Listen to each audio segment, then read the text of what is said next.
Good morning everybody, and a very warm welcome to Trent Bridge live for this Rothesay County Championship Division 1 clash between Nottinghamshire and Surrey, and where today is day 4 of this fixture. Now currently Nottinghamshire lead by 65 runs. They are in their second innings.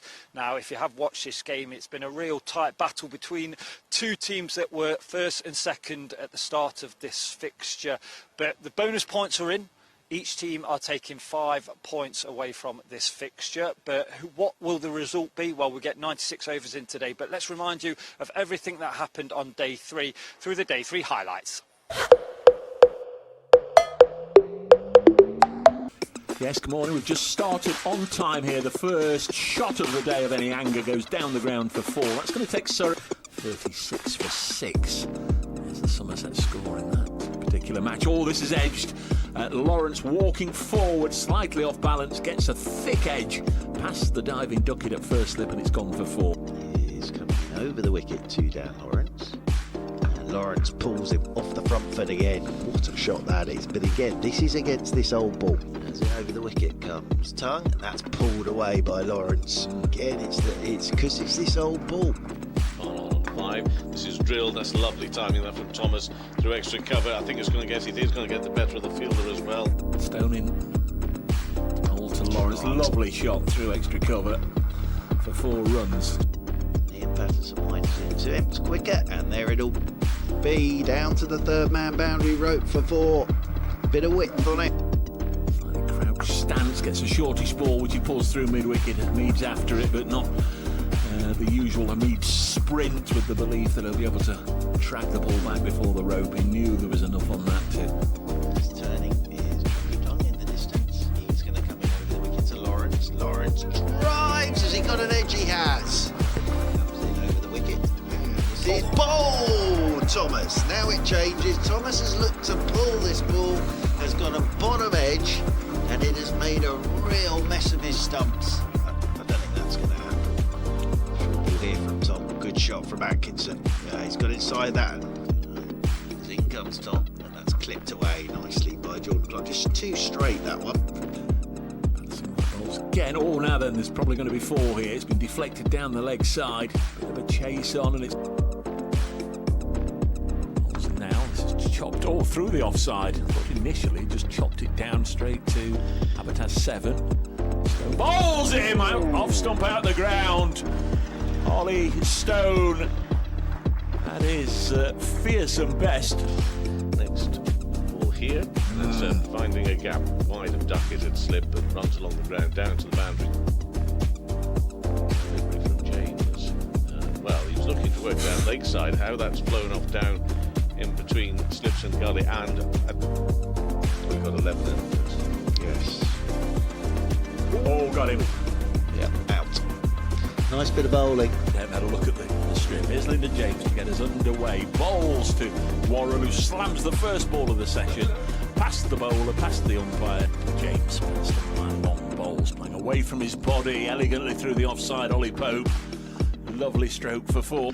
Taken 2 wickets for 120 runs around the wicket. Now he's launched this one as Worrell. Oh, that's cleared away. Nicely thrown in around the wicket to Worrell. He goes to swing at it again, LBW, and it's going to be all over.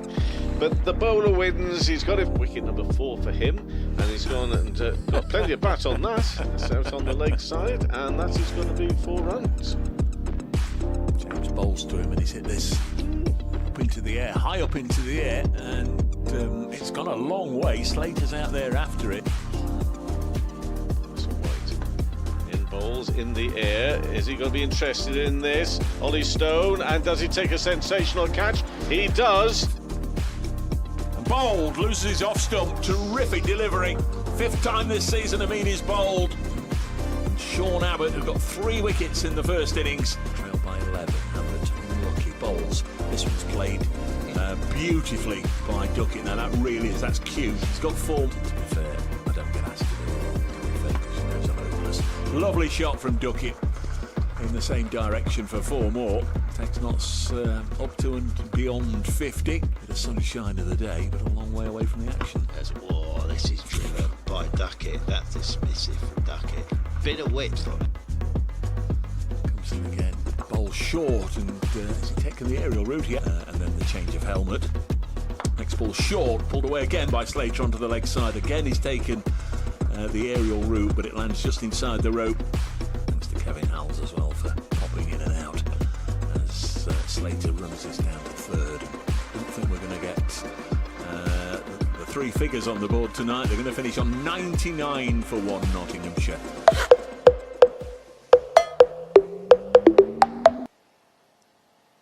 So that was a recap of what happened on day 3, and they say that elephants never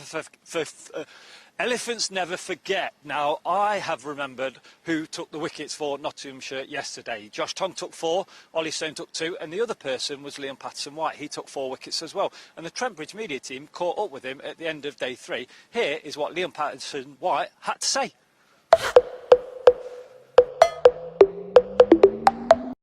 Liam, well bowled, another match, another marathon spell. How did you find it out there today? Yeah, quite tough actually. Obviously nice to get quite a few overs under my belt. It's obviously quite a decent wicket. The odd one spun a little bit for me. Don't really spin it these days anymore, but no, it was nice to get some overs under my belt and obviously take some wickets as well. Pretty similar in that way to the last day down at Leicester, and I suppose a few other occasions over the last year or so as well. How do you find that responsibility when you know you're going to have to shoulder quite a few of the overs?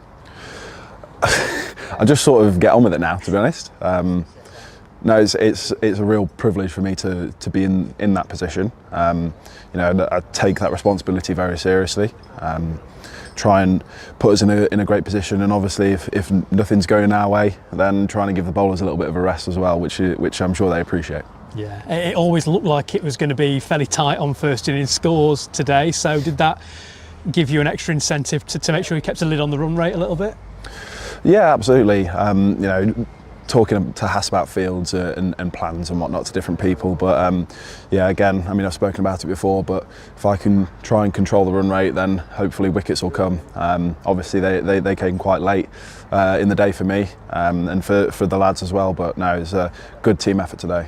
Yeah, and in that team effort, how important is that variety with yourself and then Fergus and then some pace in that attack as well, particularly from Josh in this game? Yeah, look, there's been numerous occasions where there's been a couple of people saying we've got the best seam attack in the country. I wouldn't deny that, to be honest. I think we've got all sorts of really good players and good bowlers. Like you said, we've got pace with Josh. We've got skill with Lyndon and Ferg as well, and obviously pace again with Stoney. So no, I think we've got a really well-rounded attack, and we know that if push comes to shove and one of those lads goes down, someone else can come in and fill the role. So I think we're rich with some really good players. How were you feeling at halfway with the scores pretty close, but Surrey having just taken a first innings lead? I think we sort of expected it to be quite a grind. Obviously they're a very good team. A lot of it internationals and ex-international players in their side. So I think it's nice for us and a little benchmark for us as well to sort of go level with them currently the way the game stands. But no, again, I think it's a really good effort from all the boys today. You know, it was a tough grind, especially after yesterday. But yeah, to get those wickets and get out there and bat again, I think is really crucial for us. Yeah, and what's the feeling in the dressing room after getting through that evening session with just the one wicket falling? Yeah, positive. I think we're positive in all scenarios. You know, obviously Hass would have liked to have still been out there and walked off. You know, that's cricket, unfortunately. But no, I think we're really positive. You know, the changing room is really relaxed. You know, just trying to go and do our thing tomorrow. Yeah, and what do you do approach-wise for tomorrow? You've been in these situations, I suppose, many times. How do you look to get through that final day and get the best possible result? Well, bat as long as possible, really. On this kind of wicket, obviously, it's quite difficult to get wickets. It's shown for both sides over the course of the last 3 days. It sets up an intriguing final day tomorrow.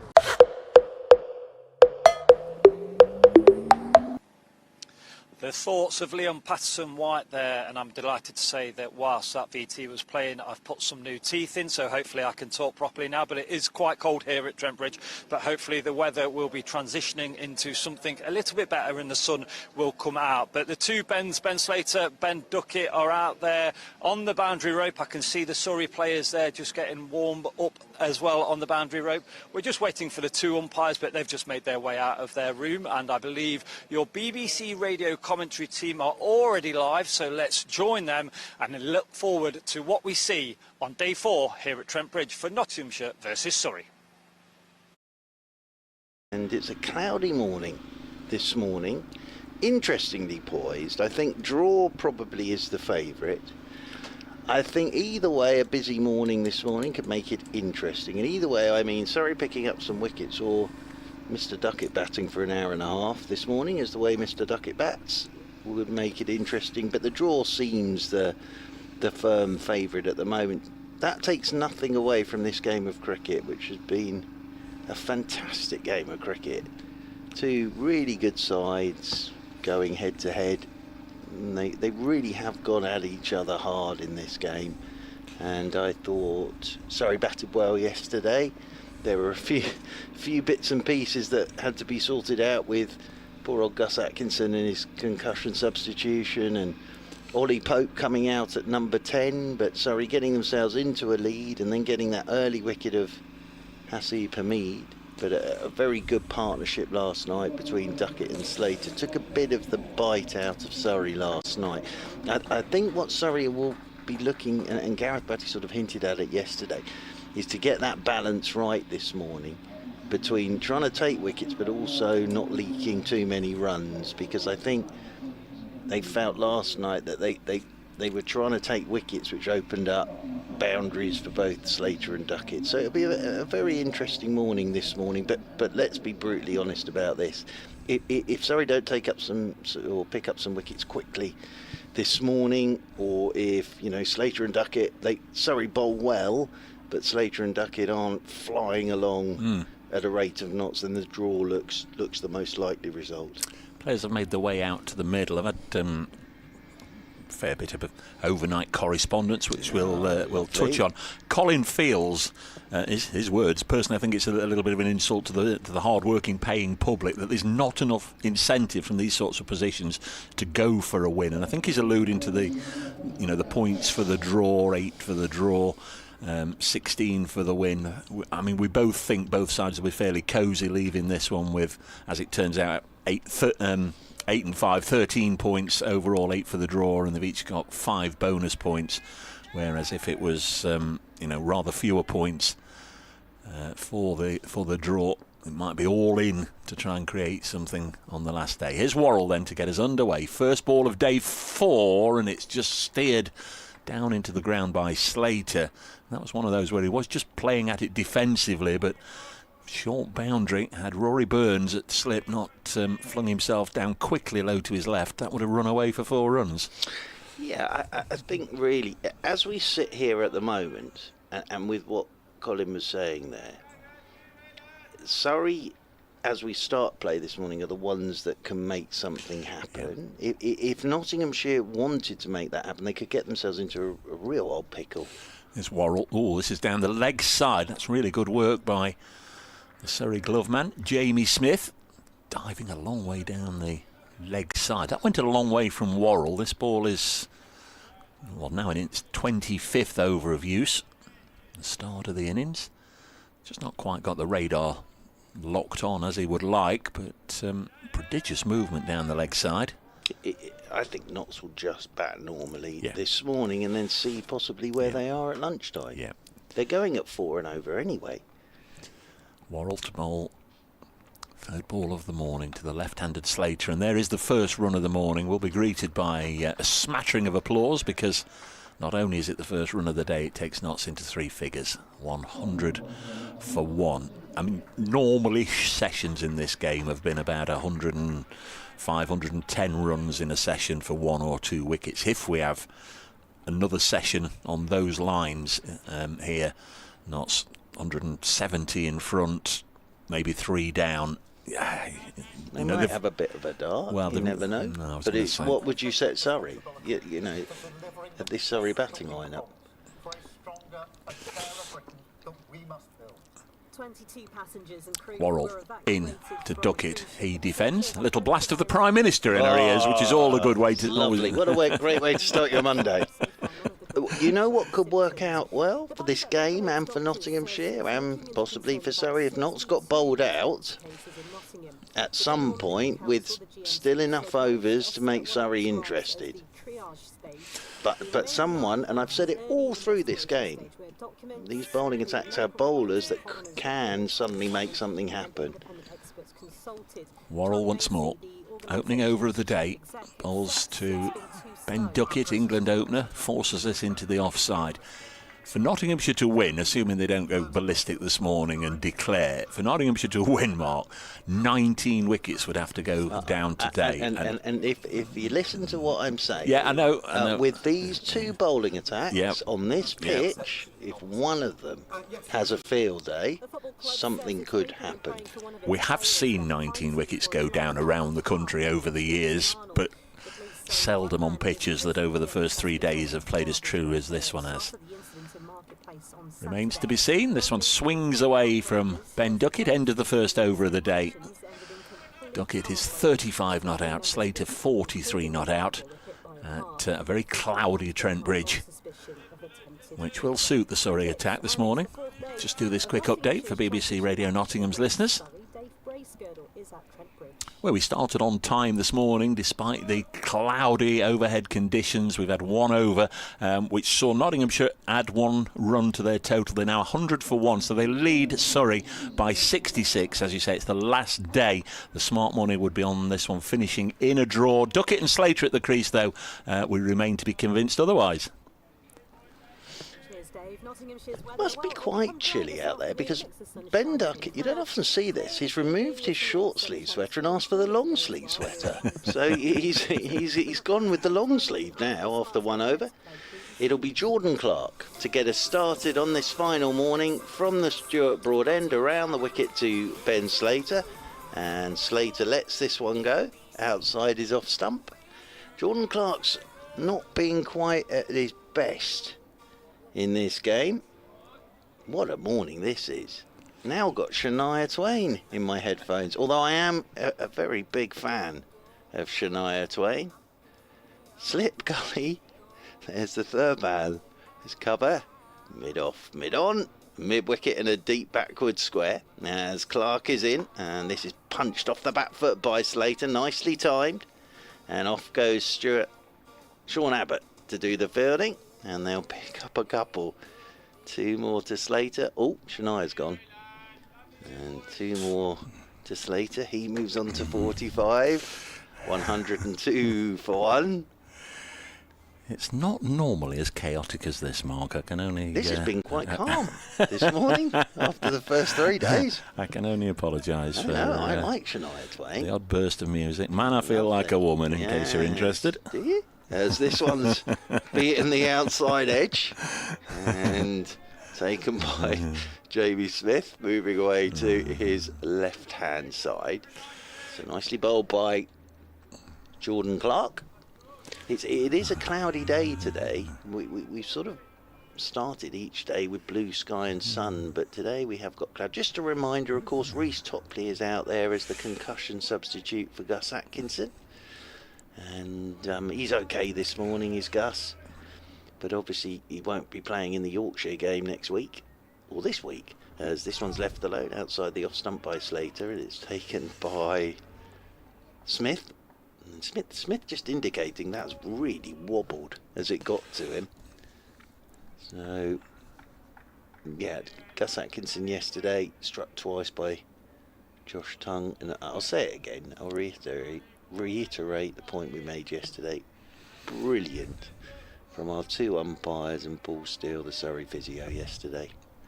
The communication between all three of them was fantastic yesterday on that. As in around the wicket goes Jordan Clark, short ball, and Slater's had a hook at this, and he's not in control of that one, and then gets nothing on it, and it's taken by a tumbling Jamie Smith away to his right hand side. He's had a workout already, Jamie, hasn't he, this morning? Yes, well, as I say, that ball that beat the edge, he was just indicating like a rudder that it wobbled as it got to him behind the stumps. 102 for 1. If you're just joining us here on Sports Extra, BBC Sport website and app. The lead is 68 for Nottinghamshire as Jordan Clark is in and Slater covers up, plays this one back up the pitch. And there is no run. So a couple of runs off that over from Jordan Clark, end of it. And 102 for 1. And today, the other thing we've got today, Dave Bracegirdle, the workforce are back in the pavilion. They are indeed. And working away up there. They're like worker ants, aren't they? I don't know if you can have ants beavering away, but you know what I mean. Matters of state, really important matters of state. First and foremost, a very happy birthday to Kathleen Harvey, who you may say... hang your head in shame if that's what you have said, because it's Kathleen Harvey's birthday. And Chris Curtis has been in touch about the great lady as Worrell starts a new over, turned onto the leg side. Chris says, morning Dave, I would just like to get in touch to mention my great aunt Kathleen Harvey, who will be celebrating her 100th birthday today, the 11th of May. Kathleen is always interested to hear how Notts are getting on, loves to catch up with sport on the television. She's really enjoyed the last couple of weeks watching the snooker from the Crucible in particular. Kathleen is the younger sister of the former Notts player Peter Harvey. I've had a look at Peter's career record. Had a lot of games for Nottinghamshire. The 40s and 50s. This one just jags away from Ducket through to the keeper. And interestingly, I did have enough of a look, Chris, to see that Peter's career best figures were 6 for 119 against that great Surrey side at the Oval in 1950. Got Peter May and the Bedsers and Lock and Laker in that great Surrey side. Surrey went on to win that game, but Peter with a 6 for Nottinghamshire. He was a leg break bowler back in the day. 102 for 1. Worrell bowls again. Kathleen spent many an afternoon on the Trent Bridge boundary watching Peter play. I remember taking her to an England ODI when the new floodlights were officially unveiled versus South Africa, I think, at Trent Bridge. The match finished so early there wasn't the need to switch them on. Yeah, I remember that. At one point in proceedings, she was telling me how she'd seen Bradman play at Trent Bridge. The whole row went quiet as she then reeled off a number of the other great players she'd seen play over the years. Worrell bowls outside the off stump through to the keeper, remains 102 for 1. Her great-great-nephew Alexander will be playing cricket this evening for Hucknall Cricket Club under 10s. That's local to here, Mark and everybody. For Hucknall Cricket Club under 10s versus Farnsfield. Kathleen is very pleased to know that the family tradition is being kept going. Hopefully you might get an opportunity during the day to wish Kathleen a very happy 100th birthday. That is fantastic, Chris. Thank you so much. And to the great lady, Kathleen, enjoy your birthday. That is fabulous, and lovely to know that you follow Nottinghamshire's fortunes still. This next delivery is turned away on the leg side by Ducket, and he'll get a single. 102 for 1 in the 27th over. Really good from Lawrence there. Got around quickly, got the throw in, kept it down to 1. Yes, well batted, Kathleen. Well batted. Do they still do the old telegrams? I know Her Her Majesty the Queen did them, but yes, I think you get one from the King now. I'm talking about you. And I think you still get that. But no, well batted, Kathleen. Yeah, thanks for that, Chris. bracecricket@icloud.com if, like Chris, you want to send your longer thoughts on the email. Very kind indeed. Next ball wide of the pegs from Worrell, goes through to the keeper. Always try and look at cricket birthdays and what have you for today, and I'm afraid it's not we've had the great birthday there of Kathleen.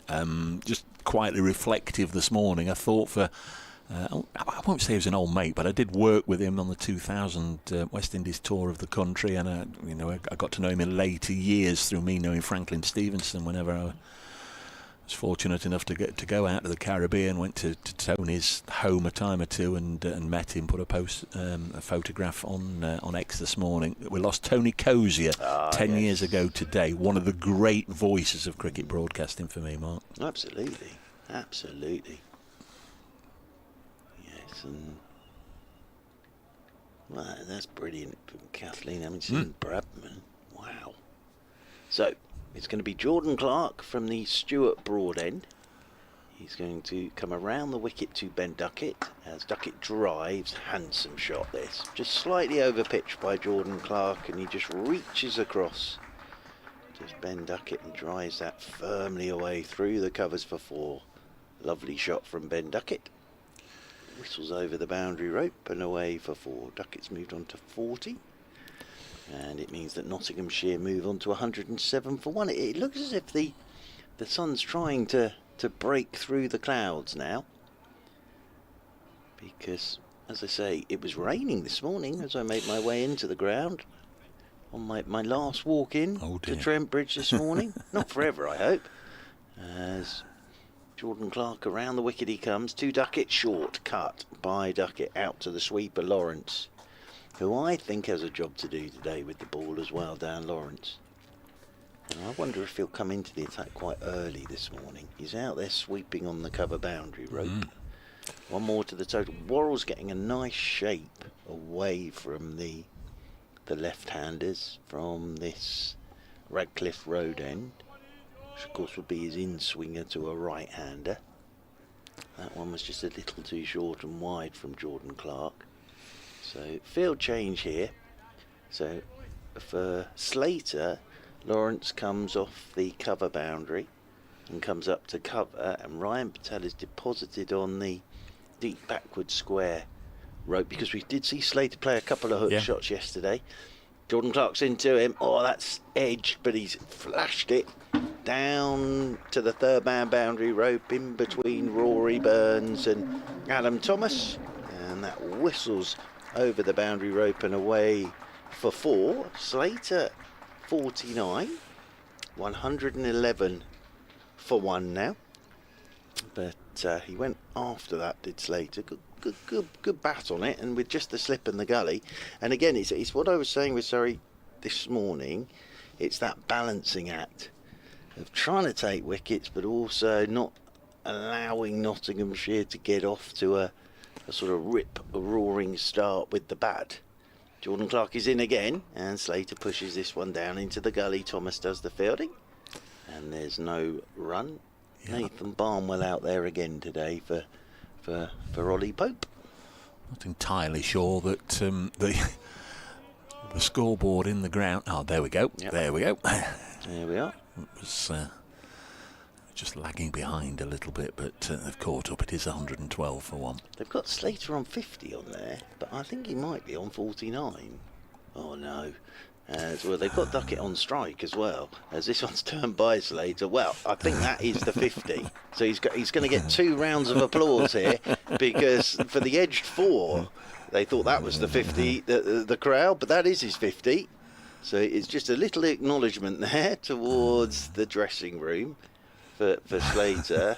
So that is his 50th run. He's had the moment spoiled for him there, actually. Well, I said this sort of happened on the first day a bit, and I remember with Alan Lamb in a test match, thinking he got 100, and then celebrating as in around the wicket goes Jordan Clark, driven again by Ducket. It's an expensive over this from Jordan Clark as the throw comes in over the top of the stumps. End of that over from Jordan Clark. 113 for 1. Looks like Topley's getting warmed up. But yes, Alan Lamb was facing Patrick Patterson. And he got a short ball and he hooked it for 4. And on the scoreboard, he went to 100. Right. Yeah, he was on 96 and he went to his 100 and helmet came off and bat was raised. And then suddenly he dropped from 100 to 99 on the scoreboard. And he was actually on 95. Okay. But thankfully, very next ball, he played exactly the same shot and it went for 4 again. And he celebrated his 100 properly. There's Dan Worrell to start a new over. Slater, we think he's on 51 now, and he eases us into the offside. Chris has come back to obviously just say thank you for the mention for great Aunt Kathleen, and to confirm the card from the King has duly arrived. There we lovely. are. Thank you, Chris, and again, happy birthday, Kathleen. That'd be amazing, won't it? Get that framed. Of course. Really nice. Same week as Sir David Attenborough. Yep. A little bit of beeping, a works vehicle reversing or something, probably at the far end as this is dropped on the leg side. Now, yesterday, Mark, late on, we had the esteemed correspondent and cricket fanatic, WG Rumble. Yes, indeed. Mentioned that he was sat with a nice glass of wine, watching and listening to us with a book on his knee of Waterloo. I tried to veer off towards ABBA and Brighton in 1974, none of it. And through the course of the evening and this morning, I seem to have been caught up and copied in on several exchanges by a lot of people on the great battle. As Worrell bowls, this is chopped away on the offside. There's no run. I did mention that 3 weeks ago I was actually at his place of birth, coincidentally. First time in my life. Went to Corsica during the Notts bye week. Went to Ajaccio, saw the house where he was born and all the rest of it, all the plaques. But I did say yesterday, you may remember, 1805, 1815, quizzes come round, the old pub quiz or watching the chase or whatever. I can never remember, or could never remember, which one's the Battle of Trafalgar, which one's the Battle of Waterloo. Mark has told me an easy way to remember it in future as Worrell bowls down the leg side, taken by Smith.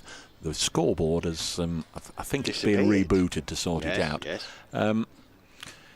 Just easy to remember, says Mark Tubbs. He met his Waterloo at Waterloo, so that was obviously the later one, fought the Battle of Trafalgar 10 years earlier, and then met his Waterloo at Waterloo. Waterloo at Waterloo. So very good. I won't forget that now. Thanks to Mark. If you take your history A level again, you'll be absolutely fine. I think there were CSEs in my day. In fact, I dropped history. Just couldn't do history. If it had been cricket history, I might have been more interested as Worrell bowls. And driven through the offside. I think there's enough juice on that one to go to the extra cover boundary. Mr. Topley's after it in his Surrey cap today. He had the floppy sun hat on yesterday. And then Mark came back. Once I'd said thank you, Mark, I'll remember that now. My stepson started his career as a naval officer on the 21st of October, which is Trafalgar night. So that is always marked in our house with a glass of port. Keep up the fab work, all of you. I love listening when I'm out on my veg plot. Back to the grindstone today. I'll catch a few sneaky minutes as and when I can. Let's hope Notts don't meet their Waterloo today. Very good from Mark there. Thank you very much. Worrell bowls and eased into the offside, and Ducket wanted a single. Just maybe sort of the understanding he has with Crawley. Crawley might have been herring down there, but Slater said no, get back. And it's the end of the over, 118 for one. Well, this partnership now worth 99. Very good partnership between these two. That was a lovely shot again from Ducket. Just looking for the ball to swing was Worrell, but slightly over pitched and driven away by Ducket. May I say good luck to my daughter Isabel. She's currently sat in her English GCSE. Oh, good luck, Isabel. Yeah, she's done 3 so far last week. Seemed to go okay. 3 GCSEs. Yeah, as around the wicket goes Clark to Slater, and Slater's up on his toes and playing this one out towards cover. And there's no run. So yes, she's maths, psychology and drama. she did last week. If she's got a dad's looks and a dad's intelligence, she'll be she'll be all right. She'll be all right. She'll fail absolutely everything. She'll be all Might right. as well not turn up. As in around the wicket goes Clark, edge gone, and it's taken by Jamie Smith behind the stumps, and Slater goes for 50. So Surrey have a wicket. Slater has to go. The partnership is broken on 99, and Nottinghamshire are 118 for 2 with a lead of 84. Yes, there is one of those early wickets you were talking about. Jordan Clark, who's persevered throughout the game. getting a deserved first wicket. Really important one at the start of the day, Ben Slater. I think they finally settled on him, making exactly 50. Caught Smith bowled Clark, who was at the crease for almost exactly 2 hours. 85 balls, 4 fours and a pulled 6. And he's gone. And after first innings figures of exactly none for 100 for Jordan Clark, he's got his first wicket of the match. And very well deserved, as I say. Eyes around the country and all the other matches just before play continues here. Joe Clark on his way out to the middle. The one that I guess Nottinghamshire and Surrey supporters are looking towards is at Cardiff, where Glamorgan 5 down overnight against Somerset. They have started on time and steady progress this morning in the first 20 minutes. Glamorgan 148 for 5. They need 135 more. Obviously Somerset need 5 wickets. We think we've calculated that if this finishes in a draw and Somerset win, they will go top by 1 point. So in the interests of Nottinghamshire supporters, they'll be hoping Glamorgan or the rain prevents Somerset from winning. Obviously those in the West Country will have different thoughts. The people whose hopes Nottinghamshire and Surrey and everybody else will be leaning towards Sean Dixon, who's 10 not out, has been round the counties a little bit in his first year with Glamorgan, and the night watchman, whose work I'm not really familiar with, Ryan Hadley, he played here, Ryan Hadley, the Australian, who's gone in as a night watchman, so he's up the order from number 11. Well, here's Joe Clark, who, as everybody knows, is in the most fabulous form at the moment. 100 in the first innings. His run of scores this season have been fantastic. As Jordan Clark is in to Joe Clark, bouncer first up, and the right-handed Clark ducks underneath this, and it's taken by Jamie Smith, moving away to his right-hand side. What does he need? Not today, but today and this week in the last of the 6 games. He's on 675, That's so right. 305 runs from a maximum of 3 innings today. I mean, he'd make it easy if he got 105 today. He'd need 200 from the 2 innings at Hampshire next week. To get the 1,000. 1,000 runs before the end of the May. First to do it since 88. This is a short ball from Jordan Clark. That's good. And up on his toes goes Joe Clark. Plays it very well down into the gully region. The dismissal there of Slater. Good ball because perfect length. Slater may watch it back and think, could I have left it? But I think it was one of those that early on you're just still feeling a touch for the ball. Very nice V in Blackwell there. He's out. Ben Ducket pull his collar up as in over the wicket goes Jordan Clark, and this is pushed by Joe Clark out towards Nathan Barnwell. So Duckett's obviously got his gloves and bat in his hand, so he just said to umpire Blackwell there, would you mind pulling my collar up for me? So very good of him. You might try the old loose bootlace next. Mike Brealey always used to have the old collar up, didn't he? When he stood in the slips. We had somebody yesterday, didn't we, with a fly in the eye? Yeah, there was a fly in the eye yesterday. This game's had everything. As in over the wicket goes Jordan Clark, another bouncer. Joe Clark ducks underneath it. Good over from Jordan Clark. Wicket maiden. Slater gone for 50. Nottinghamshire 118 for 2. And it means they lead by 84. Yeah, the bends have been parted in that over. So John Starbuck, who's got in touch, you've lost one of your bends. Morning, Dave. Morning, Mark. Thinking about the current batsmen, I wonder why England's Test selectors don't forget about Bazball and just establish better relations with the grassroots, picking everyone called Ben. It ought to be not a gamble, but a sound strategy, given their history in the past few years. I'm trying to think of all the Bens off the top of my head, but Ben Ducket and Ben Slater have just been parted. Got to be plenty more Bens, aren't there? But can't think of any off the top of my head. This is pushed back to the bowler. That have played for Nottinghamshire or just in cricket in general? Cricket in general, the England Test the England selectors. captain, Mr. Stokes. He's a Ben, isn't he? I think he is. Yeah, he's a Ben. Yeah. See, I was going to start with sadly no longer with us. I mentioned for your dear old chum Ben Hollyoak. Hollyoak, of course. I think he made his Test debut on this ground, actually, Ben. The one everybody remembers was his one-day international debut, wasn't it, at Lords, where he smashed Australia to all parts. What a cricketer that boy was. Dan Worrell from this slightly arced approach bowls a delivery which must have pitched outside leg. Might have been going on to hit the stumps, but certainly pitched outside leg. And Ben Ducket, who's on 46 now, looking to really go on and make his first.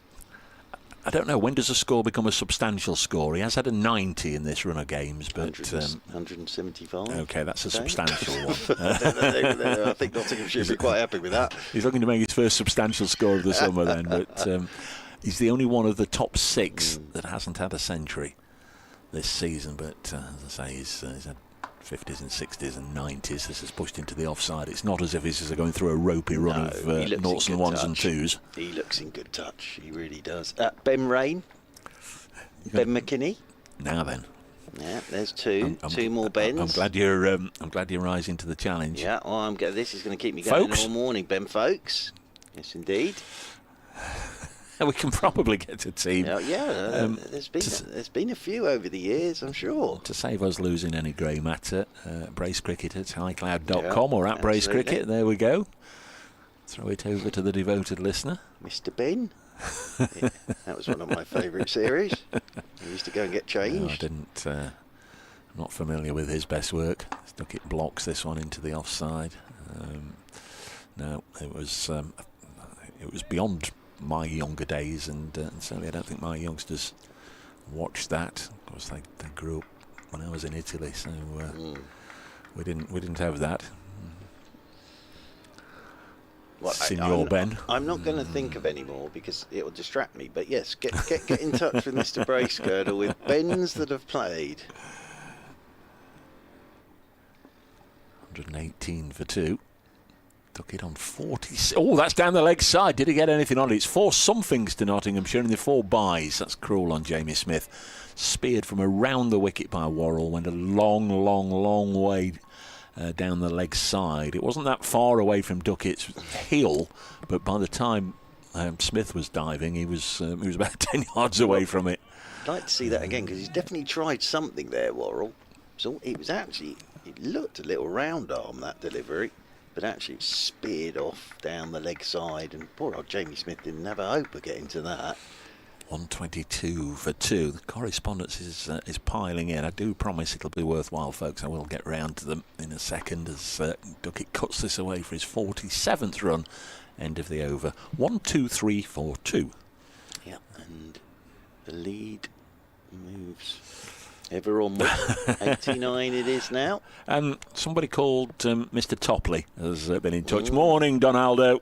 Your lad's out there. He might be having a bowl before long. Donaldo? He's risen to the challenge. Ben Folks, Ben Rain, which you both got. Ben Allison, Benny Howell, who's now at Nottinghamshire for the forthcoming blast. Ben McKinney and Ben Brown. Yes, Ben Brown. Thank you, Don. That's very, very kind of you to kick us off. It might not run for too long, this Ben thing, but that's very kind of you. So not. As in comes Jordan Clark, and forward goes Ducket. Plays this one down to backward point, and there's no run. The umpire will definitely be Ben Debenham, says Don. Thank you, Don. Ben Debenham. That'll do, folks. Yeah. Thank you, Toppers, for that. He's having a busy morning there, isn't he? Well, he's listening in, writing down Bens. He'll have a good book and a cocktail, I would imagine, waiting for his lad to come on and have a bowl. It might suit him in these conditions. Rich Topley. Yep. As in around the wicket comes Jordan Clark. Nice looking shot again from Ducket. It's that typical Ducket cut shot where he doesn't really move. He just lets it come to him and then chops it away down to third man. He moves on to 48, 124 for 2, Nottinghamshire. One of the several things we've already touched on, of course, was Tony Cozier. 10 years since we lost the great Barbadian cricket broadcaster. Julian Guyer has been in touch. Very few cricket journalists are simultaneously as good in print, radio and television as Tony Dave. Honoured to follow him in the 2011 Wisden batting order.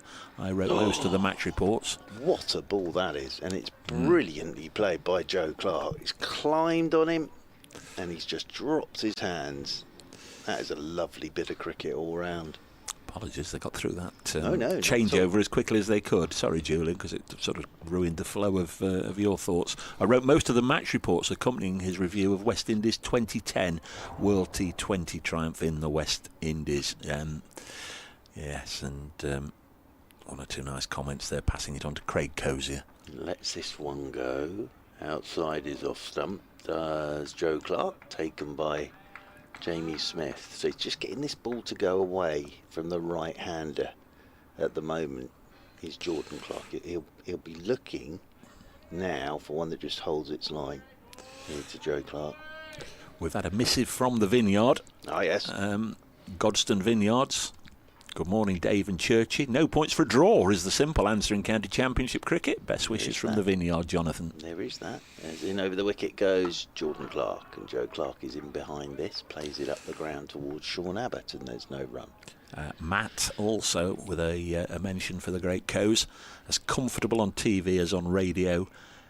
Brilliant at both, and that made him unique. I think that's what Julian was saying, but Matt there with it as well. Thank you, Matt. That's very, very kind of you to take a moment of your day to get in touch and remember the great Tony Cozier. That voice. Yeah. That voice. He was an amazing broadcaster, Tony Cozier. As in over the wicket comes Jordan Clark, goes wide of the crease, and Joe Clark will get off the mark. Just pops this down to the right of backward point. And Adam Thomas goes round to do the fielding. End of the over, 125 for 2, Ducket 48, Clark has 1. Just on that, and I've always agreed with Mark Butcher on this, although the correlation between Championship cricket and Test cricket at the moment with everything that's been going on, but Mark Butcher has always said, and I agree with him, scrap the bowling points and scrap the batting points. If your county cricket is meant to replicate and get you ready for Test cricket, there aren't any of those in Test cricket, and I've always agreed with him on that. Now, whether that would free up results and things, but that argument sort of falls down with what's happened sort of in the last 3 years with that correlation between county cricket and Test cricket. No, it's a competition in its own right. Going to be Worrell to continue. Maybe. I mean, they have tried, haven't they, fiddling about with the draw points. I'd maybe drop it to 6. As Worrell bowls a delivering Clark, who's got a single to his name, mistimes a drive up to wideish mid-off, and there's no it's run. a valid point, that, from Jonathan. You know, if you take the points out for a draw, you take a draw out the equation. But then I'm also a big fan of a side that is in all sorts of bother on a pitch that's doing an awful lot, and they battle through and get to the end of the game and pull a draw out. Yeah. There's something noble and heroic, there isn't is. there, about... Yeah, absolutely. Was it Worcestershire It's who batted 2 days at fascinating. Taunton It's fascinating, last year? This is wide of the pegs and goes through to the keeper. You were down there, I think it was Mr. Batty doing the Surrey media last night. It was Liam Patterson White for Nottinghamshire, whose interview was played this morning by Aaron on our build-up at 11:15. Neil said he watched that and thinks Liam Patterson White should be getting mentioned and certainly looked at by England now. 19 wickets this season. I think he is. And the way he bowled and tied up one end was very impressive. Joe Clark, first innings centurion on 1 here. This one shapes away from him. Worrell's given nothing away, really. Lovely shape on that ball. Yeah, but for poor old Jamie Smith again, as it got to, it went the other way. It's not easy, this, for Jamie Smith this morning.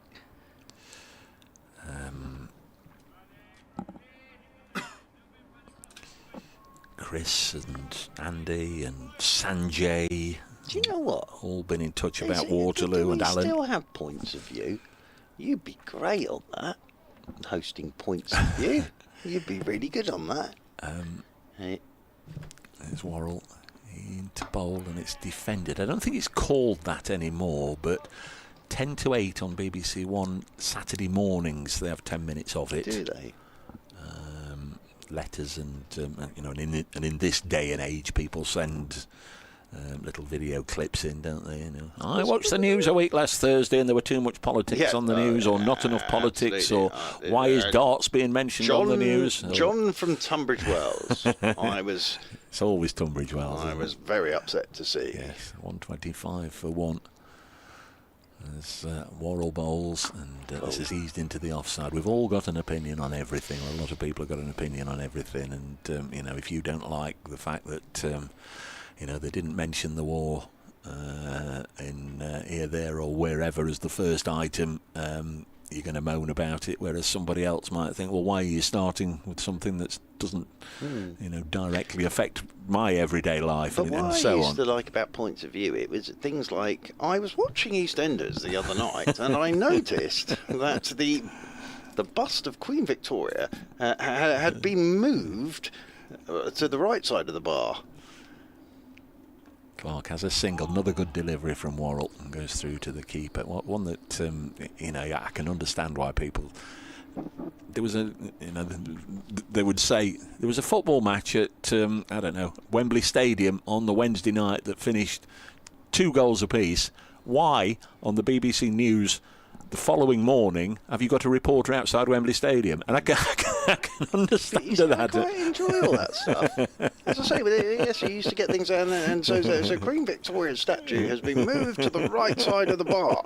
And it's always been on the left.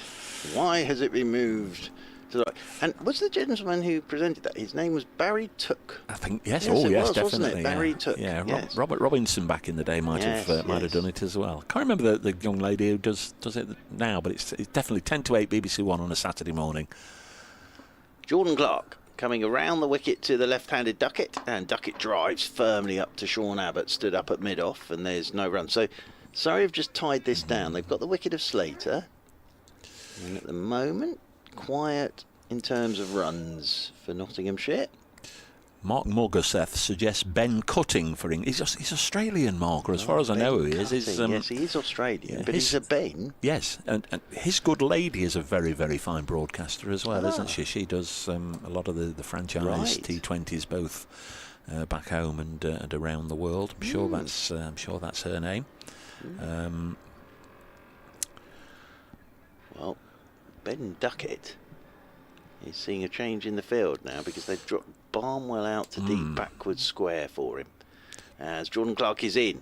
Oh, and that comes back at Ducket, and he's just turning this into the leg side, rolls up to Reece Topley, stood up there at mid-on, and there's no run. It says Ben Smith as well. Ben Smith, of course, yes. Is there a Ben Smith playing at the moment? No, but there was Worcestershire's Ben Smith, wasn't there? Yes. I was very, very interested in there for a fraction of a second. Well, I am interested. That's wrong.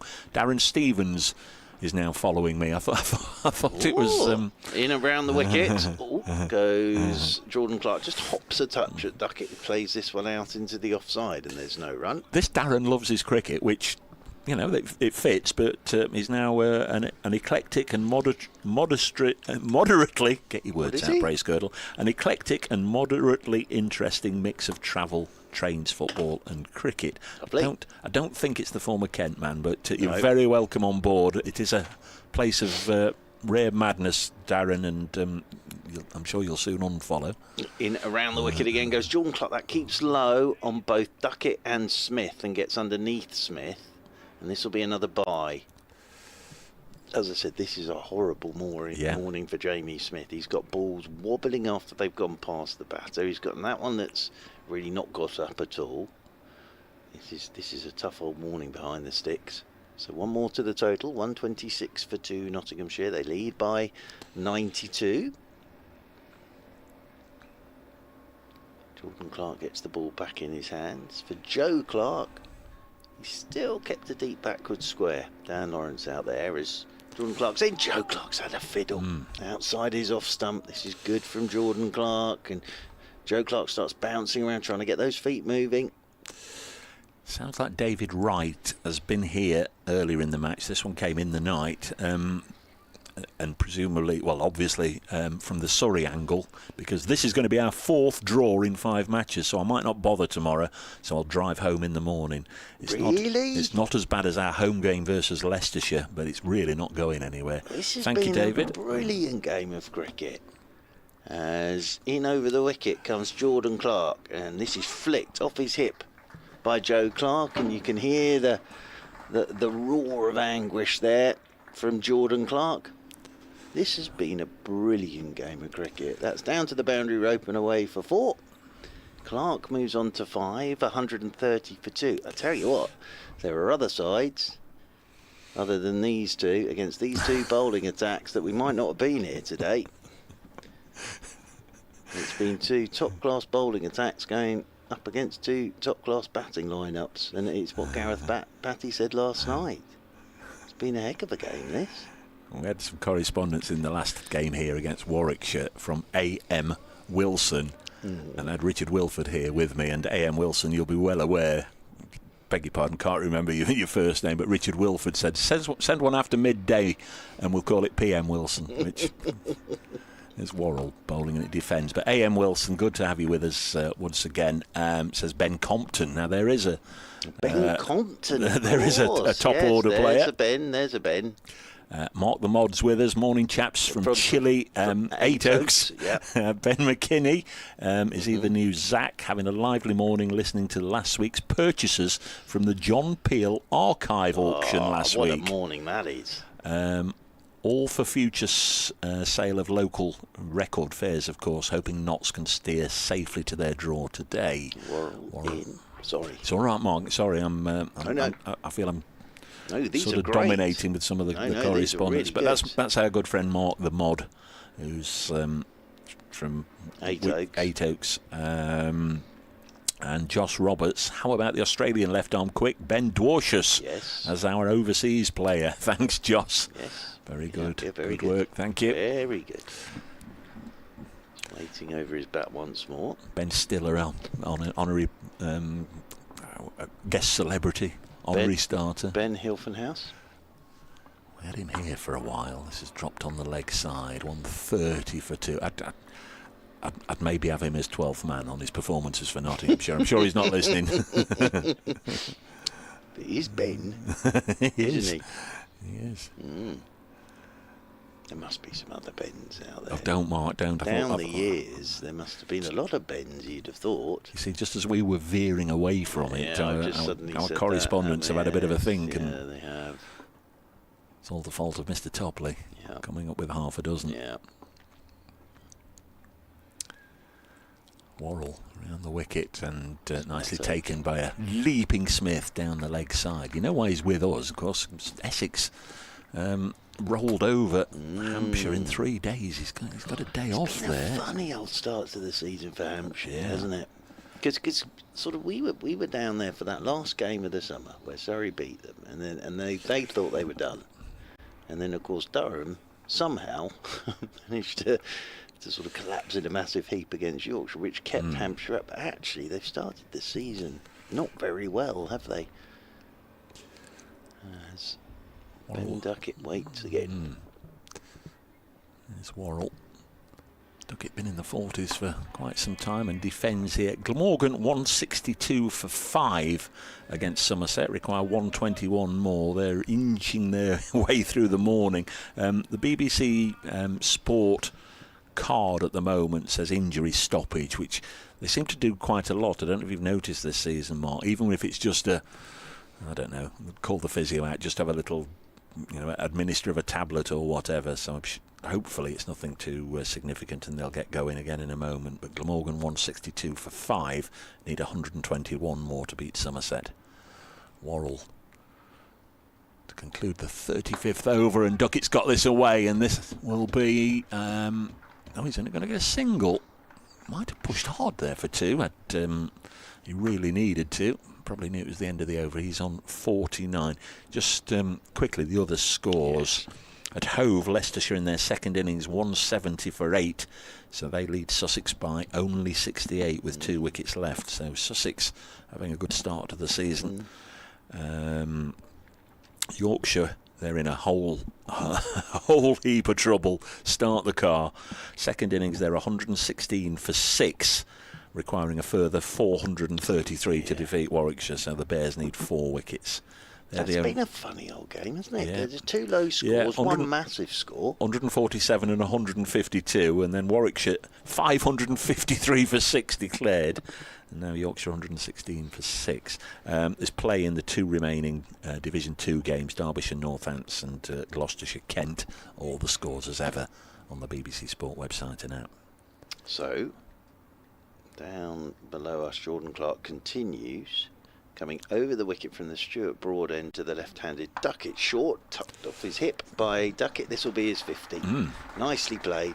It's just short on his hip, and he hasn't tried to pull that hard. He's just helped it off his hip.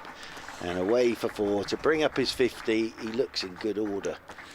Does Ben Ducket. 53 from 91. Sorry, I've kept him very honest this morning. And 9 fours in this 50. He's had one, I know it's a long way away, so I'm not jinxing him by saying it, so I'll say it now. He's had 100 against Surrey. 2015 at the Oval in his Northants days. Oh, I was there for that, but You will have been, I cannot remember it at all. As Jordan Clark, in over the wicket he goes. Duckett's turning this one down into the leg side. Ryan Patel comes around from mid-wicket to do the fielding, and there's no run. You'd have been in your perch at the pavilion end back in those days. So yes, we would have been. But yes, I don't remember. I'm sure it was a lovely innings, but they all sort of merge into one very big game of cricket these days. Might that have been Division 2 then? Yeah, it would have been. Yep, it would have been. Was that the year that Surrey got promoted? I can't remember. As in over the wicket comes Jordan Clark again to Ducket. He's forward, turning this one into the leg side. Rolls up towards Reece Topley, who I thought was coming into the attack for this over because his picture came up on the big screen. But actually he's still fielding up at mid-on. Sean Abbott's warming up. Mark the Mod's back. Let it go, folks, now, everybody, with the Bens. But he has come up with one from his neck of the woods, 8 Oaks in Kent. Ben Dawkins, our yes, of course. Kent's under-20 star down here. As this is driven by Ducket out towards Dominic Sibley, who's sweeping out there on the cover boundary rope. Good player, Ben Dawkins. Saw him opening for the England under-19s in the World Cup. He looks an exact replica of Zach Crawley. He's a tall lad. He played, I saw him batting for Kent in the Metro Bank last year against Middlesex, and down, where were we? I can't even remember where we were, but he did play very, very well in that, and he played nicely in that under-19 World Cup as well. Slip in a gully in there as Jordan Clark comes in over the wicket to Joe Clark, who's forcing off the back foot straight out towards Dan Worrell. So Surrey have a wicket this morning. That of Ben Slater caught behind for 50. Ben Ducket has moved on to 54. Joe Clark has 6, and it means at 137 for 2, Nottinghamshire have a lead of 103. Yes, and thanks to everybody that's taken the trouble to get in touch. You've helped us get through the first 50 minutes. I think Mark and I this morning thought, well, this could be a long day. It could be a long first session, but it's flying by. In over the wicket again comes Jordan Clark. This is driven by Ducket straight down the ground. Good shot from Ben Ducket. It was a little aerial, but he knew exactly where it was going to Ben Ducket, and straight down the ground for 4. So Ducket 58, Clark has 6, and Nottinghamshire 141 for 2, and they lead now by 107. I'm made to feel even more of an idiot because I know A.M. Wilson very well. Yeah, it's Alan who is he does what we do. You know, he just talks and it comes out the other end. But Alan, I beg your pardon. You know, we talk, don't we? And it comes out somewhere through the means of magic. Yes, people can hear what we're saying, even though they're not necessarily in the same room. Well, Alan is the fabulous man on the microphone at Mansfield Town Football Club at the One Call Stadium, and he's done that job for many a year and gets them whipped up before kick-off. What are they? What's Stags? The Stags. Yeah, Stags. Nigel Clough's side. Great year. Great year for the Stags, and all enhanced by Alan on the pitch with the microphone. Nigel Clough was one of the great answers to a pub quiz question I once heard. The 4 footballers whose surnames begin with C who made their England debuts under Graham Taylor. Cracking pub quiz question, that. Yeah. Yeah. Do you know the other three, or are Yes, we going to leave it there? No, I didn't then, but I do now. It's Sean Abbott into the attack, replacing Worrell. His first ball pitched up and blocked by Joe Clark. One of my great footballing heroes was an answer, Gordon Cowans.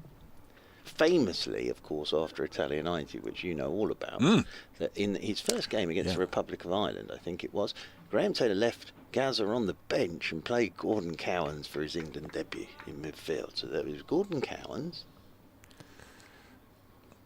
141 for 2. Clark has 6. Abbott bowls. This is played up to mid-on. Just run the Italian 90 link by me again, because Cowans wasn't there and Taylor wasn't there. No, what I'm saying is, after that, Bobby Robson, yeah. But Gazza had the tournament of all tournaments, but then Graham Taylor, in his first game in charge after Italia 90, the first England game after Italia 90, with you, he decided to put Gazza on the bench and play Gordon Cowans. Yes. Masterstroke that was.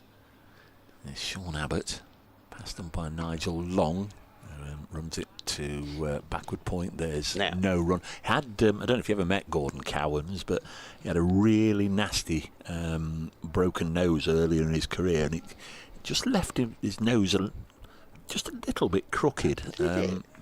Yeah. You could sneeze round a corner. I mean, if it was good enough for Mike Tyndall, it was certainly good enough for Gordon Cowans, or maybe the other way round. But played for Derby County as well as Aston Villa, of course. Good player. Yeah, interviewed Gordon a few times. Next ball on its way now down the leg side, turn to mid-wicket, stopped by Patel. So Nigel Clough is a Nottingham Forest connection. Another one of these gentlemen is a Nottingham Forest connection as well. And Gazza is a connection to this gentleman from an FA Cup final before he went to Lazio.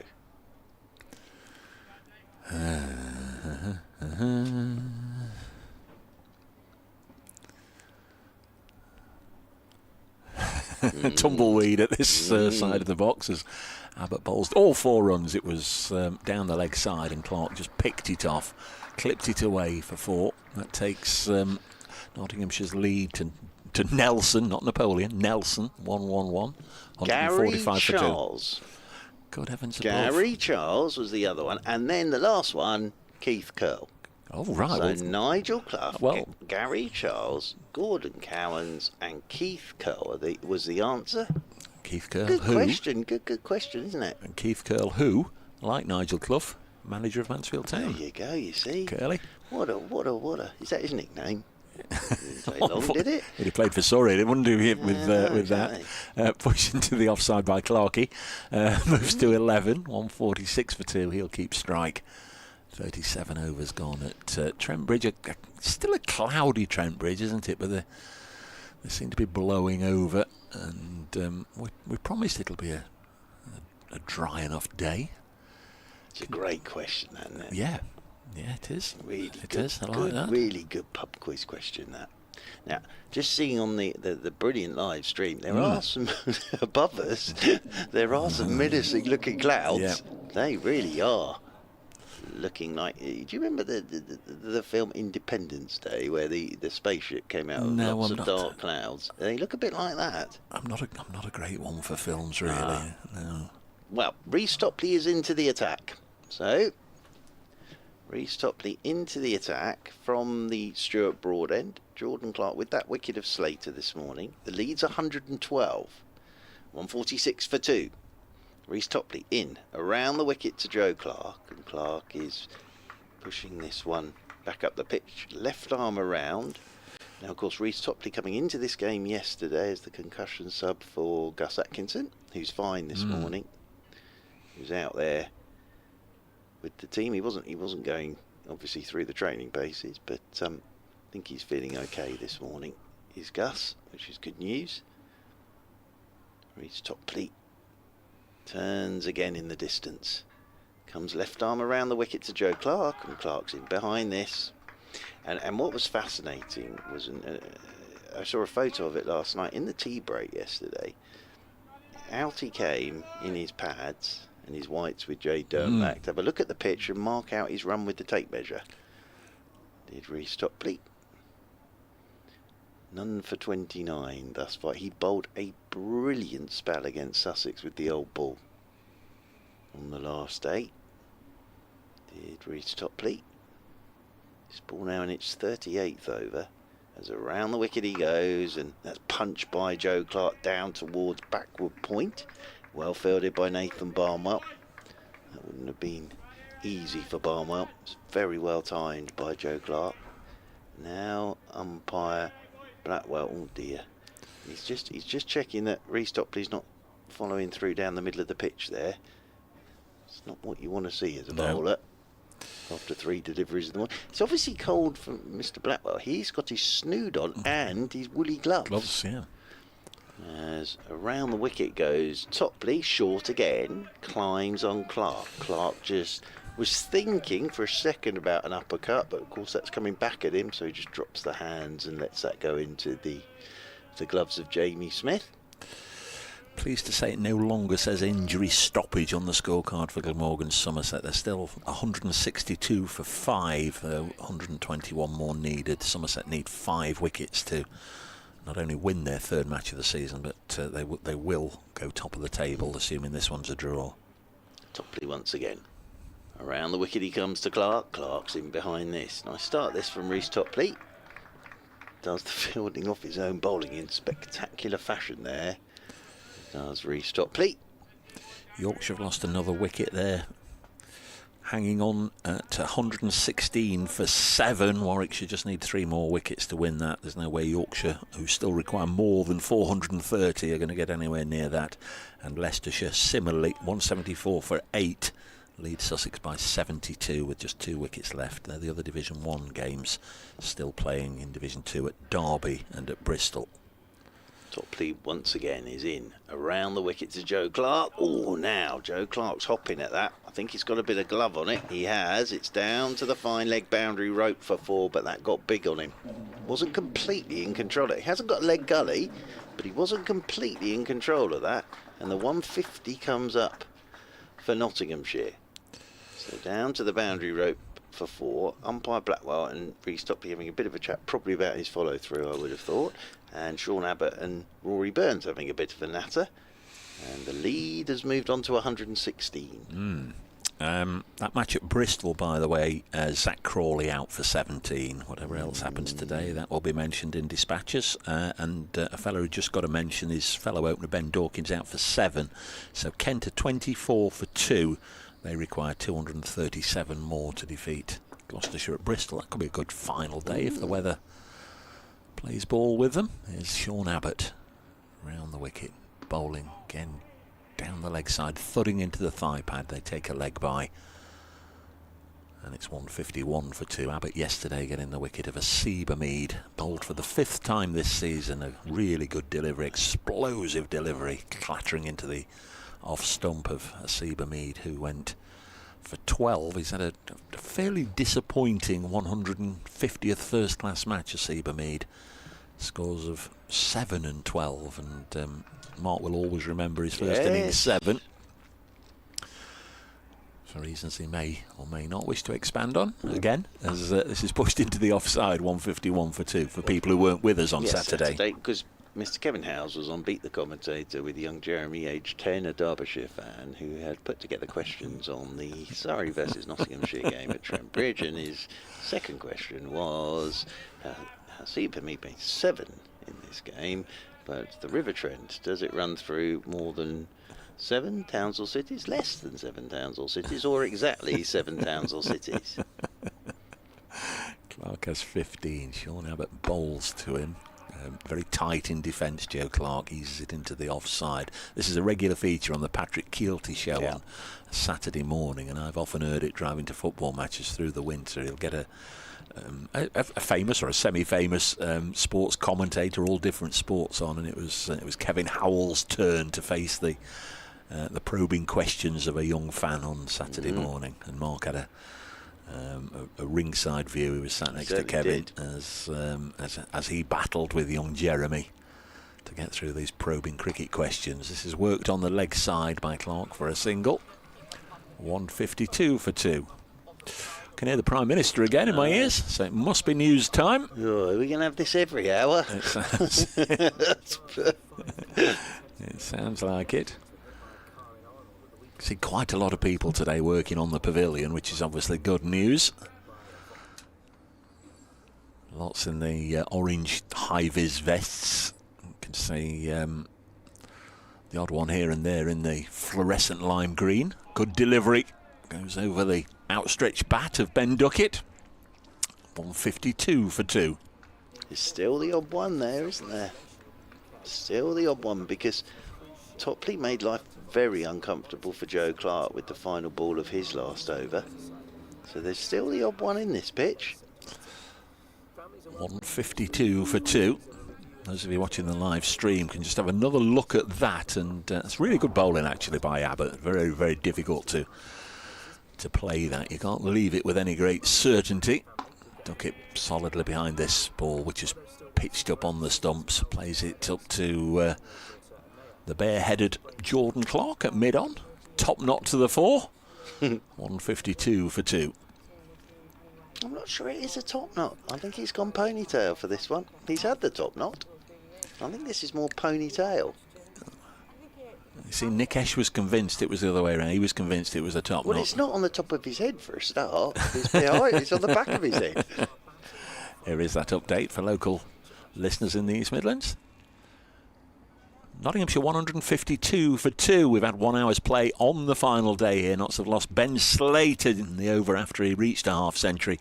Gone for 50 to Jordan Clark. The other Clark, Joe Clark of Nottinghamshire's out there alongside Ben Ducket. He's also just reached his 50. Notts lead by 119 at 153 for 2. It's interesting this from Rhys Topley. He's going back of a length on here. So he's obviously had a chat, and he's going back of a length to Joe Clark. And as I said, that final delivery of the last over did make life very, very uncomfortable for Joe Clark. He's a tall man, of course, Rhys Topley. Now he's got the left-handed Ducket on strike now, so he'll come over the wicket to Ducket. He's still got 2 men back on that leg side boundary rope. Left arm over the wicket he goes, Topley. Good length to Ducket, very well played. Fuller length to Ducket. Ducket turns that into the leg side, so it looks like he's going to go fuller length to Ducket and go back of a length to Joe Clark. Uppercut will come into this as well, but Joe Clark's got to be careful with that, because of course going around the wicket left arm, it's going to be coming back in at him. They haven't got a fly slip in, although he's fairly straight at third man is Dan Worrell. So Dan Worrell's fairly straight at third man. In comes Topley. There he goes again. Short. Ducket pulls. Oh, and it was in the air just past a diving Ryan Patel. This is obviously a plan to Joe Clark with Rhys Topley. He wasn't far away from Ryan Patel. It wasn't the most convincing pull shot, that from Joe Clark. He's not completely committed to that. And it wasn't too far away from the diving Ryan Patel. He's trying to roll his wrists on that. Is Joe Clark. It probably didn't get up as much as he was expecting. It was almost as if he was through it a little early. Now Topley will come back over the wicket to Ducket and goes full of length. Driven by Ducket up towards mid-off. Interesting this. This is the plan then. They're going to go full of length with Topley to Ducket, and they're going to go back of a length to Clark with Topley. As Ducket rehearses playing back down the pitch. Those dark clouds we were talking about that were above us have just come over the ground. I wonder if the floodlights might have to come on here, you know. As Ducket waits with that bat raised. Here is Rhys Topley to him, and that's short, cut by Ducket, flashed really, down towards third man. Oh, Josh Blake's out there, so Josh Blake does the fielding down there at third man. 1 more to the total. And Clark comes back onto strike on 18. Nottinghamshire move to 156 for 2.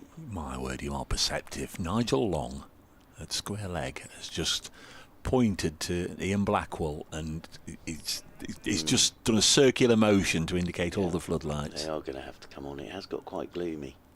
As around the wicket goes Topley. That's very short. And Not anything to do with that, Joe Clark. Just ducks underneath it. End of the over. Sibley's back. Oh, what time is it? Just after 12. Yeah, the Sibley comfort break. 156 for 2. Ducket 60. You can set your watch by him. And Clark has 18. Ian Blackwell there on the walkie-talkie. Just a missive and a mention on behalf of the Notts Heritage team. Steve Lamotte does a lot of great work there with a lot of wonderful volunteers. Spend a lot of time through the winter and through the season on behalf of the Heritage team. 156 for 2. Sean Abbott to start.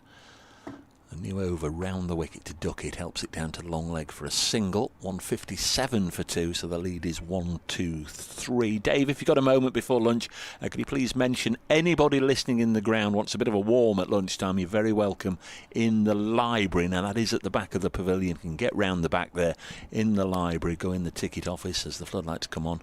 In addition to the last day of the Notts Cricket Rebels display and exhibition, we've got information about the restoration of the Mordecai Sherwin portrait and the fabulous new stained glass window for everybody to look at. There's all the books in there. There's lots of volunteers who'll guide you around, show you around, and have a good old look as this is dropped on the leg side by Joe Clark for a single. So 40-minute lunch. I know if you're listening in the ground it really only applies, but just sometimes a little chilly, stretch the legs and whatever, something I perhaps haven't looked at before or this season or for a while. You'll be very, very welcome in there, and it stays open from start of lunch until the end of tea, assuming that the match goes on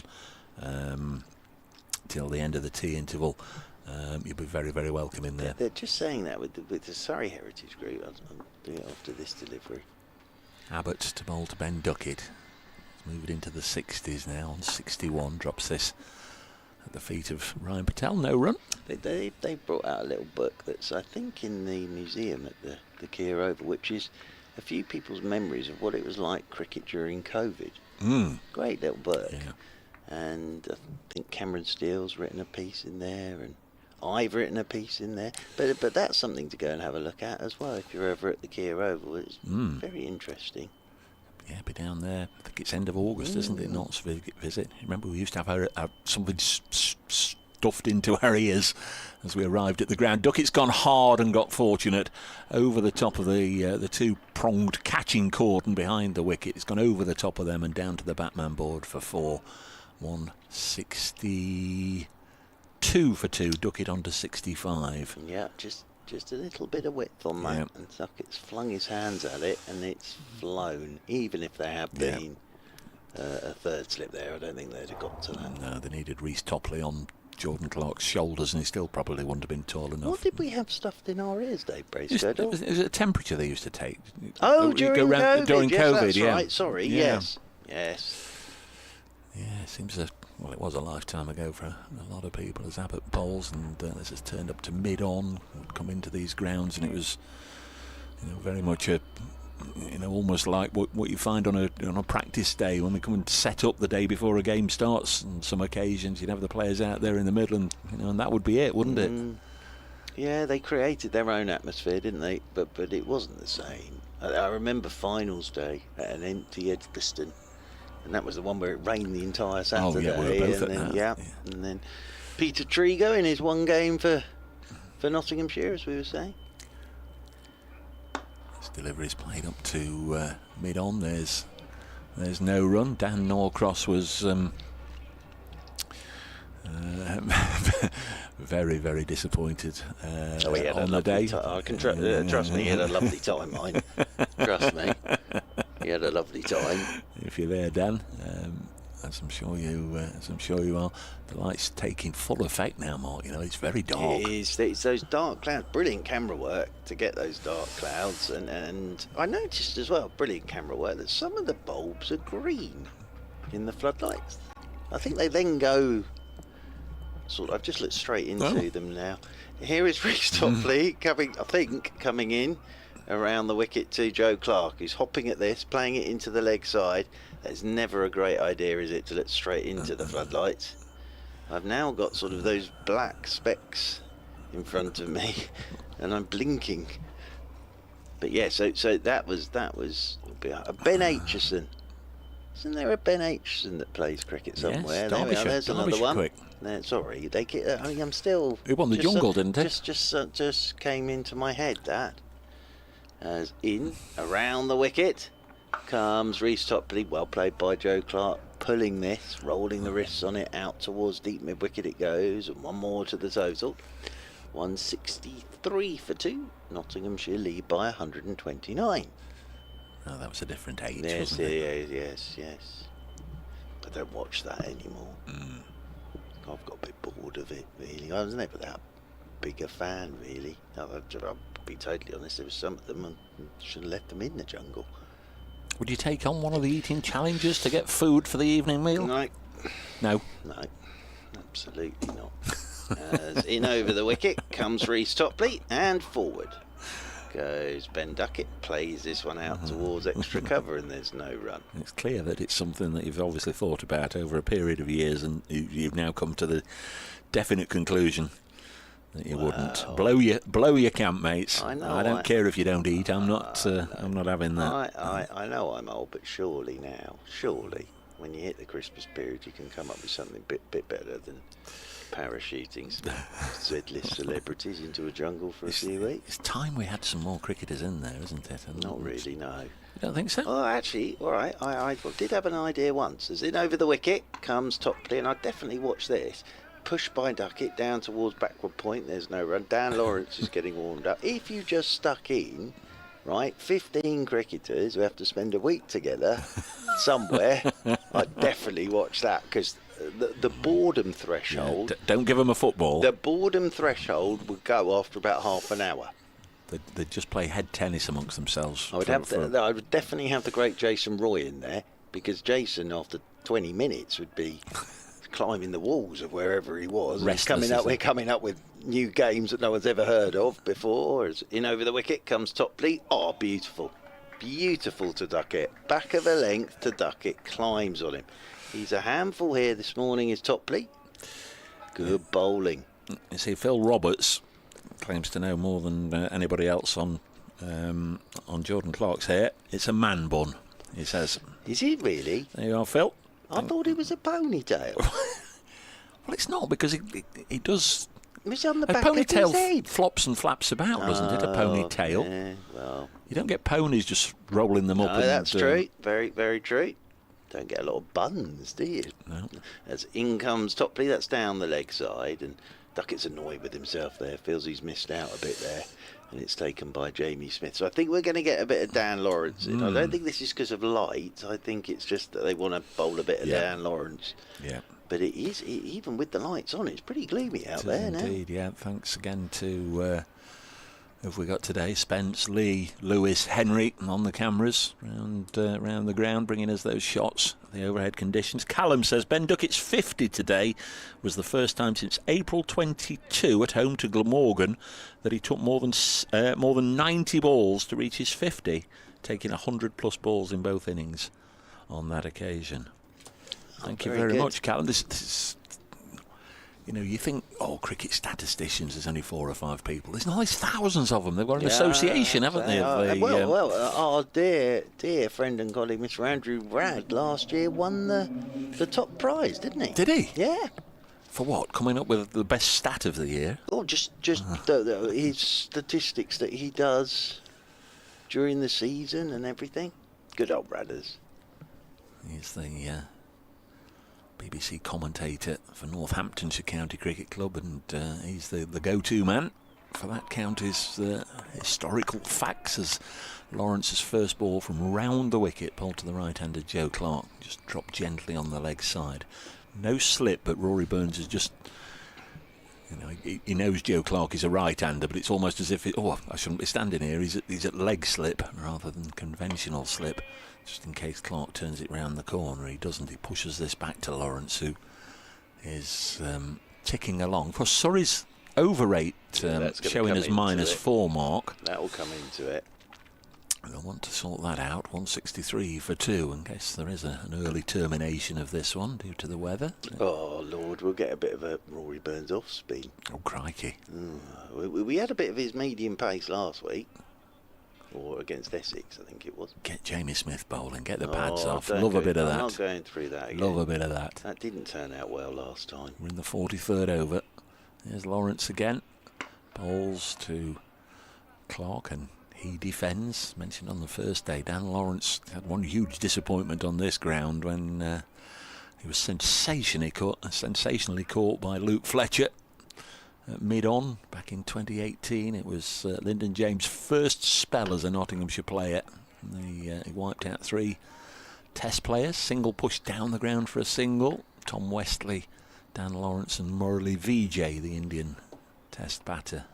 164 for 2, but Lawrence fell to this sensational catch from Luke Fletcher, which left us all a little gobsmacked. How is your son? He's all right, is he? He's not he's consulting now, isn't he? He is. Yes. He is. For the Blaze.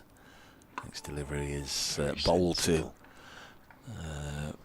Ducket, drops it on the leg side. Blaze seconds are playing today. I had a missive from Miss Ballinger saying she was going to be batting up the top of the order today. Excellent. So the umpire's coming together. Yeah, this will be a delight. It's sensible, that, from Big Fletch consultancy work. Very simple. My old man always used to say to me, son, if you can get consultancy work, you've made it. You've made it. I'll just have a look in my... No. I'm not available that day. Well, just getting back to Jason, I'm sure he won't mind this because he'll quite like it. So in his younger days, this is the sort of thing that Jason Roy would do on my great idea of 15 cricketers on a desert island, which I would watch. I think it would be prime time viewing that. As in around the wicket comes Reece Topley. Oh, and a bit of glove on this from Joe Clark. It wasn't that far away from Jamie Smith, diving away to his left-hand side. Sort of followed it behind him on the pull shot there. 50 partnership comes up between Joe Clark and Ben Ducket. They've done it very nicely. But it wasn't that far away from a diving Smith. Anyway, in his younger days, he used to be like, and you still see it at Test matches, don't you? Whichever ground the Test match is at, one of the younger county players does a bit of 12th manning if needs be. And it was an England game, and it was in his younger days, Jason. I think he played a bit of first-class cricket. Anyway, it was a pretty good England team. Ooh, now, Joe Clark's just stepped away there as Reece Topley was about to hit the crease. So Topley's got to turn around and walk all the way back again. I'm not sure what Joe Clark spotted or whether he wasn't ready. So Jason, being Jason, sits between Andrew Flintoff and Steve Harmison, right?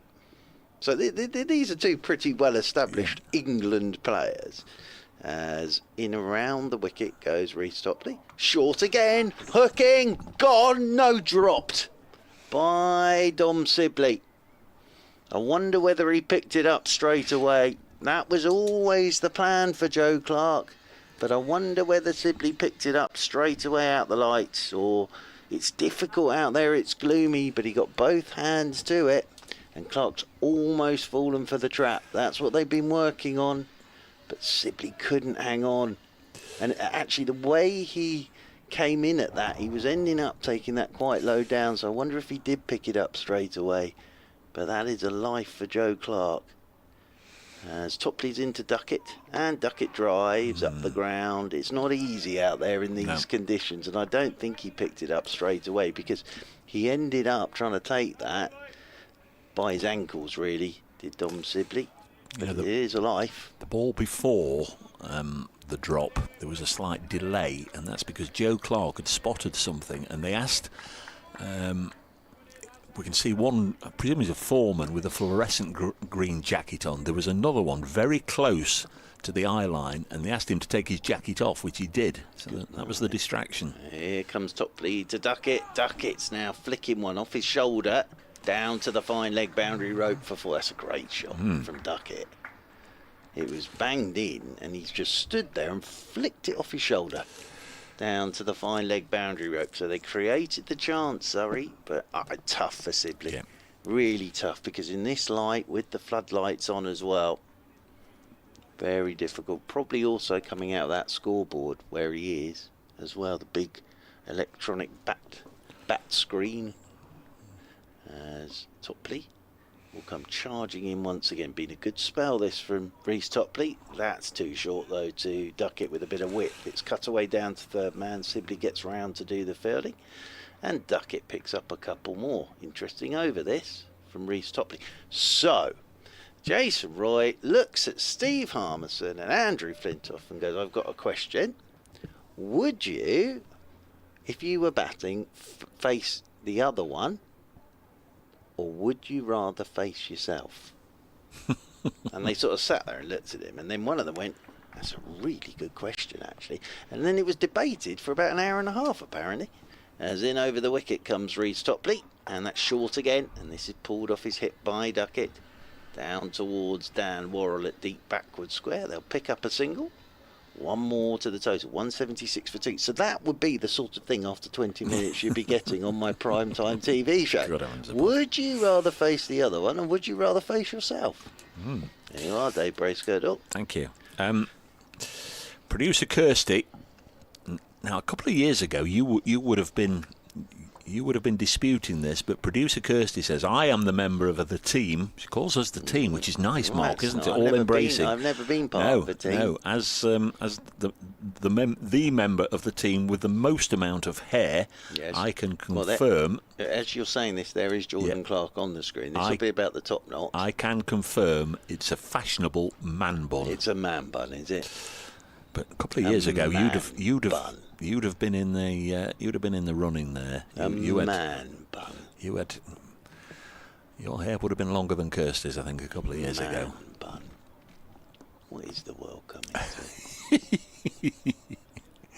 Here's Dan Lawrence round the wicket, bowls to Ducket, who's now found himself in the 70s. Drops this on the leg side, and Lawrence fields. There is that sort of feeling that the umpires might just sort of, at some point, say, let's adjourn, early ladies lunch, and gentlemen. Yes, these clouds disappear. I can't believe it was darker than this when they went off on the first evening. This is pushed back to the bowler, because they'll have taken a reading then, and once they start looking at light meters. Although you've got to say, I know Clark was dropped there, but it's not like Ducket's not picking it up cleanly at the moment. No, and they might be able to see that from behind us some brighter weather's coming. Ducket again defends. So we've had we had 3 dots in this over. 176 for 2. Nottinghamshire then this morning, easy for me to work out. I've added 77 runs for 1. Began the day on 99 for 1, of course. Lawrence bowls Ducket. Plays this square of the wicket on the offside. The lead is 142. If we don't mention the lead from time to time, it was 65 on first innings that Surrey led by. So you've got that. This is chopped away on the. No, it wasn't, Mark, was it? It wasn't. It wasn't at all. The lead this morning was 65 when we started play. But it was 34 on first innings. Yes, it was 65 at the start of the day. 34. So if you take 34 off the current score of 177 for 2, it's now 143. We'll get there in the end. Sometimes we need fingers and toes and calculators and logarithms, sines and cosines and pi. As Clark down on one knee, slog sweeps this for 6 high into the. Or maybe not so high, actually. I see a couple of gentlemen on the second or third row just going and getting the ball and throwing it back on the Bridgeford Road side of the ground at just in front of the square leg umpire, away for 6. And Dan Lawrence, have a bit of that, says Joe Clark. Clark goes to 32. This partnership 65, Notts 183 for 2.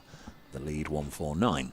Yeah, and nicely played that by Joe Clark. Just outside his leg stump. And he just swept it away flat for 6. So on to 32 he goes. Reece Topley to do battle again here with Ben Ducket. From the Stuart Broad end, he's in over the wicket to Ducket. Ducket's forward, doesn't time this at all. Looks absolutely filthy with himself there, does Ducket, that he's not playing that through mid-on. And he's rehearsing that shot, because Sean Abbott's fairly wide there. Mid-on position. correspondence. I don't know who it's from. It's got my number, obviously. Loving the commentary, Middlesex and Surrey member. Here is my Ben 11. But the Ben 11 as Topley. Left arm over the wicket he comes, and nicely played by Ducket. Just lets this come to him and then opens the face and guides it down towards Dom Sibley. And they'll pick up a single. Have we got time? My 11, Ben Ducket, Ben Slater, Ben McKinney, Ben Geddes. Oh, Ben Geddes. Ben Stokes, Ben Folkes, Benny Ben Howell. Folkes. We haven't had Ben Folkes. Ben Brown, Ben Rain, Ben Allison, Ben Aitchison. Good Yes, work. well done. Mystery correspondent. Well Thank played. you very much. Well played. Yeah, that was from B. Slater, sat in the dressing room.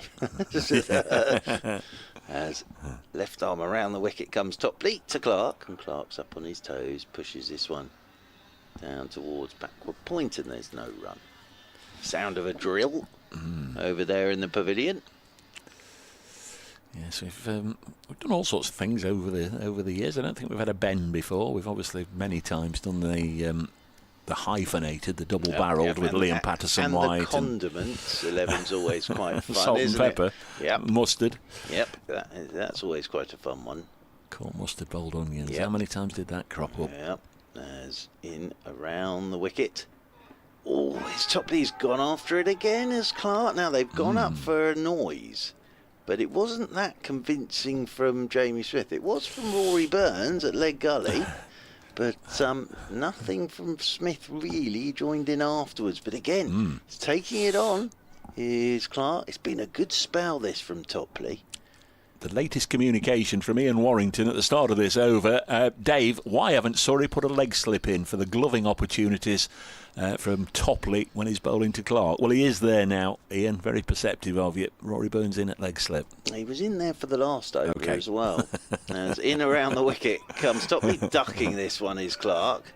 And that's taken by Jamie Smith away to his left-hand side. It nearly worked with that chance for Sibley. But as I say, it was a tough one because with the lights on, and I'm sure it's probably coming out of that big scoreboard in the dark as well for Sibley. The mystery correspondent was Tom Wilson, who Tom sent Wilson. the... I'm getting excited with the Sunday service now when we have a Court Pope bowled Abbott. You see, that's always very exciting. As in comes Topley around the wicket, and Clark off his hip turns this one down towards long leg, and there is Mr. Sibley to do the fielding. Well, actually, this is very kind of the production crew, but I will need Kirsty because I can't ever work out how to do that thing. We'll try at lunchtime. I've got a hairband, but I did mention yesterday when he was doing it, Jordan Clark, I've never really been out. When my Isabel, there it is, there's the man bun of Jordan Clark. He wears it well, you've got to give him credit. Oh, yes. Absolutely. But when my Isabel was little and I used to have to do her hair, I could never work out how you make these things. And anyway. Sean Abbott. Past umpire Nigel Long. Right arm, medium fast bowls to Clark. His intended drive through the offside is thwarted. Good diving stop by Dom Sibley. I'm happy for purposes of the live stream, if Kirsty's happy to do it, to have my hair put into a man bun just for a while. Yeah, me too, Kirsty. For the purposes of it's all about content, Dave Bracegirdle. # content. Producer Kirsty's too busy during lunch to be messing with your hair. I know that. There's a stage behind square on the offside. Someone's going to have to do it. It will have to be you then, because I have never been able to work that out, how you do that. We go back on the train tonight with your hair in a man bun? No. Poor old Isabel used to go to school and her hair was a right old state. When Daddy was the one picture, No, I won't be sat on the 7:35 from Nottinghamshire tonight with the man bun. 185 for 2. Sean Abbott bowls flicked away nicely. In fact, it's not a flick. It's an elegant piece of timing from Clark. Really good shot from a man in form. Works this through the leg side. And of course, the big moment when he got to 700. we didn't mention, he's now the first in the country to pass 700 runs when he got to 25. He's now on 712 runs for the county championship season. 189 for 2. Chance to add to that. He misses out, works this to Patel at mid-wicket, no run. You can shut your eyes and you know Clark's in good form. It just sounds good off his bat, doesn't it? Just sounds really nice off Joe Clark's bat. He is a mighty fine player. Ducket began the morning on 35. He's now on 74.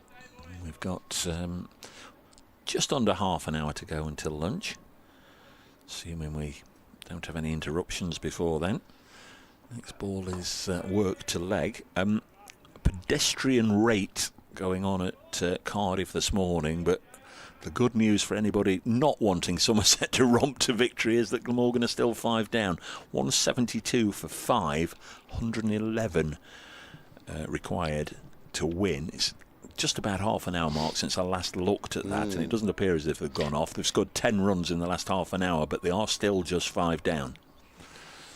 Abbott to bowl. This is eased into the offside. Still think it's a lot. Another 111 to win. 189 for 2 here. Nottinghamshire lead by 155. Get to the midpoint of the afternoon, and you'd imagine there won't be enough time for Surrey, even if they do get a lot of wickets in a hurry, to knock off the runs. So something needs to happen for the visitors between now and lunch, really. What I would say is Surrey have bowled pretty well this morning, and these two have played very well. It's again, it's all that stuff. Oh, there's a pigeon. Yeah.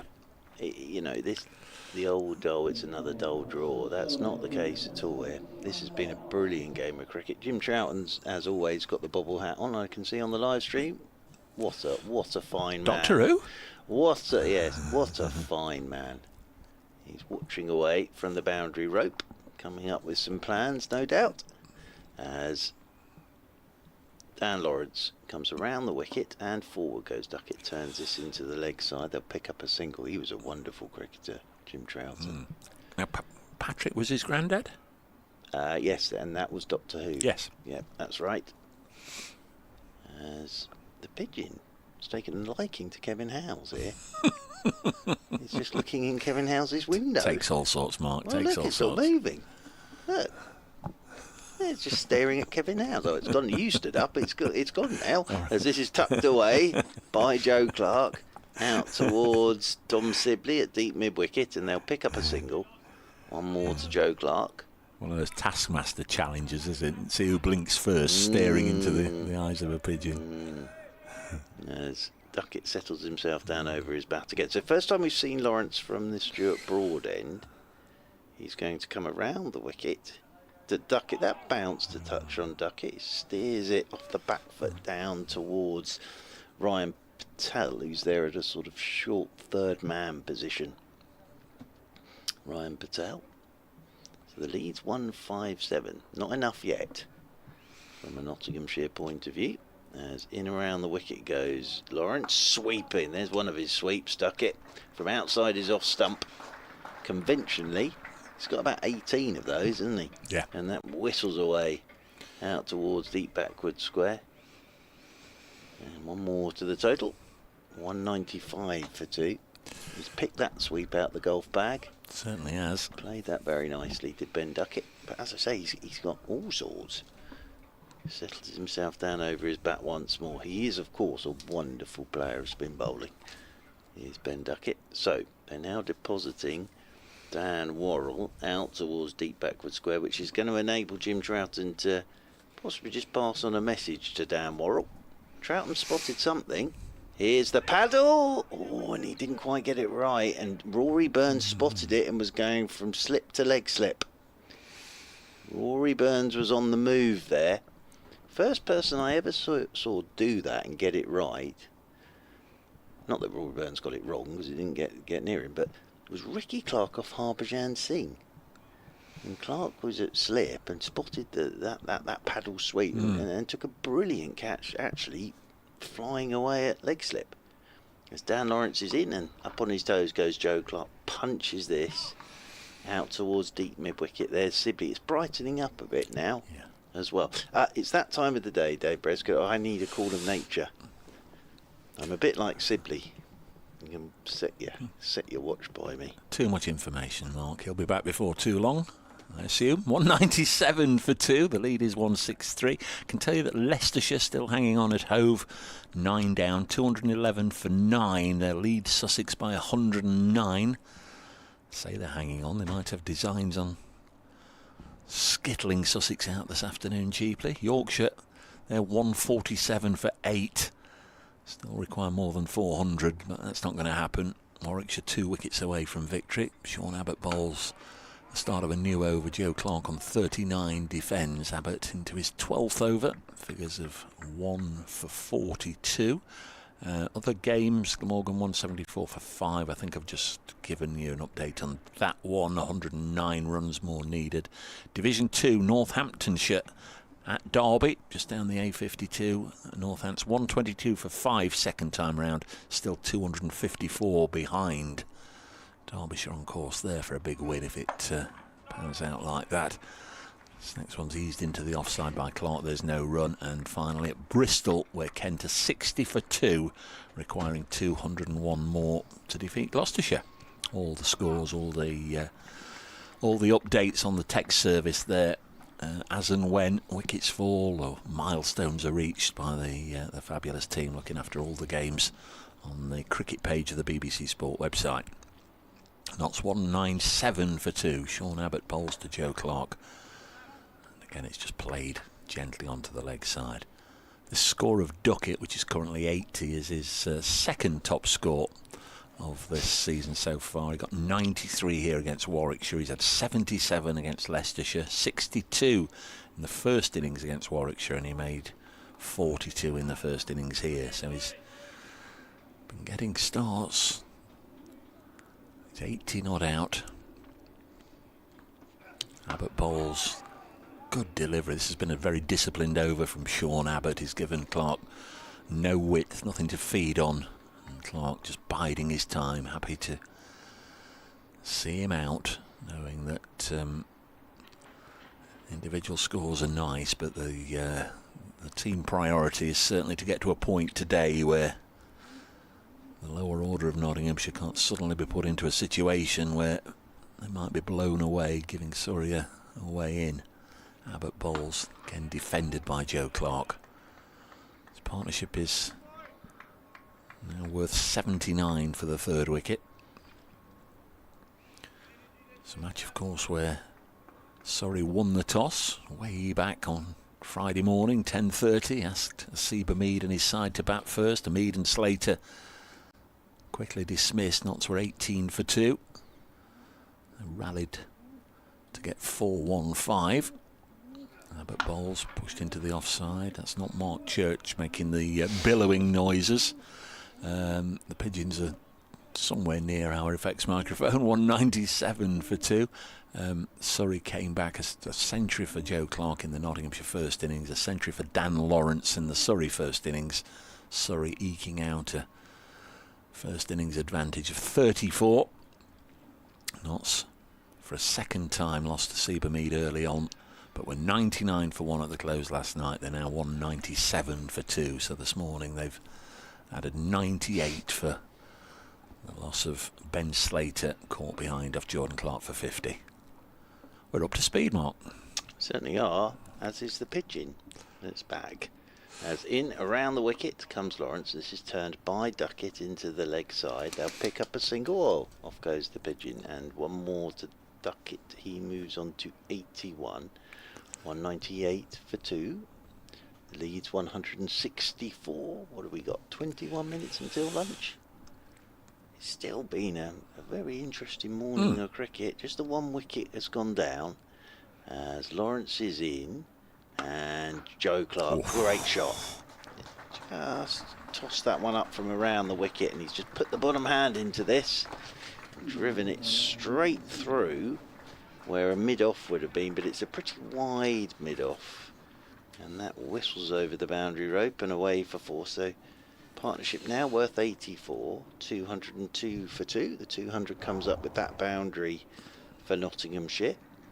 As Lawrence is in again, and Clark, long single down towards long on. That's nicely played as well. He moves on to 44, 203 for 2. Just again worth mentioning, Joe Clark this season, 92, 12, 33, and then this great run, 136, 94, 82, 97, 129 in the first innings here. He's in again. Here's Lawrence. That bounces outside the off stump of Ducket, who has nothing to do with that. Just lets it go outside his off stump. Taken by Jamie Smith. Comes bouncing in once again. Does Dan Lawrence, pushed by Ducket straight back up the pitch. Jamie Smith comes around from behind the stumps to do the retrieval work. That one chance off Joe Clark, dropped by Dom Sibley down at long on the hook, but that was when it was very gloomy here. As Lawrence is in again, that bounces on Ducket, but he waits for it on the back foot, cracks it away out towards Sibley. It's the end of the over. Surrey rushing around to get through overs here before lunch, and Sean Abbott is taking off his long sleeve sweater, and he will continue from this Radcliffe Road end.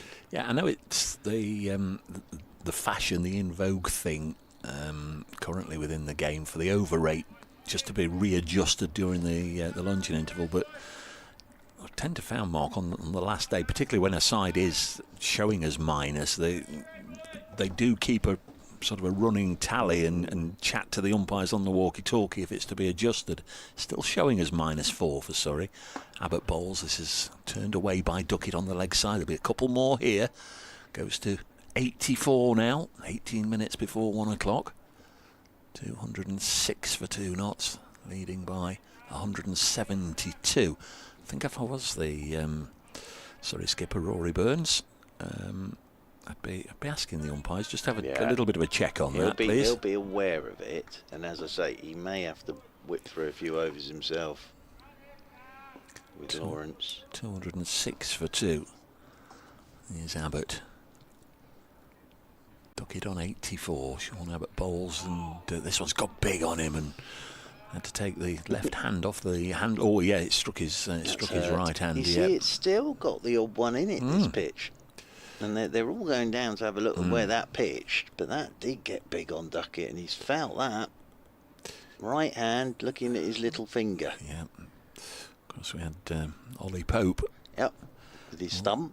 Also struck on the hand. What I would say on the over rate is sometimes I've sat here and a side has been -3, -4, -5, and I thought, well, you actually deserve it because you've done nothing but have lengthy chats and you sort of drift away between overs and whatever. I certainly wouldn't level that at Surrey in this game.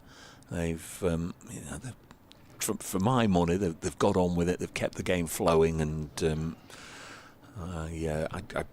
I'd be a little surprised, a little disappointed if that's not back at level. Certainly by lunch. Yep. So the physio's coming out to have a look at this digit of Ben Ducket. Shall I leave you to yes, of course, to go through this stoppage? Yes, well, at the moment as well, Rory Burns is in deep discussion with the 2 umps. So there's a lot of committee meetings going on out there. So Duckett's getting that finger looked at. Always mention that famous photo of Graham Gooch in that test match when he was struck by Ezra Mosley. And the look of pain, he's screaming, is Gooch. When the physio pressed down on it and went, does this hurt? But Ducket looks okay, actually. It's definitely hurt him. But, no, he sort of body language is, yeah, it hurts, but it's all right. You may get some of that clever freeze spray stuff put on it here. Joe Clark's putting it's a bit like the weightlifters these days, isn't it? They get this like talcum powder on their palms. Their palms don't get sweaty in their gloves, which you see with the weightlifters before they do their weight lifting, funnily enough. Oh, look at that. It is cold out there. Everybody looks absolutely frozen. So Ducket's okay. I think a painkiller, and yeah, here we go. You see, it's a bit, as I say, it's a bit like the weightlifters, and they put that on their palms and then rub it in, and then it stops their palms getting sweaty in their gloves. And yeah, Ducket's fine. He's all right to continue. Before everybody starts panicking around the country, he's fine. Ben Ducket. So the physio goes jogging off, and cricket will break out again in a moment. Who's that down at long leg? They're having a good old rest down there, aren't they? There we go. Yeah, look at that. Dan Lawrence. Oh, it's D. Lawrence. There he is. Looking like he's on the beach at the moment, isn't he? He's had a long old game, and he batted beautifully Centurion, yesterday. yeah. Centurion. Really did. So, Ducket's all right to continue. And around the wicket goes Abbott to him. He's going to look for that spot again, I think. But Ducket's in behind this one. Plays it out into the offside. Who was it who, in a game, famously had to go long leg to long leg, so borrowed someone's bike and cycled round? Was it Derek Randall? No, Ray East of Essex. Was it Ray East? Because borrowed someone's bike and cycled round to his fielding position. I'm led to believe he was a prankster, and that was very much in vogue with how he played the game. As in goes Abbott again to Ducket. Ducket's solidly in behind this one, plays it. I can't remember who it was, but in a game at Guildford, the ball rolled down to them at long leg. It was a very dull affair. One after, and they were sat in a deck chair. They had to get out the deck chair to pick the ball up. D. Randall was always good for something, wasn't he? Great fun, yeah. You don't get many bicycles in county cricket You don't grounds these anymore, days, no. sadly. Oh, the game's changed. Yes. As in around the wicket goes those famous years of bicycles at every game. It is one of the delights, actually, of coming to your fabulous ground, watching the Nottinghamshire players at the end of each day coming out and getting the green on the green bikes and cycling back to the hotel a mile or so away. Yeah. They do that regularly. They travel down on the coach, and then they go to and fro on the bicycles. Right old menace when you're trying to walk to the station. Over the wicket again comes Abbott. He's got a leg slip in for Clark, but Clark will just turn this off his hip out towards deep backward square. They'll pick up a single. Do other county sides do it? I guess it depends where they're staying. But I'll be honest with you. These days in London, walking to the station, I'm always just glad to get there in one piece. It's like the peloton at the Tour de France at every junction. It's horrendous. And now they've got those scooters as well. Those sort of motorised scooter things. But the other thing about those green bikes is you can just leave them wherever you want to. So you trip over them on the pavement. And you've got to sort of enter your credit card details, have you, before you set off on one? I would never get on one of those things. There's Dan Lawrence from the far end, bowls to Clark, nudges it down the ground to the long on for a single. Moves to 46, Joe Clark, 209 for 2. Dave Bracegirdle and Mark Church with you this morning in the commentary box. Just nipped for a quick comfort break there during that stoppage while Mark was talking to you, and the amount of people on the on the concourse and the back here just it's freezing out there, Dave. I said, well, we have got the windows open. Yeah, well, exactly. But I don't think it's quite as cold as they're experiencing on the terrace. As Ducket just drops this on the leg side, takes another single. 210 for 2, and he moves on to 86. You've got your heater on. Well, Which is good. It's a little bit self-defeating, isn't it? I mean, the window's open at the front and the heater at the back, but dear old John's looked after us with a heater at the back there. Lawrence bowls again. Clark clips this to deep mid-wicket for a single.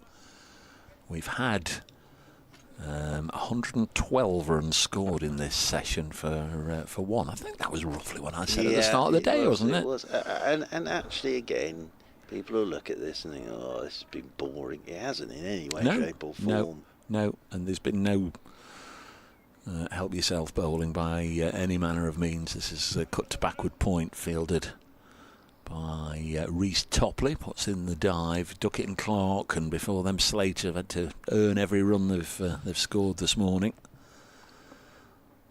It's been some thoughtful field settings from Rory Burns. As Clark again, Ducket, I beg your pardon, the left-hander drives into the offside but can't penetrate the ring. Stays on 86. I've enjoyed watching Ducket this morning. I know he's been frustrated that he hasn't really converted one of these into a three-figure score. Needs 14 more. Lawrence bowls to him and he's backed away to cut this. Oh, look away now, Don. Well, he's got a long way to come down, hasn't he? Reece Topley just couldn't quite reach down with those Mr. Tickle long arms and stop the ball. Got underneath him and away for a single. 212 for 2 at the end of the over. 178 is the lead. 212 for 2. Obviously closing in on lunch all around the country. Yorkshire hanging on 9 down. One more wicket for Warwickshire and that one will be done. And Glamorgan, bless him, still 5 down. They need 86 more to beat Sean Somerset. Dixon against his former county. Oh, of course, Yeah. of course. Incentive, what? Here's Abbott then, around the wicket from the Radcliffe Road end. That's tucked away by Ben Ducket out towards deep backwards square. He's played properly here, isn't he, Ducket? Yep. He really has. He's had to. What did we say? Significant? About 175, did we say? Well, I said about 175. As You know your onions. as Abbott gets the ball back in his hands once again. He'll come in over the wicket to Joe Clark. And Clark, good looking shot, the on drive. And again, it's just the noise off the bat. It's just making a lovely sound off Joe Clark's bat at the moment. And Downmoor shining that ball up there. And just lobs it to Sean Abbott. Just got a gully and leg slip now, Abbott. Coming in over the wicket to Joe Clark. And Clark tucks this one into the leg side. And there is no run. As Ryan Patel does the fielding in there at short mid-wicket. So yes, chilly old day here in Nottingham, but we've stayed away from the wet stuff. It's been pretty gloomy, but it's brightening up again now. Sean Abbott gets ready to come right arm over the wicket to Joe Clark, and Clark punches off the back foot. Nice looking shot again. We'll get a couple here. Will Joe Clark? That takes him on to 49 now. So he's on the verge of yet another 50 here. Here's Joe Clark, 125 was it in the first innings? 129, yeah. 29, and now he's one away from another 50. I saw it was put out on social media that going into this round of games, he was the only one that had passed 55 times this season. Well, he did it in the first innings, and he's close to doing it again here, so that'll be 7 times. He's on the back foot here. Well, am I right in thinking that if he gets to this 50, it'll be 6 consecutive times? Ooh. Is that 6 consecutive? Yes, 136. 6 consecutive times. 136, 94, 82, 97, 129. Yeah, that's good, isn't it? It's consistent. Settles himself down once again. Here comes Sean Abbott to Joe Clark. And, Clark, it was a slower ball and he was through it early. And it was leading edgy. And it bounces up in front of Downmoor at mid-on. There were cries of catch it, but it didn't carry to Downmoor. End of the over, 6 minutes till lunch then. And Nottinghamshire 215 for 2. And their lead over Surrey is 181. A couple of results yesterday. First result of day 4 is now in. Warwickshire have defeated Yorkshire at Headingley by 377 runs today. They've dismantled the remainder of the Yorkshire second innings, all out for 171. 4 wickets for Ethan Bamber. I think he got the first 3 wickets and mopped up another one this morning. Oh, there's a full toss from Lawrence, and Duckett's got that one away. It's going to be nip and tuck. No, it's going to be cut off. So there will be a couple of runs. It's good timing that, isn't it? Just before lunch. Yeah, we'll sort out the points, whatever, as we go through the day, when we know how many bonus points Warwickshire got and all the rest of it. Leicestershire are all out at Hoe for 227, so Sussex need 126. I would imagine they'll start that after lunch. Lawrence in. Ducket lets it go through to the keeper, and the glorious Glammies, 197 for 5, require 86 to beat Somerset. Somerset obviously require 5 wickets to win. Can't show favouritism or Hey. This is pushed back to the bowler. 217. The glorious Glammies. Can't show favouritism. Did they say? They used to call. Was it the glorious Gloucesters, wasn't it? Yes. Yeah. Ducket has 90. Somerset are strong this year, so it's sort of a respectful view from afar that if they're allowed to go on as they have been, and if they do win 3 out of their first 5. That's the 100 partnership that's been applauded. This is dropped on the leg side for a simple single. Ducket in 45, Clark 49 in this partnership. Handful of extras as well. Done very well, this pair. They're the best of mates, Clark and Ducket, and they've just complemented each other here. The different styles, right-hander, left-hander. This one's turned to square leg, no run, but happy in each other's company on and off the field of play. Clark on 49. Ducket will be looking to respond to any call for a single. Doesn't get one here, as again it's turned to square leg. End of the over, 2-1-8 for 2. There'll be time for one more over mark before lunch. There certainly will be. Now, is it going to be Sean Abbott? Yes, it is. He's taking off his white floppy sun hat. Very enjoyable morning of cricket again, though. They are 2 good sides, these two. They really are. And thankfully, they'll play each other again this season. Yeah. Yes. Nottinghamshire just edged an absolute thriller at the Keir Oval, of course, as we're talking about. But they've added to it with this game with Stone and Ducket in the side. As forward goes Ducket, plays this one back up the pitch, and there's no run. You know, in terms of international experience as well. Ah, well, of course, for that one, I think Mr. Chahar will be here. So he'll be bowling his leggies. Yeah. That'll be fun. He's a fun cricketer to watch. He really is. As Sean Abbott, around the wicket he goes, and Ducket, that just climbs at him again off a goodish length, and Ducket's bottom hand comes off the bat handle, lays it down into the leg side, rolls in there to Ryan Patel at short mid-wicket, and there's no run. Well, of course, I'm gearing up for my man bun during the lunch break. Dave Brett, you might have to do it for me. As Abbott, here he comes once again, around the wicket to Ducket, and Ducket's playing this one as if it keeps a little bit low on him. Can I just give a further mention on behalf of the Nottinghamshire Heritage team, Steve and everybody? If you're listening in the ground, you want a bit of a warm, but also you want to, just have a look at the latest exhibitions and displays and everything. The library is open. They've got the heater on, nice and warm in there. A million cricket books, not quite, but you know what I mean. Lots to see and do, and lots of interesting people to talk to. Library at lunch. Around the wicket. Ooh, goes Abbott. That leaps a bit on Ducket as well. You see, there's still the odd one in this pitch. Ducket's played that really well. If you get that as soon as you walk in there, that's going to be very difficult. Ducket's been out there 148 deliveries now. But if you got one of those first ball, it'd be horrible, wouldn't it? As one of the correspondents said earlier, it was his slowest 50 for couple of years. He's played properly here. He's had to, as he's pushing this one away into the offside, and he'll pick up a single. One more to the total. One more to Ben Ducket. He moves on to 92, and Joe Clark comes on to strike. So this will be the last ball before lunch, I think. Will Mark. Yep. The big old digital clock is saying 12:59. I'm back at the Keir Oval tomorrow for Surrey women against Essex. I wonder if the clock on the pavilion's still going to be reading 4.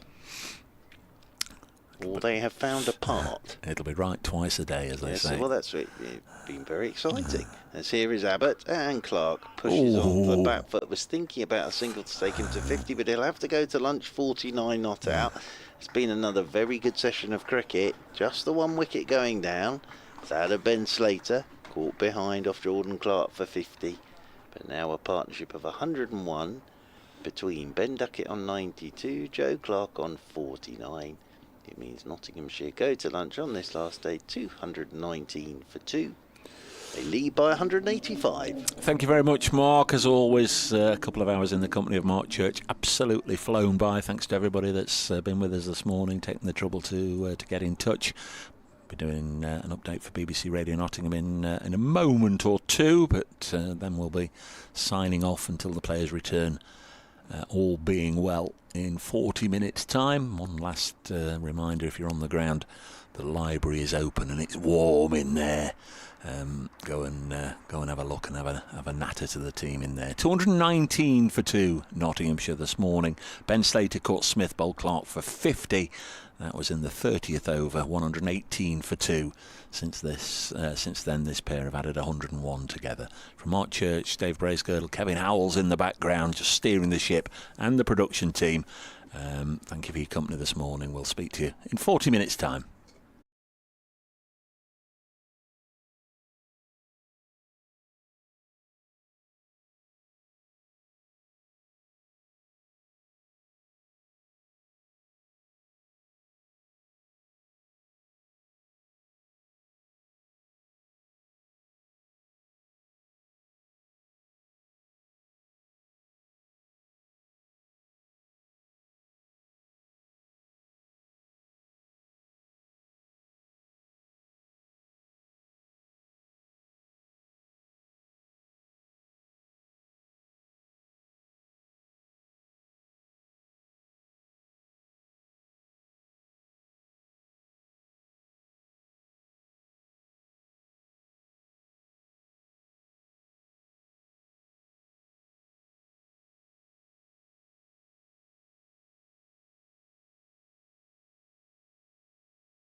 Well, a very warm welcome back to Trent Bridge here on the BBC Sport website and app and on your smart speaker, with the sun now shining here in Nottingham.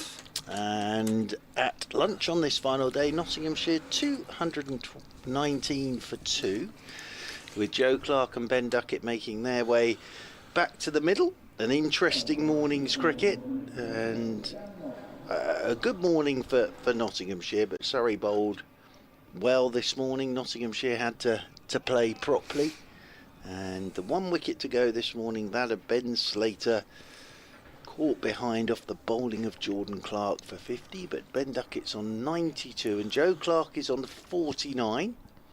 And as I say, the sun is now shining here at Trent Bridge, so the lead is 185. We've got Dan Lawrence stood at the top of his mark, but the umpires are getting together for a chat about something now after lunch. Maybe it's what they had for their lunch, I don't know. But welcome back, Dave Bracegirdle. Thank you. Are you sure I'm at this end? Were you at that end? Did we not finish at that end?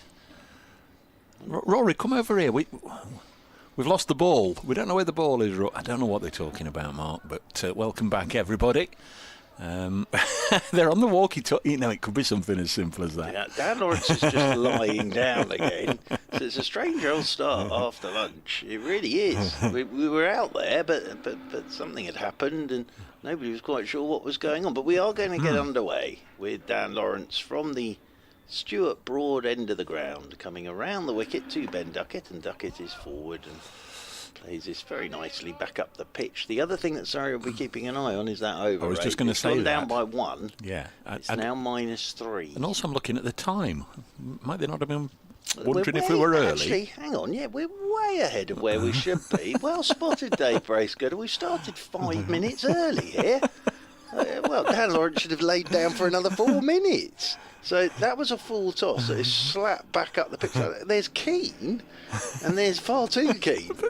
Why have we started way ahead of where we should be? Well, here comes Lawrence once again, in around the wicket. Forward goes Ducket. He will pick up a single. 1 more to the total. I did think we'd started early.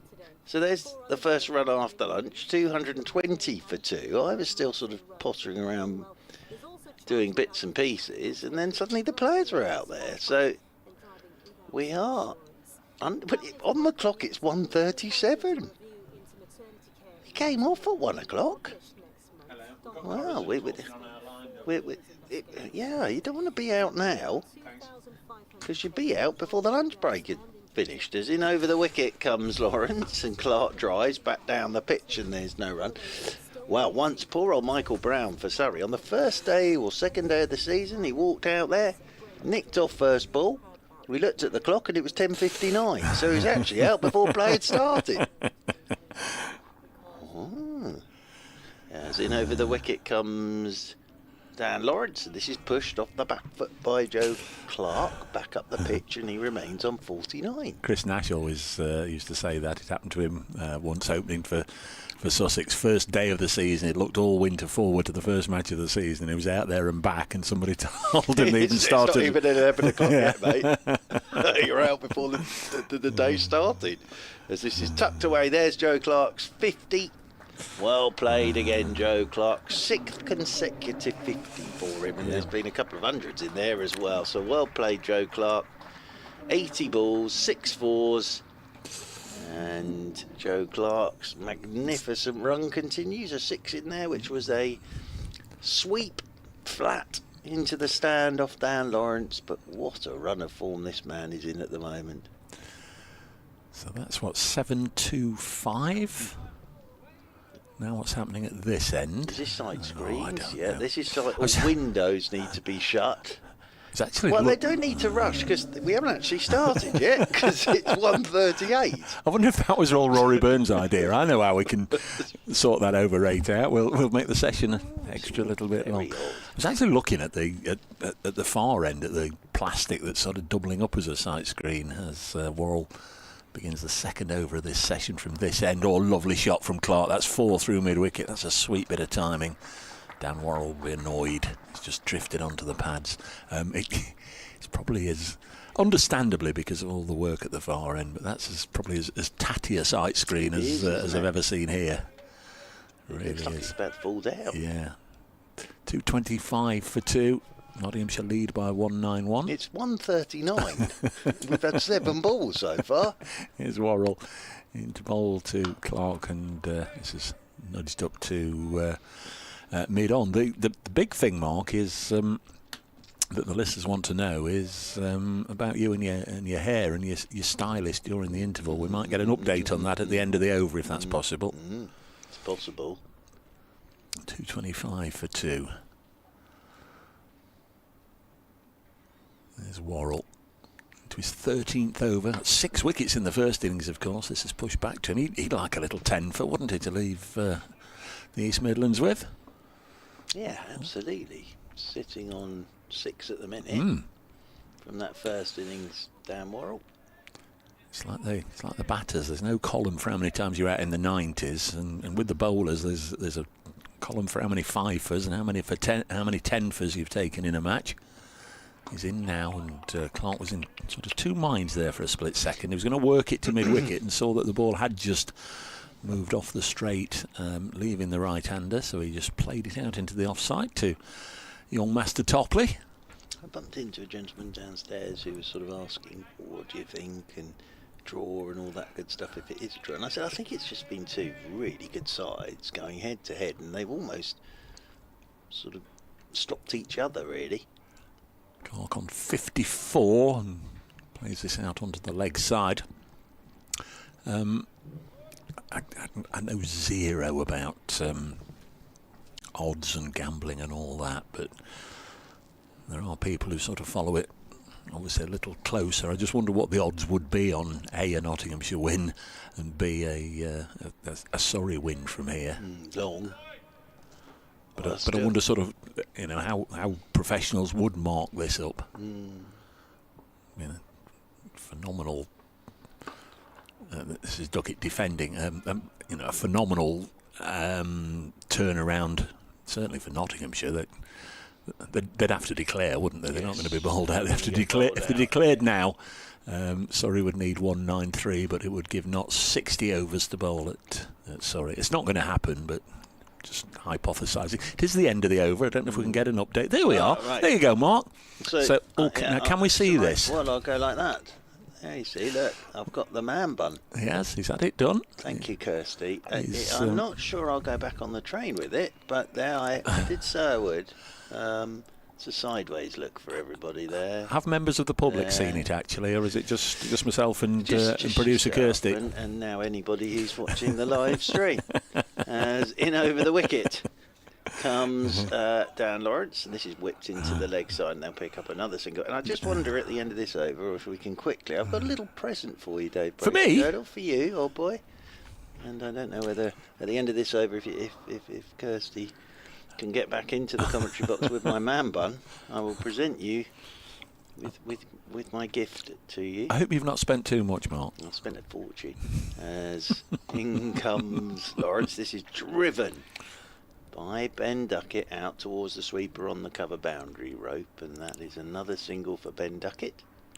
I won't have More to to the total. be like those good people at the BAFTAs last night. Get the get all the. You have to make an acceptance speech. Yeah, that was the. I'd like to thank Mrs. Bracegirdle would be first, I hope, as this is turned for her patience. As this is turned out towards deep mid wicket, and they'll pick up a single. Well, she won't be listening. That's for certain. There is that. On to 57 goes Clark. Ducket comes back onto strike on 94. As in around the wicket goes Dan Lawrence, and this is cut by Ducket nicely, and that'll beat the dive at backward point. That'll take Ben Ducket on to 98 and 233 for 2. Yes, you're doing the time-honoured thing of putting all the responsibility of a Nottinghamshire player reaching 3 figures on myself. Well, I'll do it if you want me to. Well, yeah, go for it. No, go on, Mr. Bracegirdle. You should be, if it gets there, it should be your dulcets. It's Dan Lawrence bowling from the pavilion end to Ben Ducket on 98. Played terrifically well in this innings. He leans back and cuts this into the offside. Nicely stopped at backward point. And there's no run. One ball left in this over from Lawrence. He's had spells at each end today. This is the final ball of his 12th. He's round the wicket, bowls, and Ducket pushes it back to the bowler. End of the over, 2-3-3 for 2. One thing you could see there through the back of Lawrence's sweater is he's wearing number 38. Well, that's not his number, is it? He's got somebody else's shirt on. 38. Right, so here you are, Dave, with my man bun. So for a lovely... Now, you were taking correspondence this morning. Yes. So I've got you correspondence from me to say thank you for a lovely 4 days. There we are, look. Champion's postcard, and I've written you a little missive on the back. Oh, Mark, that's so kind. There you are. Here's Dan Worrell coming in over the wicket, and this is flashed by Joe Clark down towards third man, and they will pick up a single, and that will bring Ben Ducket onto strike again on 98. So 234 for 2. There is writing on the back. Yes. Dear Mr. Bracegirdle, thank you for a lovely 4 days. I'm a big fan of you. Yours, Mark Church, aged 52. Thank you very much, Mr. Church. Thank you. Here is Worrell round the wicket to Ducket on 98, a play and a miss, and it goes through to the keeper. Has this come from the club shop? No, I made it myself. And if you notice, it's got a stamp. It has with the king on. With the king on. It's a 25p stamp. 25p stamp to Dave Bracegirdle. It's a long time since you bought a stamp. Exactly. Trent Bridge Cricket Club. And it's found its way to you, That's amazing.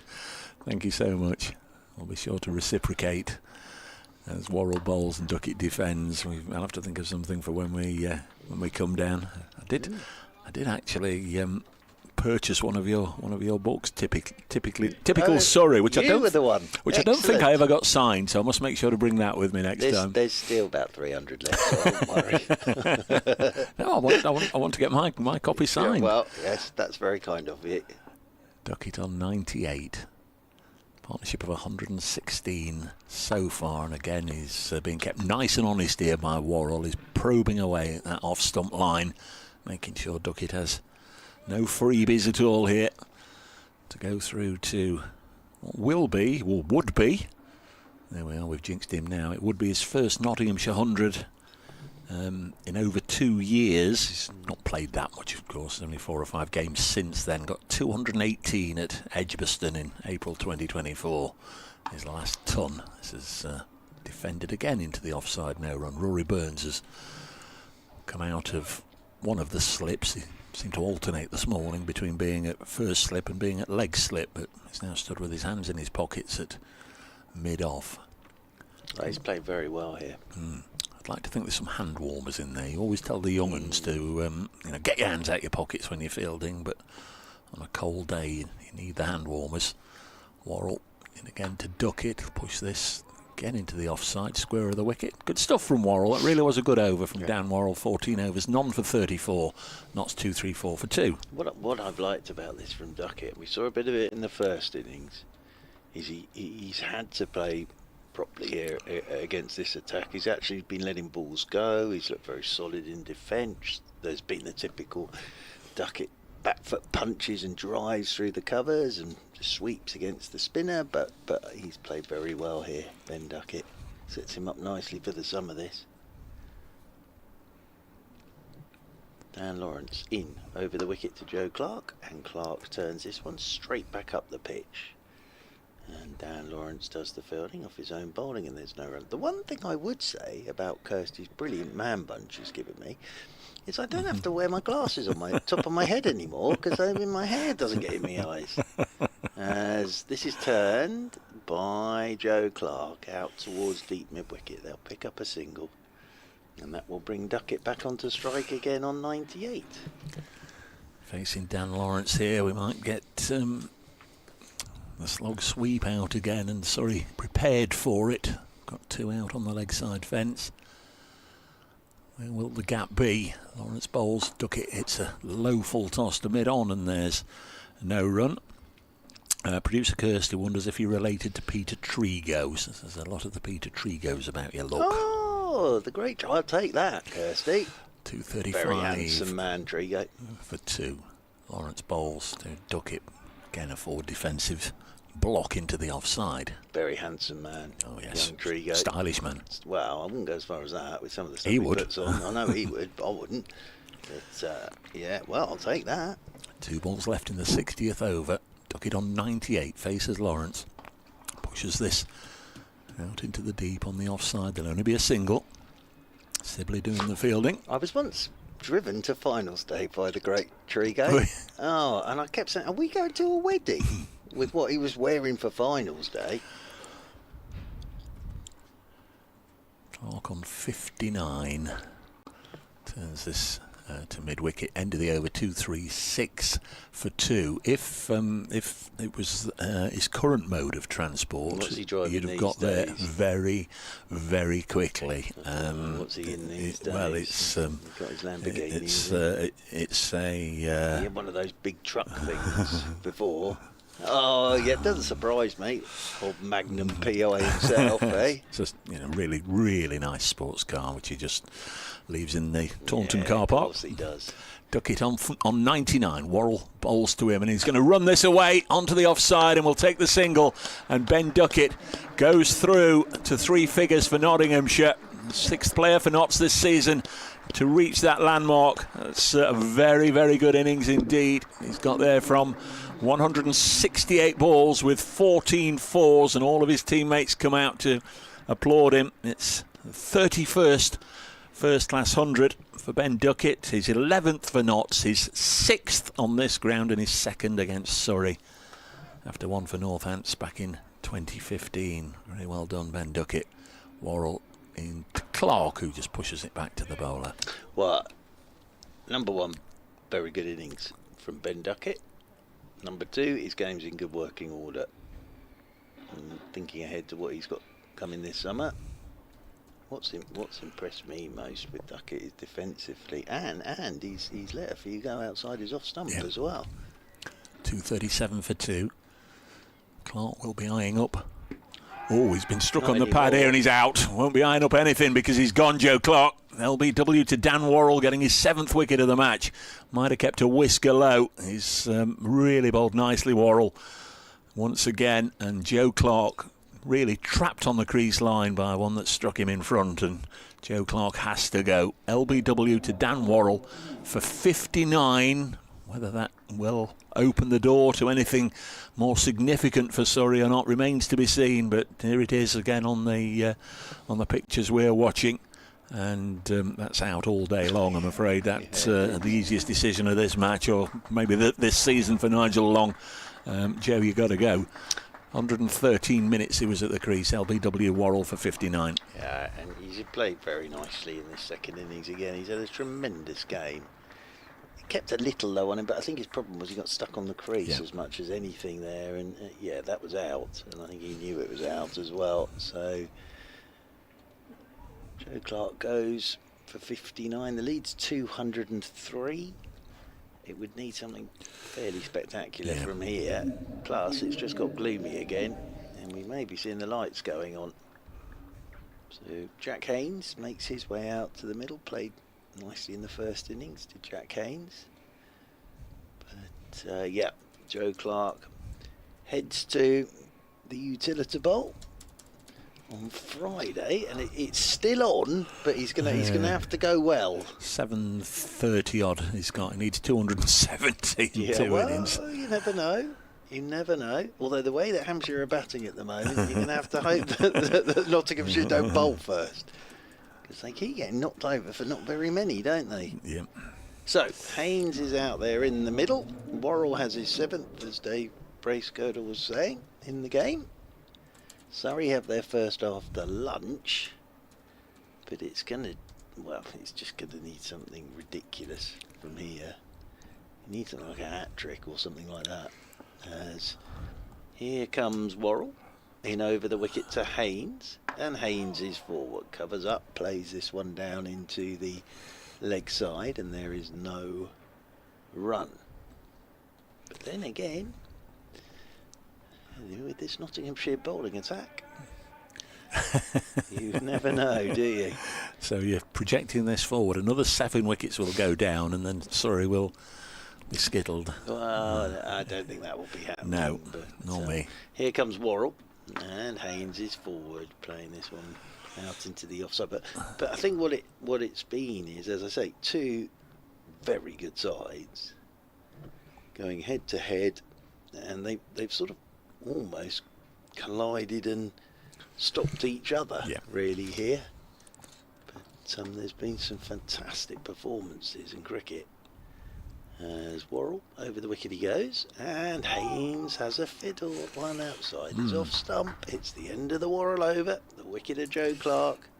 237 for 3.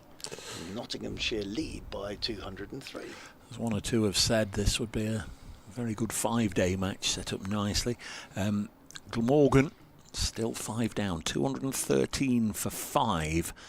Need 70 more to defeat Somerset. Still, I'd say Somerset right bang in that, needing 5 wickets. Get 1 and the doors might open. Sean Dixon, as Mark pointed out, former Somerset player, let go in the winter. It's 53 not out. There's Lawrence from the far end. Bowling to Ducket. It's a full toss. He'll just drop it on the leg side, take a single. What can you tell me about Sean Dixon in the record books? He got that massive. He got 300 or something. I think he did. Against Beckenham, wasn't it? I think he's had a 300. Yeah, he has. Is there something else about Last him? man. Last man. Can you think of a last man stat? No. Last man in first-class cricket to be given out handled the ball. Ah, there you Changed are. the regulations, haven't they, since then, to obstructing the field. Yeah. 238 for 3. That was in his Kent days. Right. Haynes pushes this in the offside. So it'll be single. the last one ever. Well, unless they change it back, because you can't be dismissed. Handled the ball now. You're out. You're out obstructing the field. I wonder if they'll find his glove and put it in the museum of Lords. If you sort of bat it away with your hand now. Didn't Gucci do that once in a test and match? Vaughan. Michael Vaughan as well. Ducket defends. I think Vaughan did it in India. Have you reenacted that? No. Well, that would be a good one for It you. would be an excellent one. You seem to take requests from all sorts of people for all sorts of things. There you go. Can you reenact a handled the ball dismissal? My career.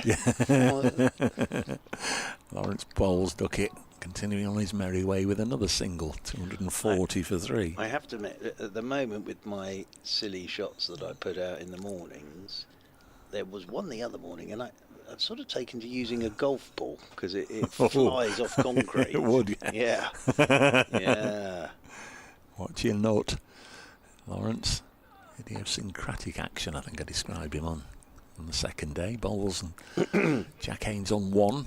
Just runs it out under the leg side. But there was one a few days ago, actually.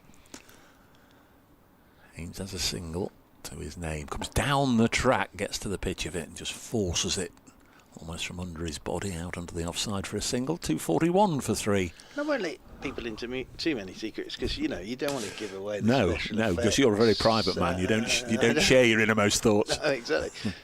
But as I let it go and it hit the concrete, I thought, oh no, and it was going straight between my eyes, and I was quite proud of myself. I did get inside it and hooked it straight into some more china plates, but there was a moment there where I thought this is not going to end well, Mark. As Worrell down below us comes in over the wicket, and Haynes is forward playing this one back up the pitch, and there's no run. So yeah, silly really, isn't it? And the bat I use, I think is from the 1960s.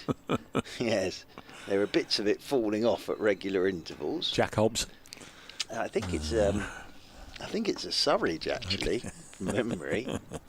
But yeah, silly thing, isn't it? As in over the wicket comes Worrell, and Haynes is forward playing this one back up the pitch, and there is no run. So Joe Clark, if you're just joining us again after lunch, out LBW for 59. Duckett's gone to his 100. He's 102 not out. The lead for Nottinghamshire is 207. 241 for 3. As Worrell is in and forward. Goes the right-handed Haynes. Tucks this one into the the leg side. Rory Burns comes around to do the fielding in there at short mid-wicket. Nicky, the Somerset bagpuss, says nice to see Ben Duckett's got his mojo back. Just a 54-year-old, says it was a nicely circumspect innings from Ben Ducket. Yeah, I think all parts of his game look good at the moment, don't they? Yeah. If it was like an MOT, as forward goes Haynes, and Reece Oxley falls over as he does the fielding, and they'll get a single. That's put a grin on Adam Thomas's face. But yeah, if he'd been in for his MOT and service, I think it would have been the phone call saying, yeah, everything's fine. Yes, he might look scratchy for 2 or 3 balls, and then hit the most exquisite shot from the next one. The way he plays his game, he's never out of form for long. Nope. As in around the wicket goes Worrell, and as we say that, he checks one, and it almost went straight to Sean Abbott. No, apologies, Rory Burns there at short extra cover. He's just got an amazing eye and brilliant hands. As Ben Ducket, and when he's on, makes it look very simple. The game of cricket. Raining at Hove between Sussex and Leicestershire. That's no good. As in around the wicket goes Worrell. Oh, now that hops again. Ducket gets that bottom hand off the bat handle. He did get hit there before lunch. Yes. But he's made sure that bottom hand's got off the back handle. End of the over, 242 for 3.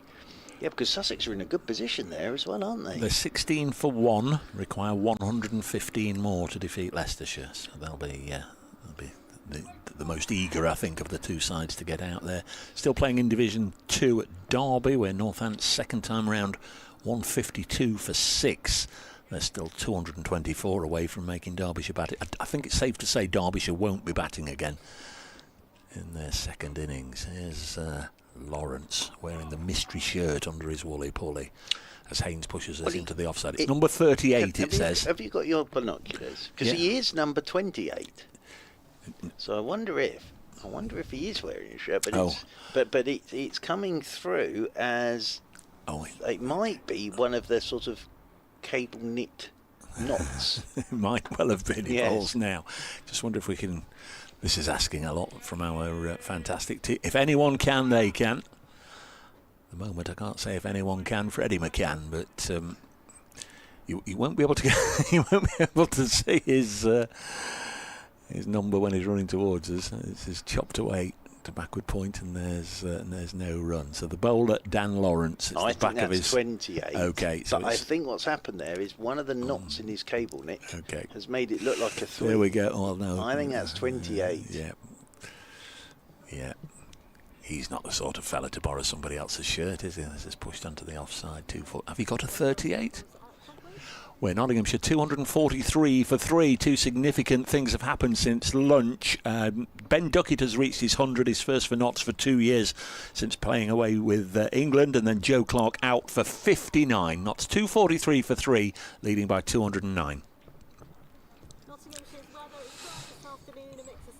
Well done there, Dave Brady. I go through patches where all I hear is urch. Yeah. And I think, that'll be me then. 244 for 3. Lawrence to bowl to Haynes, and he'll get a single down the ground. I rather prefer that, actually, just hearing a portion of my names, knowing that Radio Nottingham want it, than yesterday, for example. We'll be going over to Dave Bracegirdle of the cricket in a moment, but first, here are all today's football scores. Yes. Or this morning we had Shania Twain. We did.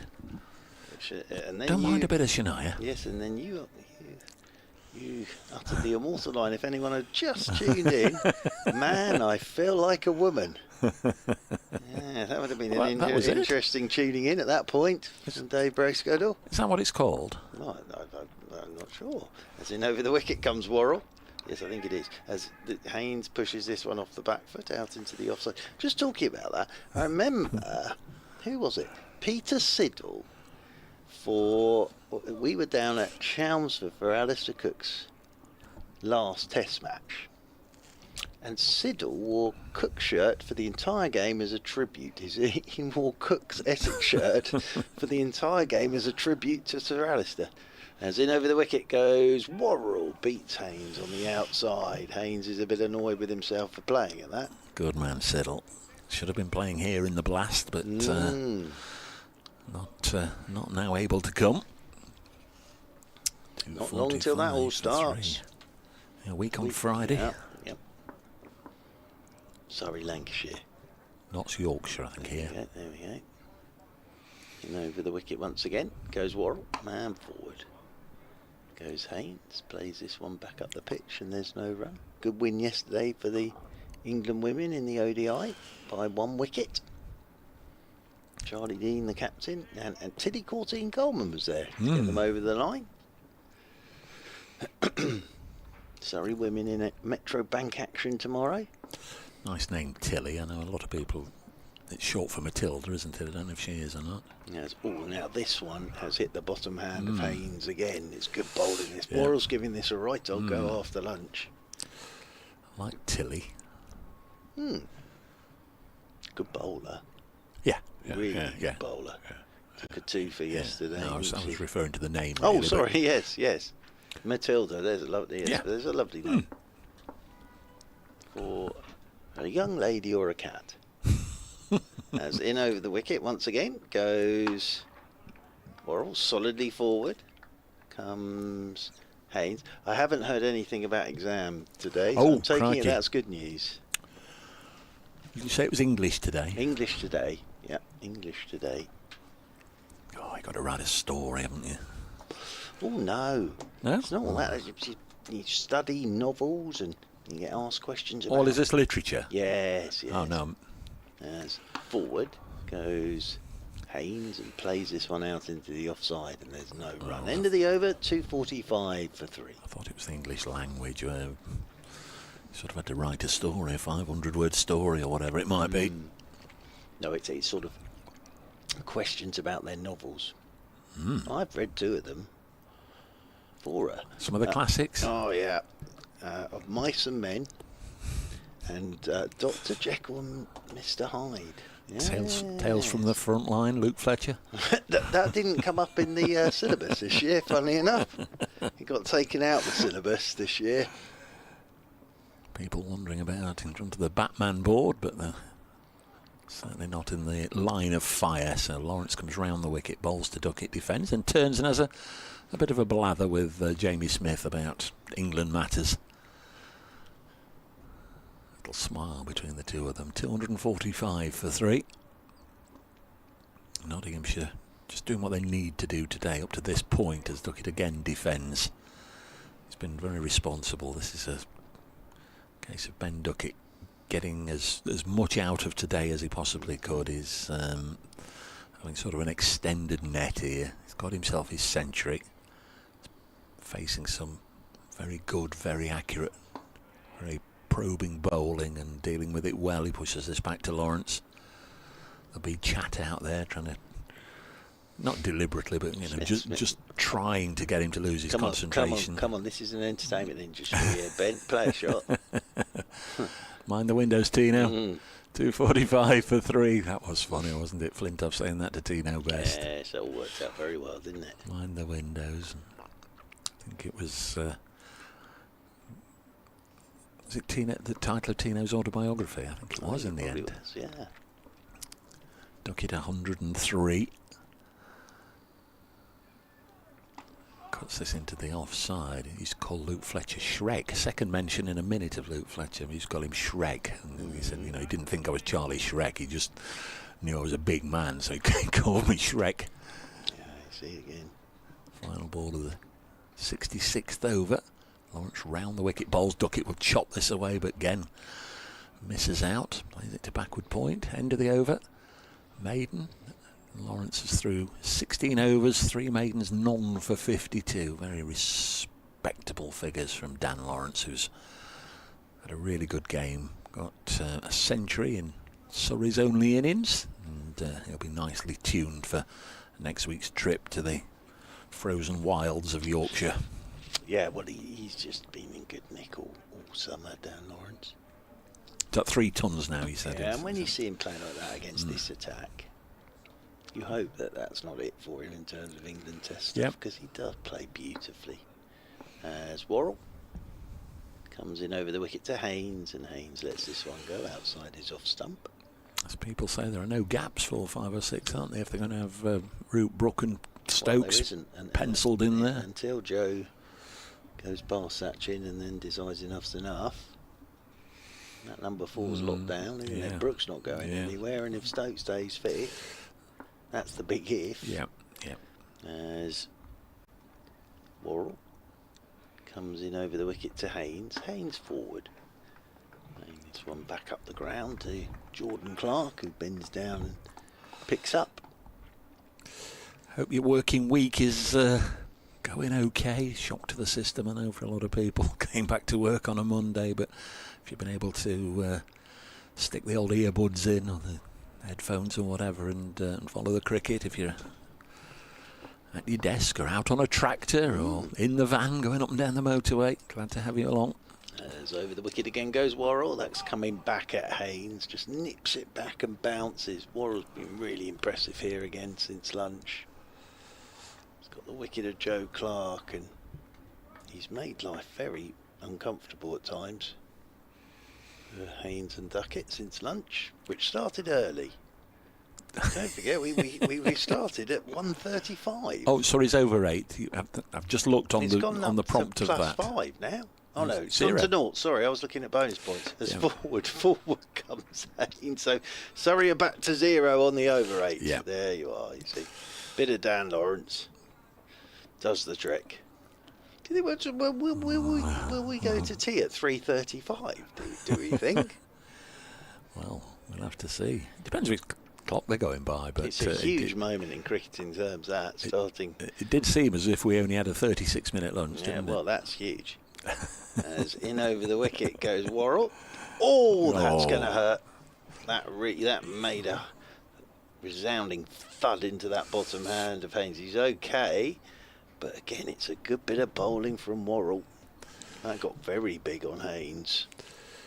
Do you think when I do a bit of a write-up for the old the Yellow Almanac, that ought to be mentioned on the final day? The lunch interval was measured or timed at only 36 minutes. Well, it was all a great surprise to everybody, as this is nicely played by Haynes. It's just drifted onto his pads a touch there, and Haynes just turns it away down towards fine leg, but it was another hard over that from Dan Worrell. Yes, End of it. Been walking back to his fielding position, humming Elton John's Daniel to himself there. Oh, Daniel. Remember that, Elton John's Yes, Daniel? I do. Daniel, you're a star. That was part of that song, wasn't it? From Mr. John. Yes. Oh, we made it through the BAFTAs last night. All the speeches and what have you. Lots of people I'd never heard of, or TV shows we don't watch. Start of a new over. Ducket will get a single, working it behind square on the leg side. In fact, I think it's pretty much fair to say we'd heard of Mary Berry, and that was about it. Well, what I liked about it was Celebrity Traitors won an award. Oh, yes, didn't yes. it? But then every celebrity that was on it was sort of saying, I was delighted to be part of it. Well, hang on, you didn't do a lot, did you? You didn't do it for free, number one, and number two, it's not like you were acting or anything. It's Paloma Faith in from the far end, and it's dropped on the leg side by Haynes, no run. I mean, she was voted off first, wasn't she? And she had a speaking part. I don't know. I didn't watch that either. I'm sure it's all very well and good, but I'm sure they've got better things to do with their time.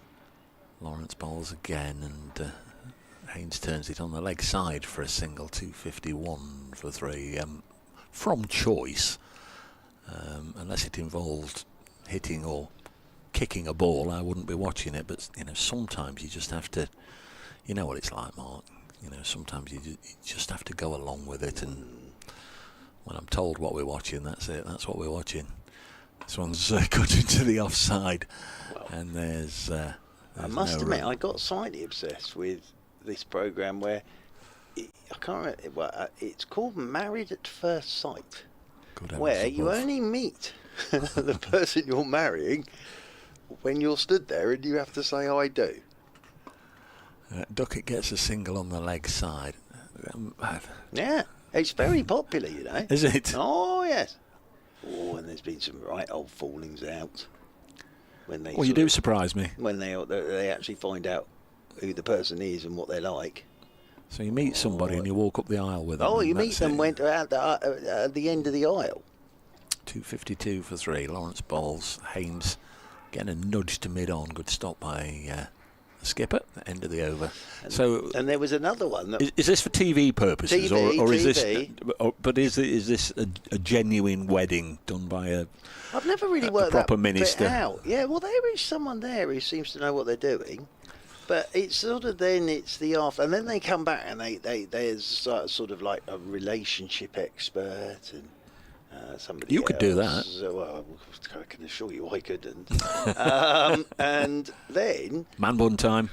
oh yes, here's Jordan Clark, sporting the Mark Church man bun. He isn't at the minute. 'cause he's but got his hair he can down. do it himself. If this was me, Kirsty would have to come out of the broadcasting box, go all the way down. Well, have a look how he does it now. Then, if he's He's going not. He's to do going it. to bowl with hair down. Is he? This is very exciting. Yeah, Clark's bowling with hair down, everybody. This is very exciting. So Jordan Clark is He's going to come in with his hair flowing behind him. Around the wicket he goes, and solidly forward goes Ducket, and plays this one up towards mid-off. So he's sort of sporting his Heathcliff look here. Is Jordan Clark for a Sunday night BBC TV drama. There he is. You can see him on a horse, can't you? Sort of on a wind-swept mountainside.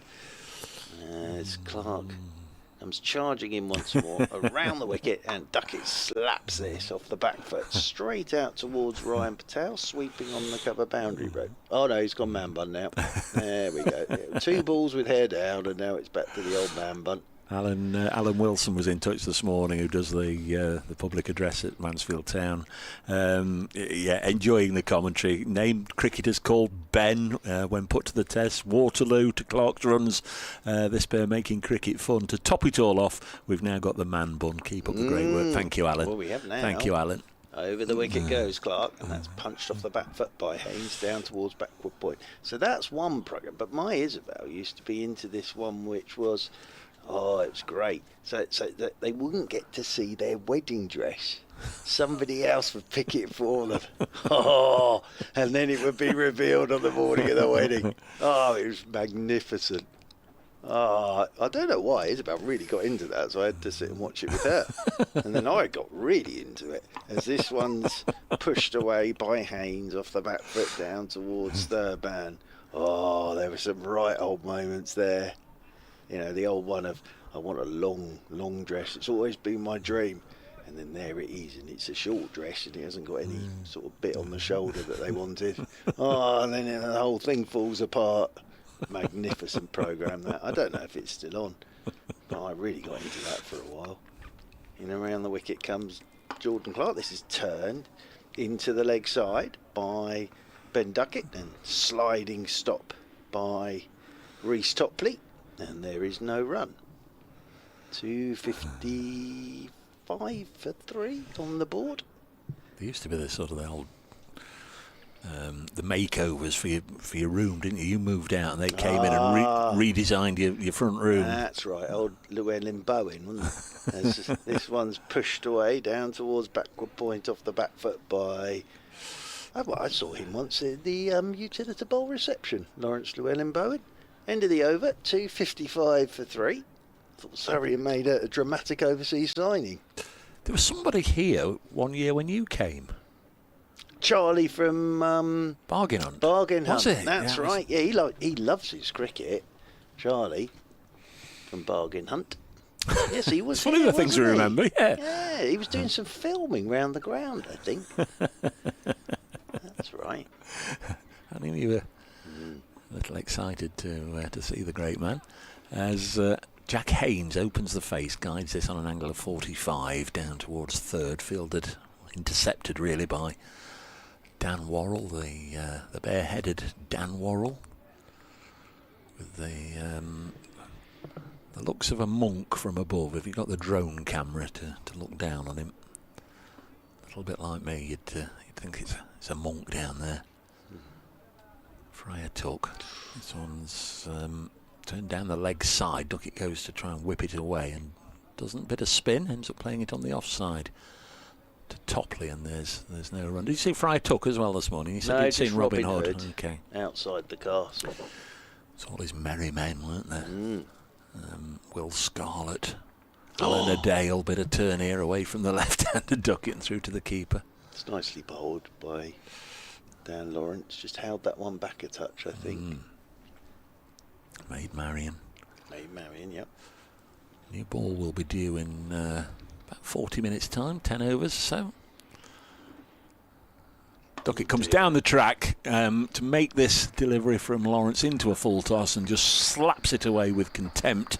Did that go all the way? I think the the umpire's arms were raised skyward. I had to look away from the monitor and missed the crucial moment of either the ball reaching or crossing the rope. And then by the time my eyes had alighted on the umpire, he'd finished signalling. 261 for 3. Ducket onto 112, hitting Lawrence for a flailed 6 over the offside.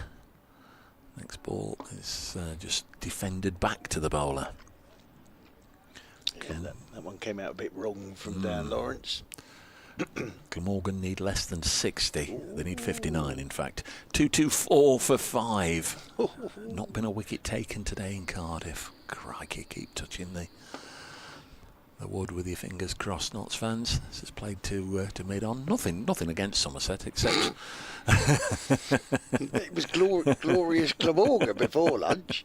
261 for 3. Another shot of that 6, just for me there. Thank you, Kirsty and Aaron in the production office, and well picked up by the camera crew around the ground. I was very honoured the other night to be invited to your production meeting, and we've got to try and get Kirsty and Aaron down to the Oval if they can do it for the return leg of this one, because it'd be nice to have them down there for that'd be nice. Would be a cracking game of cricket. As here is Jordan Clark, and this is driven by Haynes back up the pitch, and they'll pick up another single, one more to the total. On to 13 goes Haynes. What, to see how the Surrey production people do it properly? Is that what? Blimey. It's like natter. Never seen so much equipment. Well, I have actually done a behind the scenes video of that, where I cause chaos by saying, what does this joystick do? As in around the wicket goes Jordan Clark, plays this one, does Ducket down towards backward point. Looks to me like Ducket might just free himself up a little bit now. Go through the repertoire. Yeah, he might do. But he's been out there for 194 deliveries. That's the key thing. I think you're right. Once you've hit a 6, you don't want to sort of go back and block for a quarter of an hour, do you? Absolutely. Jordan Clark. In, around the wicket he goes again, and that's slapped again off that back foot cutaway. Good work by Ryan Patel though. Sprints round and does the fielding, and Ducket will get another single. He moves on to 113.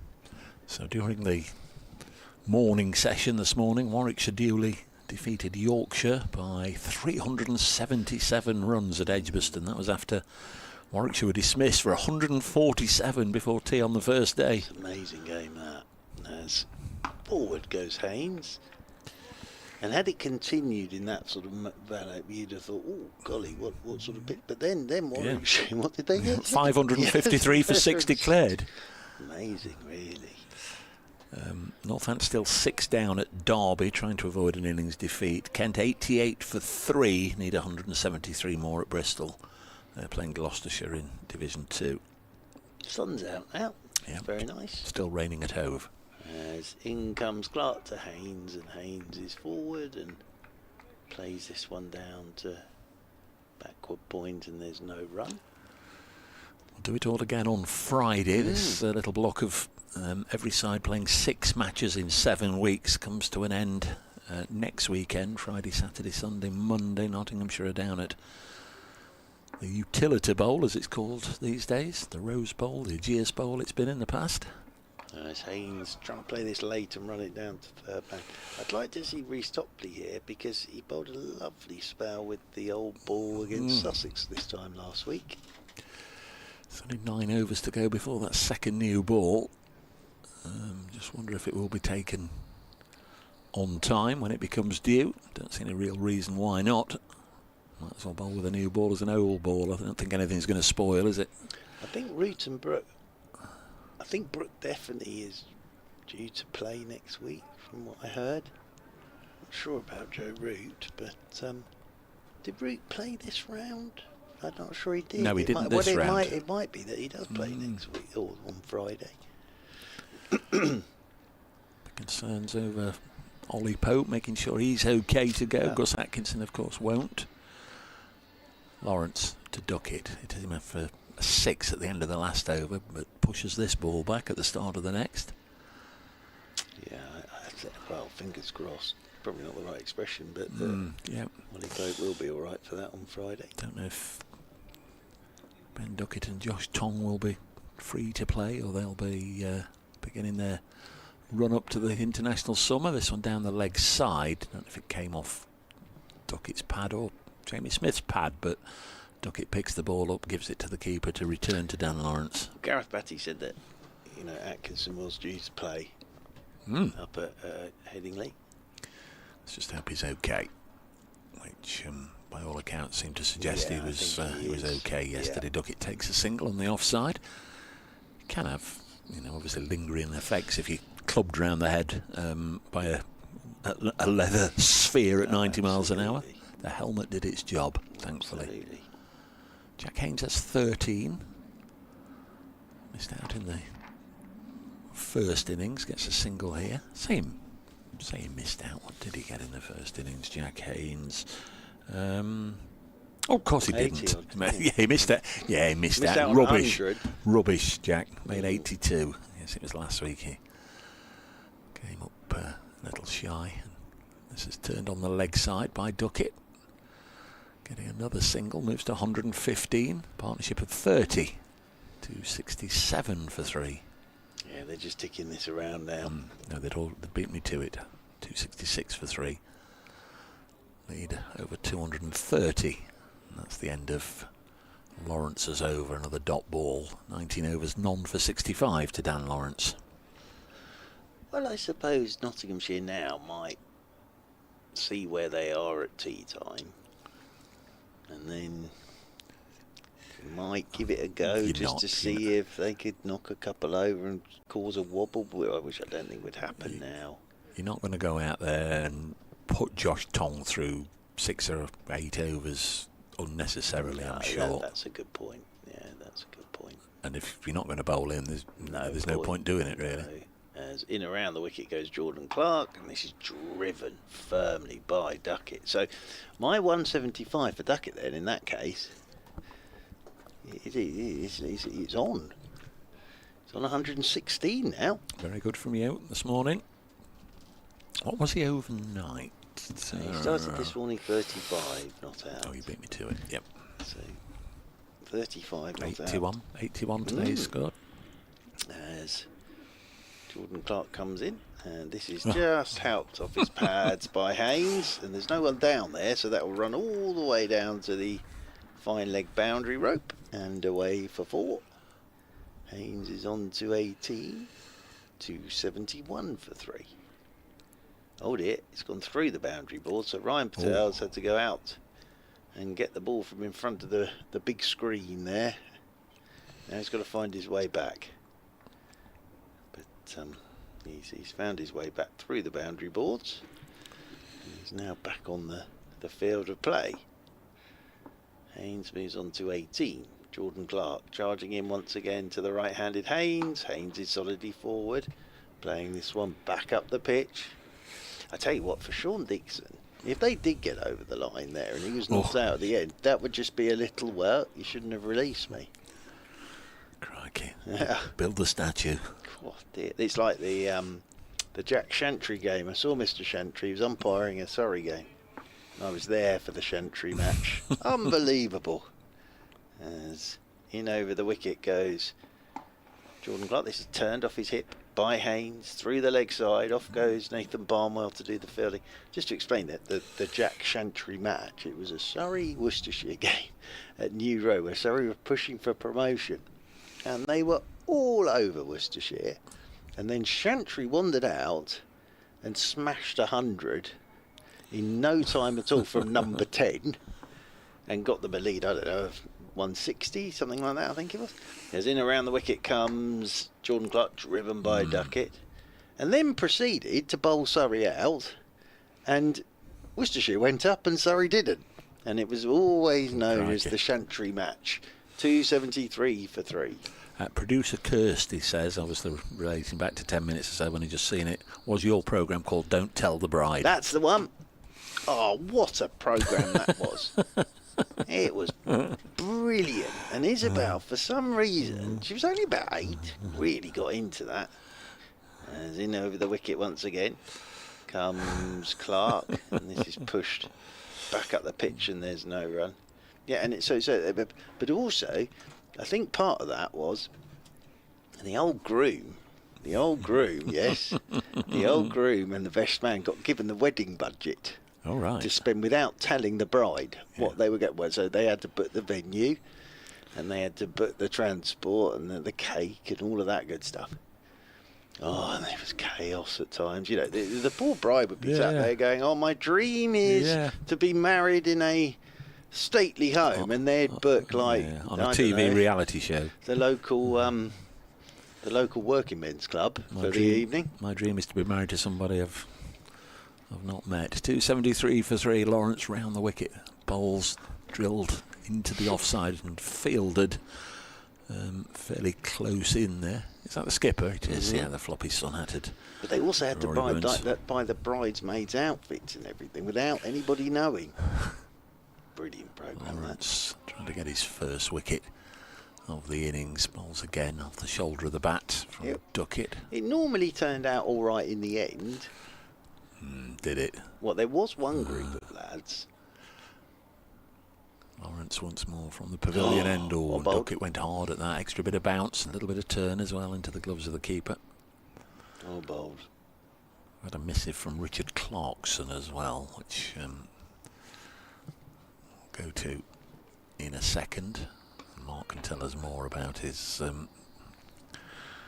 reality TV favourite. Single for Ducket into the offside. 274 for 3. Ben Ducket on 118. Notts lead now up to 240. We're getting towards the time of the day when you probably think no results can be achieved. This is angled by Haynes down the leg side. They're going to come back for 2. Jordan Clark doing the fielding. Seemed to me that the ball had nearly stopped, but he dived full length anyway and turned it round the corner round the post for a corner, and then had to chase after it. So they got 2. 276 for 3. We'll come to you in a second, Richard. Just waiting for this final ball of the over. Balls to Haynes, turn to mid-wicket, no run. Richard says, for this fixture back in September, Dave, I listened to the first day at the end of a work trip to the Solomon Islands. The second and third days were a blur of both travelling and different time zones. Nott's magnificent win on the 4th day was the perfect way to recover from the jet lag. Thankfully, this match has involved a lot less travelling. Great comms to you both, as always. Thank you. Thanks, Richard. Thanks very much. Solomon Islands. Oh, that sounds nice. Pacific Ocean somewhere, but what neighbours the Solomon Islands have, I've no idea. You know, the old Richard Osman House of Games. Pin the tail on the donkey. Where are the Solomon Islands on a map of the world? Not sure. No, I'm not sure either.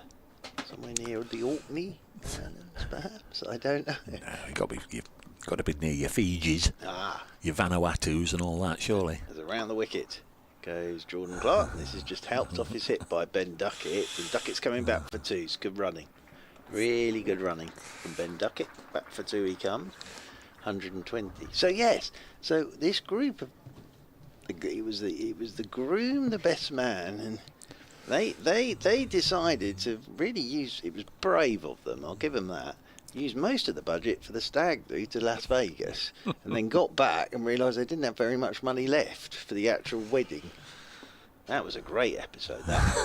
As in around the wicket comes Jordan Clark. Duckett's looking to pull this, and it beats the outside edge of his bat, and it's taken by Jamie Smith away to his right-hand side.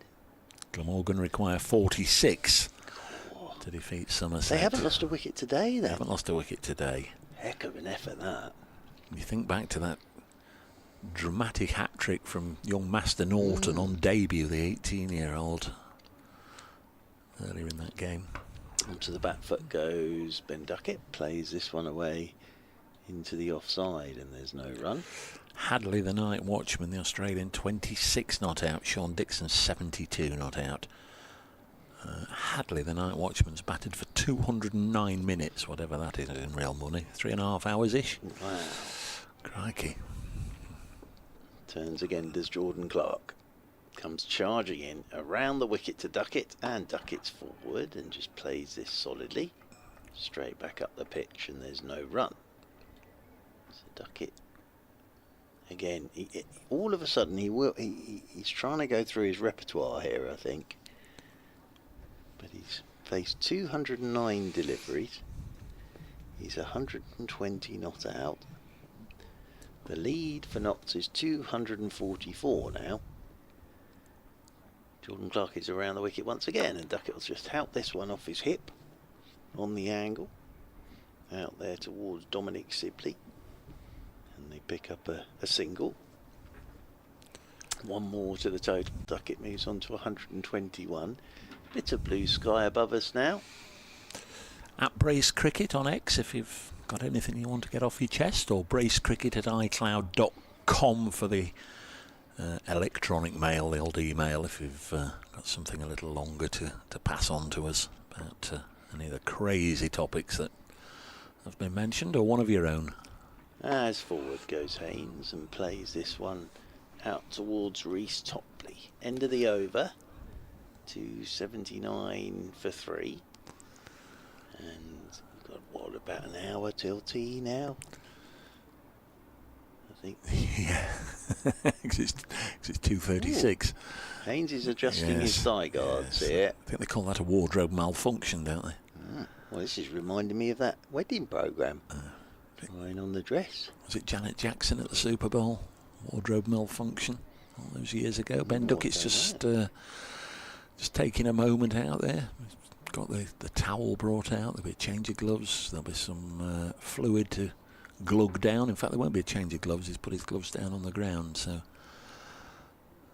he's just put something on his hands. Is that talcum powder or something like that? As I was saying this earlier, they do it now. It's to stop the sweat. Yeah. So it's like the weightlifters. We see them, don't you? Put your hand there. Yeah. You don't want to slip off that bar, do you? The gymnasts, if they slip off the bar, or the weightlifters, if they drop the bar. The old, what's it called? Parallel bar things, or what are they called in the gymnastics? That sounds pretty good. It's good, that, isn't it? The workers are hard at it. We've got some with the orange high-vis vests on right up high at the top of the reconstructed pavilion at the far end. We've got some with the fluorescent lime green ones a little lower down. Sun's out as Lawrence starts a new over, bowling to Ben Ducket, and there's no run. Yeah, it's sort of come in, this whatever it is that they put on their hands to stop their hands sweating. It's called development, Mark. Moving with the times. This is pushed back to the bowler. What we need is something to stop our hands slipping. Well, Ducket wears one of these sort of. You used to have the old big arm guards, don't you? And he's got one of these little ones now that they all wear. Lawrence again to Ducket. Been very respectful, very watchful, isn't he? I thought, like you, once it hit that 6, it might just, no, right, here we go then, let's have fun for 40 minutes, and if we can get another quick 50 or 60, so be it. But no, he's playing the long game. Oh, now he's gone on the reverse, and he's played that beautifully for 4 runs, Ben Ducket. It was the reverse sweep. Now, as he lines up as the left-hander, there were 2 fielders at sort of backward point, and he's got into a position to play the reverse, and he's just bisected them both beautifully. Great bit of batting, isn't it? That's another one of his sweep shots that he's taken out the bag. Had to stand up for that one, Mark. That was a brilliant bit of batting. It really was. But as we were saying, he's got about 18 of these sweep shots. Yes. So he's taken the orthodox sweep out the bag. He's now taking the reverse sweep out of the bag.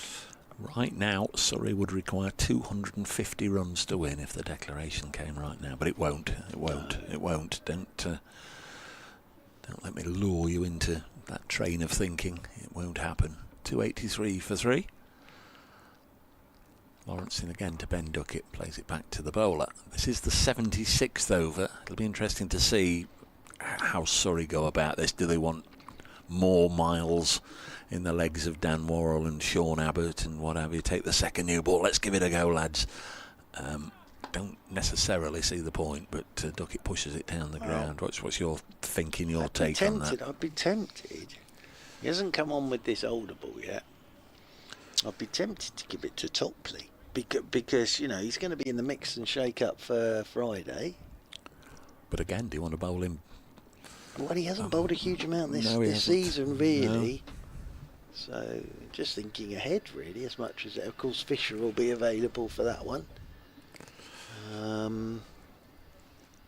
Yeah, so I don't know really. I suppose you could have Lawrence and Topley with the new ball. I think I'd be resting him for the weekend. Yeah, we'll see. Jordan Clark is going to continue around the wicket to Ducket, and Ducket's forcing off the back foot towards backward point. It's well fielded there by Adam Thomas, that is. At backward point, he could have a bowl as well, Adam Thomas. Yeah, bowled in the first innings, didn't he? Did okay, yeah. Yeah, no, he bowled very nicely. 284 for 3. Ryan Patel used to bowl, didn't he? Yeah. Did he not get a 7 for us, something remarkable? Well, that was his big moment. He still holds the record for the start of a spell in 11 balls. Well, he hadn't bowled, but he took 5 wickets against Somerset at Guildford. And Surrey went on to win the game. Nothing was happening, as this is dug out by Ben Ducket, and they either let it hit their front pad and were LBW, or just nicked them to slip. Amazing, really, because they were in a really good position. And then all of a sudden he came on, took 5 wickets, they were all out. And Surrey went on to win the game. So what has he had, back issues or something? No, or it's just that he's never really quite repeated it. I think it's fair to say. He's picked up the odd wicket now and again. Bowled Johnny Bairstow against Yorkshire, I remember that. Driving his Ducket out into the offside, and there's no run. You and I saw him that year at Guildford lose an awful lot of cricket balls. The poor old people just going on a Sunday afternoon tootling to the garage to fill up their cars. They needed armed protection. They've got a big net now. God, dear, he to protect the petrol station. Yeah, he smashed 6 or 7 sixes on each side of the ground, but those into the car garage, the petrol station. As in around the wicket comes Jordan Clark, and this is just turned off his hip by Ducket. He'll pick up another single. Well, Ali Brown did it against Hampshire, where he got a double 100 at Guildford in a one-day game, and poor old Cardigan Connor kept sort of ending up by pump 4. Crikey, that's a way away. While someone was Cardigan filling Connor up their car with diesel. You stood there filling your car up by pump 4, and then all of a sudden yet another cricket ball lands next to you. And over the wicket again goes Jordan Clark, doesn't let go of the ball. Just lost his footing there, I think. So we'll try again in a moment with Jordan Clark. One of the features of a game at Guildford, from where we commentate from, is just trying to get a photo of a tube train, because you've just got the smallest window, haven't you, at the railway end. Obviously at the railway end, but there's only a little fraction of a second that you can see that train. Yep. That Dune Wharf, of course, as well. As in over the wicket goes Jordan Clark, and Haynes is pushing this one down towards backward point. Won't get a run because Adam Thomas is there to do the fielding. I think last time we went, they had the world's biggest dog kennel as well for some reason over on the far side of the ground. That used to be the ticket hut. It was where you pick your tickets up. Oh, it's not the world's biggest dog kennel. Well, it may well have been once. And of course, there was the great time when they were rebuilding the pavilion, and the groundsman's cottage As in over the wicket goes Jordan Clark, and this is off the outside edge, flying down to the third man boundary rope from the bat of Haynes. He's on to 25, 289 for 3, and the partnership's worth 50. You see that up there on the big What do you make of those? Well, Well, I really like them. They're not sort of photographs of the players up there. No. What they are is they're Caricature type things. Yeah, they're really good. I really like those. But while the pavilion was being built, the umpires had the groundsman's cottage at Guildford, and I got invited in by Messrs Bailey and Cook one morning for a cup of tea with them in their cottage. No finer men on the county circuit. 289 for 3. This is defended by Rory Burns. Where did that come from? Rory Burns, Ben Ducket. Well, it's been a long match. It has. Defended by Ben Ducket. I was looking at Burns coming in to field the ball rather than the other way round. Lawrence in again. Bowls and turn to leg. Please tell me I'm not going absolutely stupid. Burns' number, that's 17 as well. Yeah. Anyway, I don't know what happened there with the... Well, both left-handed. Yeah, I've reset. I'm ready to go again. Good. 289 for 3. Ducket is batting, Burns is fielding. 78th over, Dan Lawrence. Past Ian Blackwell, bowls and slapped away by Ducket out onto the offside, out into the deep to D. Sibley. Played very nicely for his 77 on the second day. Good strong arm as always from Tom Sibley. 290 for 3. Ducket up to 128. Jack Haynes has a quarter of a century to his name. He's on strike. The right-hander pushes this into the offside for his 26th run. 291 for 3. The lead 257.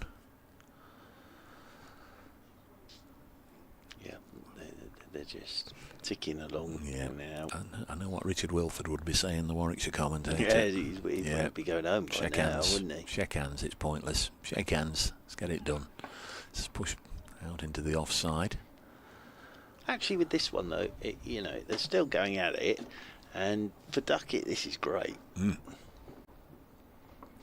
291 for 3. Lawrence bowls, and he's gone on the reverse, and he's been lucky this time. That will spin away from Topley and go for 4, but when he played it, and I could see it was a top edge, out of control really, I thought it was going to lollop straight into Topley's hands, but it looped over him and just ran away very quickly for 4 runs. He was a little fortunate there and flipped that on its side. Dan Lawrence a little unfortunate. 295 for 3. Haynes 26, but Ducket with that boundary up to 132. Yes, he does have all these different sweep shots, doesn't he, Ducket? Are you all right? You've not got one of... it's Adam Thomas. You've not got one of Kevin Howell's chocolates stuck in the throat. No. Did he bring those? The great man brought some chocolates in. He? Yeah, He's not mentioned those to me at all. Yeah. Oh, that's very good of him. They do... There's not a lot left. I was going to say they do look as if... I didn't even know they were there. They do look as if they're a bag that he's found... this might have been in the footwell of his car when I got in it the other day, yes. May well have been. There we are. But very well-known chocolates that are a letter of the alphabet twice. Here's so Adam. Here is Adam Thomas coming in over the wicket from the Radcliffe Road end, and that's just chopped away. See, that's by good Haynes. from you. I would have said it's a wrapper. Ah, yes, indeed. Well, but I know you like your rap music, don't you? Okay. What's that BAFTAs? Tony Temper? Tony Temper? He presented an award. Did he? Good old Tony. As this one's turned into the leg side by Haynes, and he'll get another single. He moves on to 27. Weather report. They're back playing at Hove. The rain has stopped. Sussex 24 for 1, requiring 107 more to defeat the Foxes. Yeah, and Tom Helm, of course, is at Leicestershire at the moment. I think he got Daniel Hughes before lunch. Yeah. Here is Adam Thomas then coming around the wicket to Ben Ducket, and that's short, and Ducket waits for this and pulls it for 4. So Ducket had to wait for it, but pulls it behind square and away for 4 more. So Ducket's moving on to 136, and the 300 comes up. So he's gone past 100 today. Yeah. Thank you, Mr. Bracegirdle. So the 300 is up. The lead's 266 now. We're just waiting for the ball to come back. He was 35 not out overnight, Ben Ducket. So he's had a pretty decent Monday. Yeah, he's had a pretty decent game, really. He didn't look too bad in the first innings. As around the wicket goes Thomas, and Ducket's forward, playing this one down to backward point. How are we looking in the Somerset Glamorgan game, Dave Bracegirdle? 38 required to win. Goodness 245 still for 5. Wow, can you imagine? They get there and don't lose a wicket. Sean Dixon 75 not out. As this is whipped into the leg side by Ducket. 1 more to the total. 301 for 3. I've now got to do something technical because our monitors are going to turn off here unless we can... Press the middle button. You're dealing... Oh, I've got... Yeah, you get it upside down for a start. That's not going to help. As here comes Thomas over the wicket, and Haynes looks to cut, beats the edge. Of course, Thomas is yet to take a wicket in first-class cricket. End of the over, 301 for 3. Ducket has 137. Haynes is on 27. The partnership's worth 64, and it means Nottinghamshire lead by 267.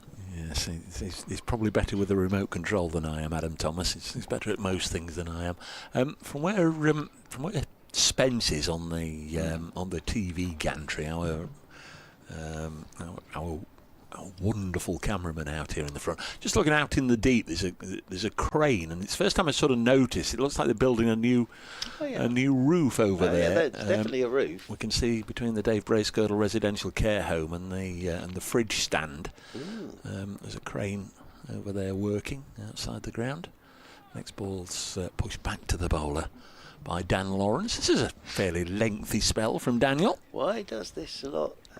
For Surrey, he can bowl long spells. We saw it with Patterson White as well, didn't we? We both stood up there and we both sat down in sync. Choreographed nicely. Another single for Ducket. Walker single. 138. 302 for 3 knots.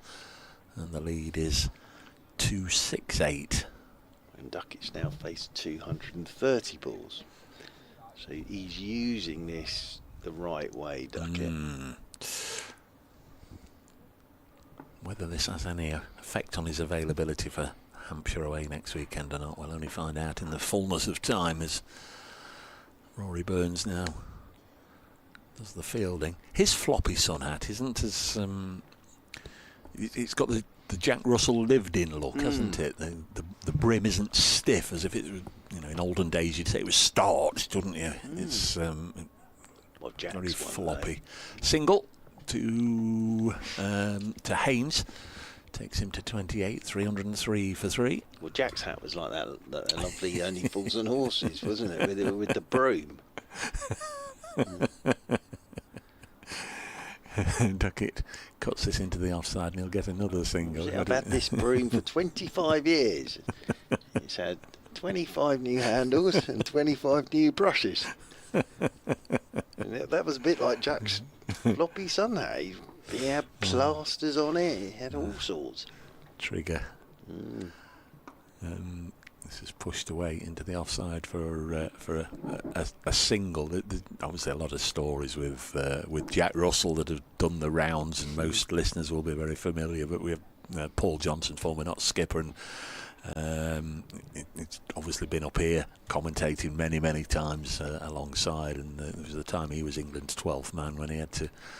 He was given the sole responsibility of 12-man duties, preparing the Weetabix for Jack Russell at the interval, and it had to be, so many pieces, so many, biscuits of Weetabix, if you like, and so much milk, and done so many minutes before the interval. It was the same with his tea bags. Jack used to take them out and hang them up to dry, and then use them again. Here's Thomas over the wicket, and this is pulled. by Haynes out towards deep mid wicket, and then of course he went when Gloucestershire had their brilliant period in one day cricket where Jack was up to the stumps and the ball would be whistled in over the top of the stumps. He said he used to not brush his teeth, so his breath smelled. So when he was chuntering away, in around the wicket goes Thomas. Oh, and Ducket. Well, he's looked to pull this, but he was through it so early it's come off the cue end of his bat and rolled towards Dan Worrell in there. Then he'd pack all his baked beans, wouldn't he, for overseas tours. Amazing. Brilliant man, Jack. Absolutely amazing. Yeah. As in around the wicket once again goes Thomas. Oh, he's got hold of this one, Ducket. Pulls it away out towards Dom Sibley. And weather's nice now. Blue sky and sun's out. Single here for Ducket. He moves on to 140. Yeah, he's one of those sickeningly talented people that, having had a great career as a professional sportsman, and had a second great career as an absolutely fantastic artist. Yeah, he really is. This is punched off the back foot, and he started all of that on overseas tours. He'd always painted, but he said on days off when everybody else was sort of sat by the pool, he wanted to go and see the country and do his painting. In this day and age, you'd have his camera phone with him, wouldn't you? Yes, just absolutely. take a picture. As over the wicket again is Thomas. This is driven by Haynes up the ground, and Reece Topley eventually does the fielding, and there's no run. Yes, he's sold me one or two of his books. Hello, Jack. Hello, Dave. Do you want to buy me a new book? Aye, all right, Jack. But no, they're fabulous. No, he's a fascinating man. In over the wicket once again comes Thomas. Apologies, and Haynes turning this one. I was with him once as single here for Haynes off the last ball of the year. One of my favourite moments in cricket ever was when he stumped Dean Jones off. He just came up to the stumps off Gladstone Small, who's bowling quick, in a test match in Australia, and he came up for one ball and he stumped Dean Jones down the leg side. It was an unbelievable piece of keeping. But he was on once, and I said, was that pre-planned? And he went, no, I just decided to go up and stand up there. It's an amazing bit of cricket from him. He was a genius behind the stumps. We are now in the sort of territory where Surrey can have a second new ball if they want it, and they've stuck with the old one, and Lawrence is cut away for 4 by Haynes to go to 35.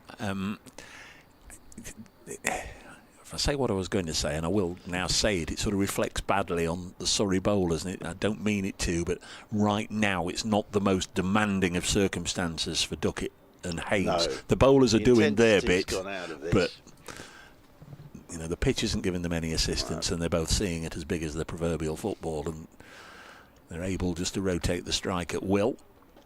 Although they had to scamper there for a sharp single to get home. 313 for 3. It's understandable. You know, they put it in both sides, and a bit of the intensity's gone out of this now. Yeah, you don't want to make it sound like, you know, there's no threat in the Surrey bowling.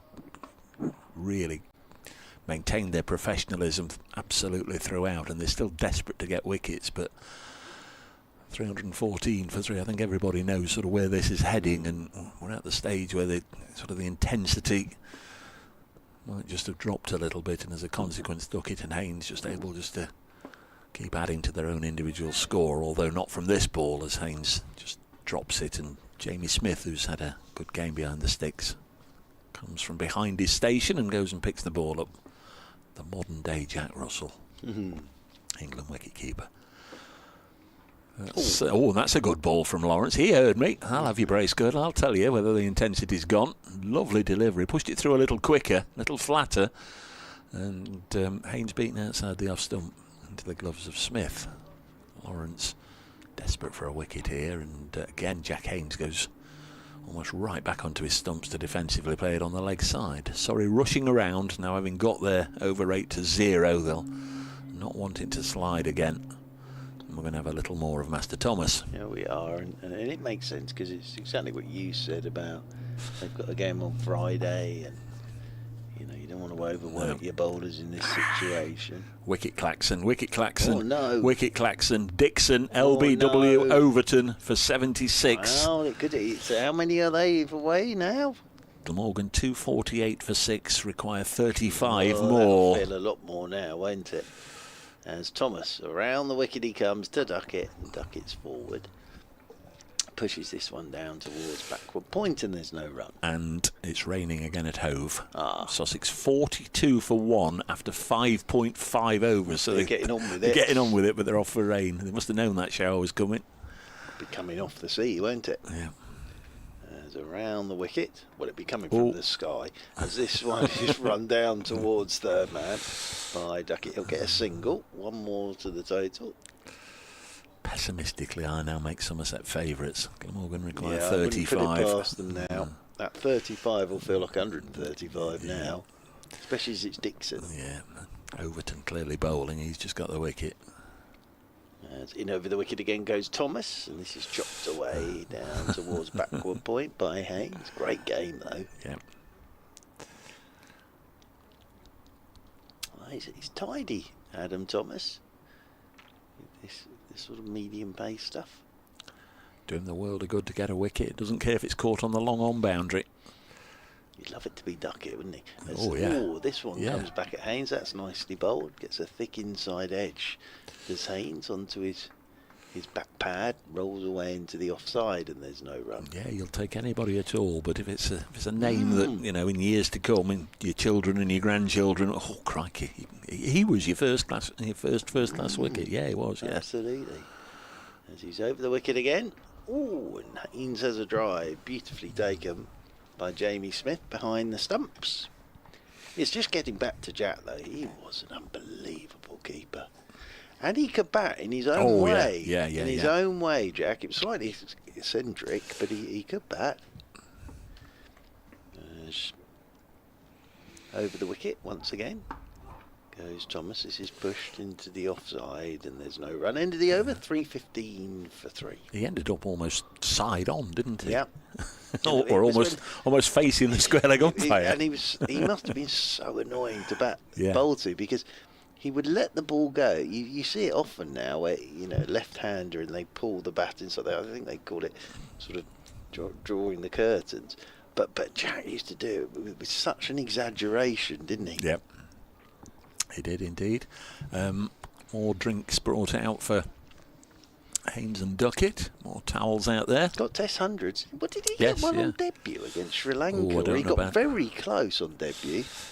I don't If know he didn't about get that. one.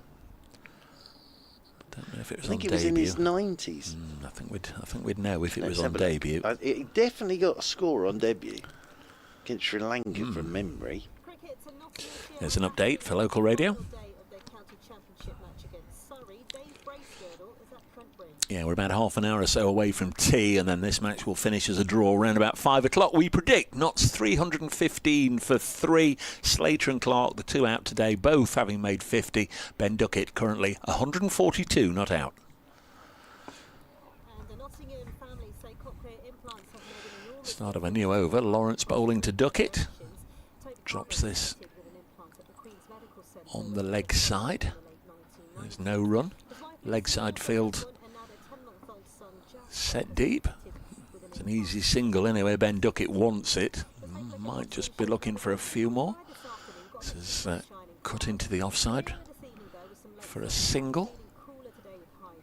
316 for 3. turning very, very chilly, maybe with some frost around, with lanes set to 1. For an update anytime, you can ask your smart speaker to play BBC News for Nottingham.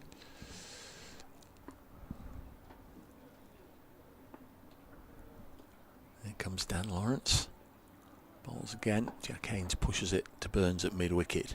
No run. Chris Cook has gone out to bat at Cardiff, and already he's gone to 5 not out. So 29 required by Glamorgan. 4 wickets in hand. 316 for 3. Jack Haynes opens the face and is able just to help this into the offside, and with everybody pushed out into the deep, a single taken. What have you found, Mr. A Church? note to self, number one, when you put Jack Russell into Google or another Dog. search engine, make sure you put cricketer, because I've got lots of pictures of dogs. But yes, it was on his debut as night watchman, 94, Jack. Good effort. And likewise, a little disappointing for Jack as he didn't get to the other 6. This is pushed back to the bowling. Yeah, that was against Sri Lanka in 1988. My cricketing hero, of course, was opening for England with Graham Gooch of this parish, of course, Mr. R.T. Robinson. This ball is mistimed by Ducket on the leg side. Did Siddharth Wetimuni get 200 for Sri Lanka in that game? No need to look it up. I don't know, I want to now. Duckett's running off, so he's going to have a little comfort break here. And I think Dan Lawrence is going with him. He's going to lock him in a cubicle, I think. They're both running off together. No, so, not that test match. No. In that test match, in Jack's debut. Oh, of course, 88. They've been around for a while, haven't they, Sri Lanka? I think it was the previous tour, 84. I think it was 84 tour. Yeah, England's team then was Gooch, Robinson, Russell, Kim Barnett, Alan Lamb, the late great Robin Smith, Derek Pringle, John Embry, Phil Newport, Neil Foster, and the late great David Lawrence as well. So that was the England team. I think Kim Barnett had quite an eccentric, idiosyncratic batting stance as well, didn't he? Absolutely, he made 66 there. So yes, that was Jack's debut, and he made 94 as night watchman. And then, of course, he was famously with Mike Atherton, wasn't he? Yeah, everyone's sort of just having a bit of a break at the moment. Sean Abbott and Ryan Patel there on the live stream. Anybody who's watching that, they're I don't know what they're having a chat about, but it's almost like they've gone to the park. Yeah, pointless this, mate, isn't it? Bring in Richard Wilford's law. Well, don't forget we started early as well after lunch. So this game has just ground to a halt. It's a long time, I think, since. I mean, this is clearly what's happened. He's sort of asked permission of the umpires and a courteous word with Rory Burns, and he went running off. And it's clear, it's absolutely obvious that Dan Lawrence said the same. Well, if he's going, I'm going as well, and they ran off together. As I say, he might just. There he comes. Duckett's back. Here comes Ben. He hasn't washed his hands. Oh, I can tell you that much. Yeah, he got in. Still got all his stuff on it. he got in before Dan. He's locked Dan in there. Yep. Well, that reminds me, because that. Here comes Lawrence. They've come back together. This reminds me of that famous. So the Middlesex Yorkshire game when Middlesex won the title. And obviously Somerset were watching everything from Taunton. Yeah. And it got to a point on the last day where, I love this story, Andrew Gale, who is the Yorkshire captain, wanted to speak to James Franklin about setting something up. Yeah. So Gale suddenly, well, Worrell's gone to sleep here. Dan Worrell's gone to sleep. Oh no, he's awake. Anyway, Andrew Gale ran in, and as legend has it, went up to the Middlesex dressing room, went in, and where's Franklin? Oh, he's in the loo. And started the negotiations through the cubicle door. And the first one he came up with, Franklin said, not a chance. He went off, went back about 20 minutes later, Franklin's still in the cubicle. Did all the new negotiations through the door, and they came up with what was they were happy with. So here's Adam. Well, cricket's breaking out again. Adam Thomas is coming in over the wicket, and forward goes Haynes, and there's no rub. Yes, they could take the second new ball and just let Adam Thomas and Dan Lawrence bowl with it if they wanted to. Look at Surrey now, they're +4 on the over rate. As in over the wicket goes Thomas, and this one's left alone outside the off stump by Haynes. Just watches that all the way into the gloves of Jamie Smith. Oh, Burns is getting warmed up for some off breaks, I think. Now that would be nice. But we won't see anything too different. Saw it against Essex with Surrey. As in over the wicket goes Thomas. Let's this one go outside his off stump. There's Haynes. We may see a bit of Burns off breaking. I think he's got 2 first-class wickets from memory, Rory Burns. One with his medium pace and one with his off breaks. Sibley still owes me 96. first class wickets as this one's cut through backward point by Haynes. There is Sibley, but that'll beat him over the boundary rope and away for 4. Of course, when he first started, he bowled his leggies quite a lot. And I said, I think he'll take 100 first class wickets. Well, as I say, he still needs another 96. Yeah, I can remember you saying that. Crikey, that's a long time ago, isn't it? Well, he was good then. He didn't really bowl anymore. He was opening the bowling for Surrey in T20 when he went to Warwickshire. Oh, wicket Claxon. Oh, you see. As here is Thomas, and forward goes Haynes. Plays this one out into the offside, and there's no run. Chris Cook, LBW Miguel Pretorius for 5, 255 for 7. Glamorgan at Cardiff requiring 28 more. Somerset require 3 wickets more. It's going to be a tie, that one, you know. Be a tie. They'll be getting nervous down by the taff, won't they? As this one's punched off the back foot by Haynes. I don't know, but they're nervous by the Trent, I'll tell you. There you are. Great game. End of the over, 321 for 3. This has been a great game, but we've sort of got to that point now where everybody knows what's going on. Yeah. So everything's happening rather slowly at the moment. Yes, thanks again to everybody for helping us out through the course of the game. We'll be together, Mark and I think it's back end of August, mid to late August. They sort of have a couple of rounds in August this year, don't they, in the Championship? Surrey have got a random game against Hampshire in the middle of the T20. There's Lawrence continuing. Long old spell this, bowling to Ducket, who's into the nervy 140s. I really like this from Ducket. This is what we were sort of indicating first thing this morning. Yeah. You know, bat the day. Yeah, he's had his bat. He's had his big score that he was after. Turns this to leg. That'll take him to a gross. Remember a gross? Did they have gross when you were at school? Is that eggs? No, that's 144. Oh. 12 12s. Ah, okay, sorry. Gross. No wonder when I used to get sent to the shops. I came back with a lot of eggs. Imperial measurements and all that. There were pecks and chains. Chain, 22 yards. No, stump to stump, 22 yards is a chain. Right. 322 for 3.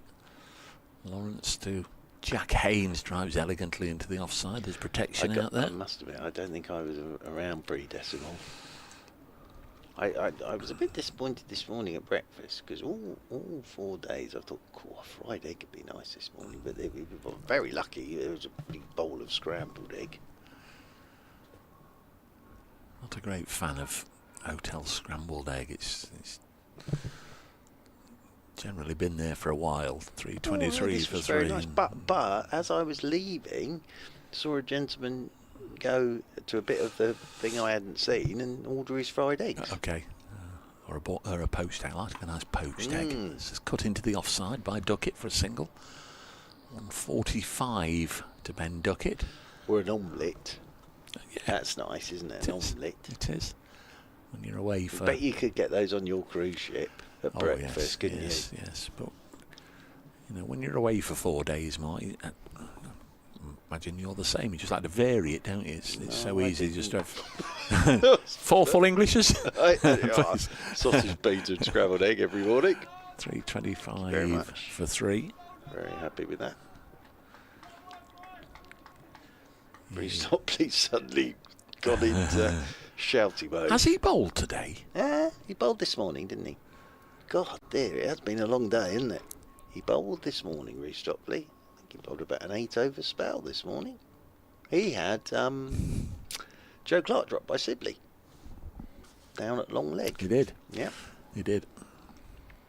So, Adam Thomas down below us from the Radcliffe Road end. Come over the wicket to Jack Haynes, and Haynes will just push this one quietly into the offside. We'll take a single. Dan Worrell does the filling. Long old spell from Dan Lawrence now. 26 overs, 3 maidens, none for 95 for Dan Lawrence. Thomas is now into his 5th over. Comes bustling in again. around the wicket to Ducket, and Ducket turns the wrists on this one in front of square. Through mid-wicket it goes, simply comes round to do the fielding. So Duckett's moved on to 145. My 175 is not looking a bad shout now. 146 he's on. And Ducket, as Thomas is in over the wicket, and Haynes is forward. And this one back up the pitch. Still got an eye on that game in Cardiff as Mr. Bracegirdle. As I say, along the River Tap at the moment. Ooh, they will all be getting nervous. As Haynes just opens the face, guides this one down the backward point, and there's no run. I was just looking at who was in and who was to come. So Tim van der Hoogten has gone in, they're 7 down, so he's obviously gone in at 9.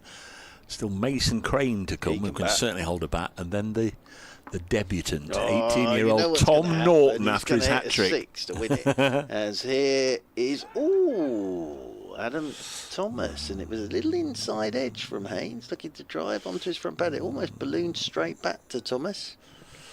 Just looped away into the leg side. Rory Burns there practicing his leg breaks now. Well, I love Ollie Pope dearly, and I hope his thumb is okay for Friday.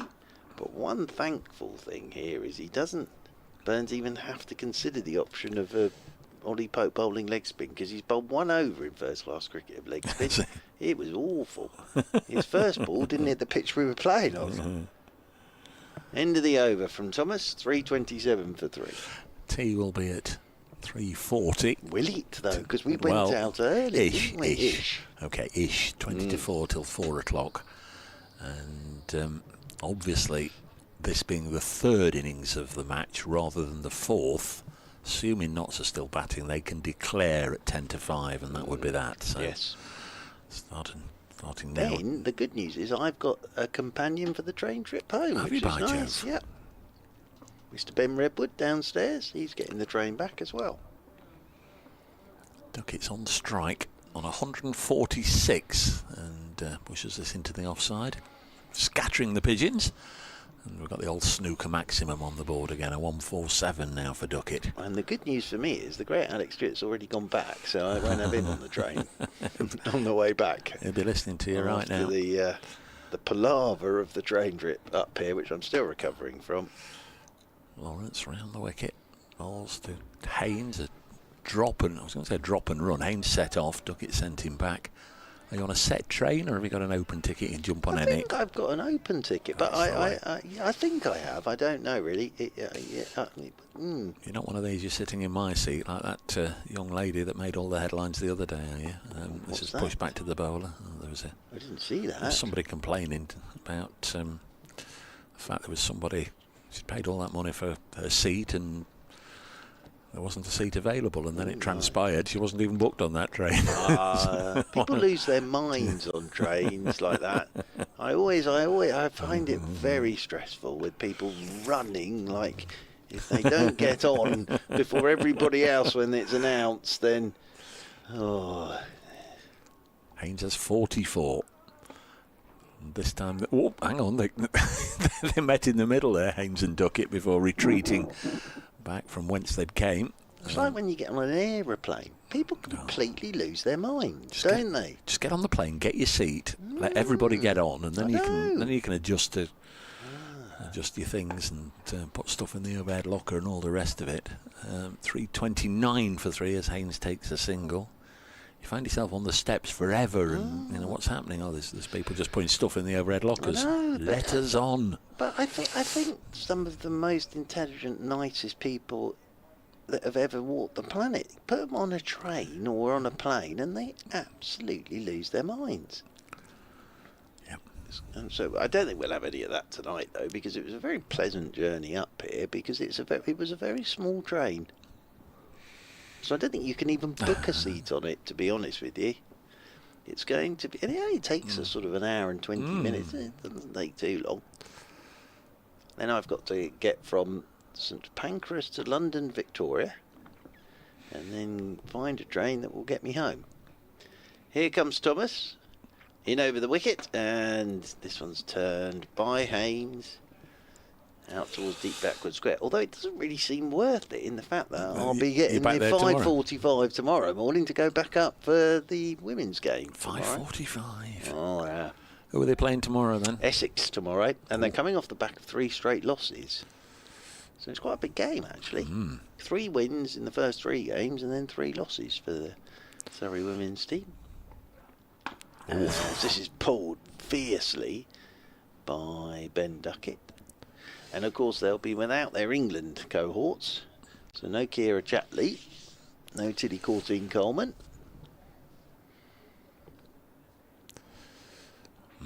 Still an eye on. Glamorgan require 21. Oh, it's coming down. There's a single here for Haynes. He's approaching twin 50s in the game now. He's on to 47, 332 for 3, the lead 298. Yeah. So it'll be 13 points apiece from this one. That's absolutely nailed on. Thomas is in, and this is punched by Ducket. Good looking shot. Nathan Barnwell strolls round to do the fielding, and they'll pick up one more. 333. It's all the threes. 333 for 3.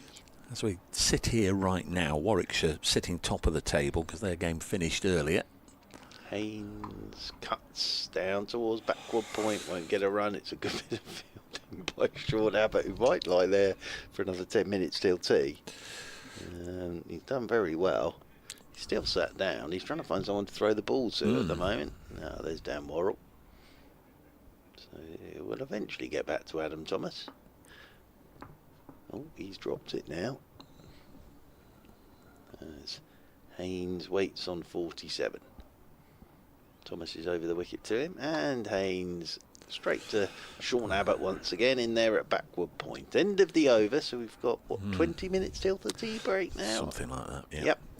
So as we sit here right now, the Division 1 table, Warwickshire played 5, 74 points. Second, Nottinghamshire played 4, 67 points. Right. Obviously, these aren't added on, so Notts on for 13 points, so they would go 6 clear of Warwickshire if this is a draw. Third, Essex played 5, 60 points.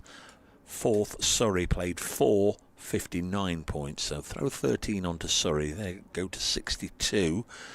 You're going to be behind Warwickshire and Nottingham. You started in third, and you will be third, except for a Somerset win. They were played 4, 58 points, so they could be on for I think it's 6 bonus points, or they could be on for 22 win points there, assuming it's not going to be a draw.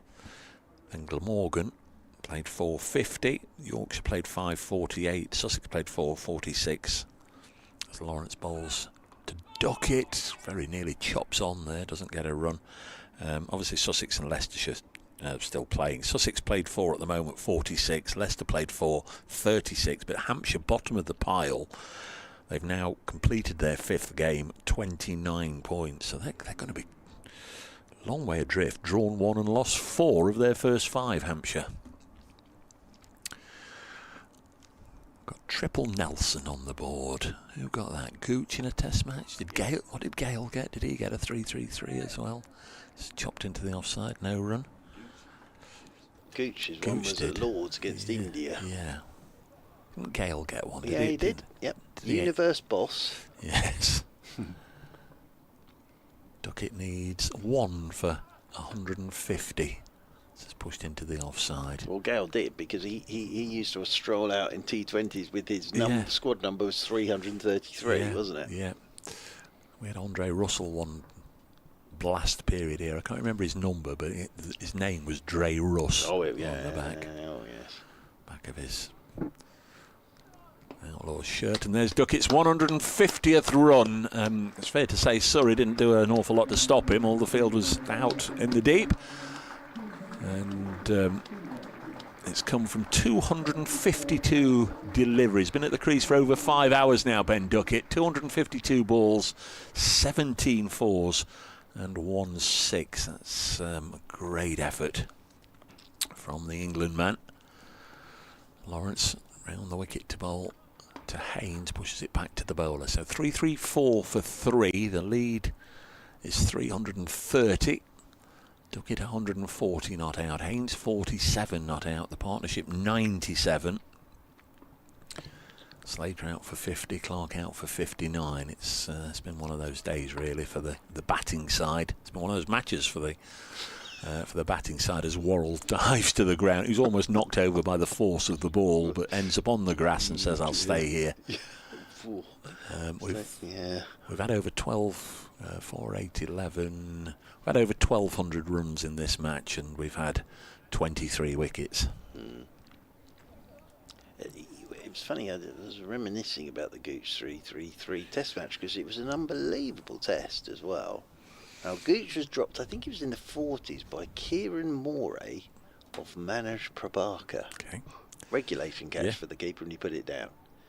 Then, of course, Azharuddin played one of the great innings of all time, got 180 odd, I think, for India, as this is pushed by the left-handed Ducket up the ground, and there's no run. Then, to avoid the follow-on, India needed 24 to avoid the follow-on, and Kapil Dev hit Eddie Hemmings for 4 consecutive sixes. There was that.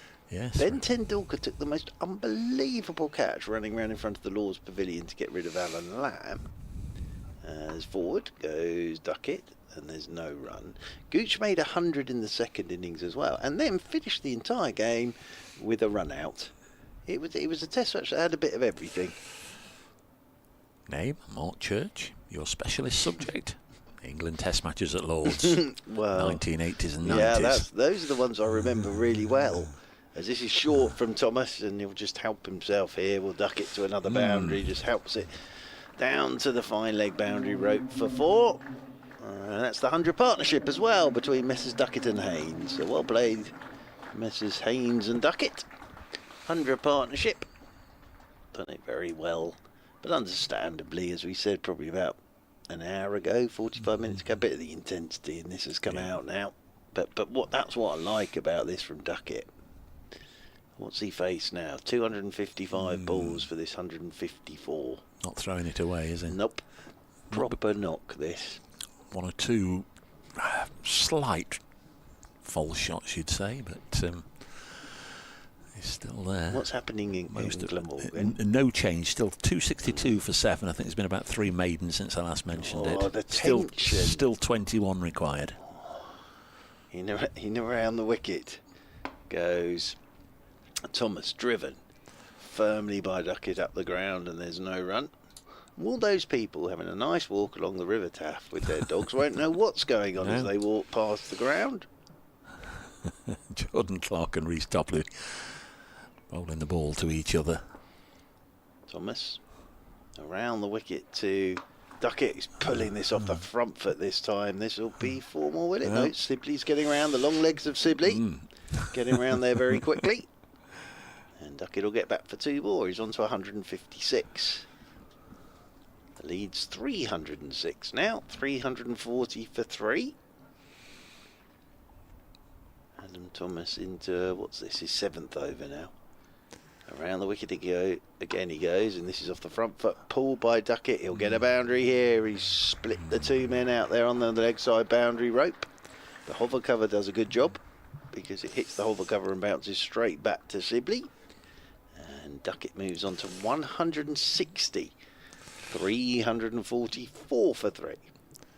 19 now required in Cardiff, all 3 wickets. Crikey.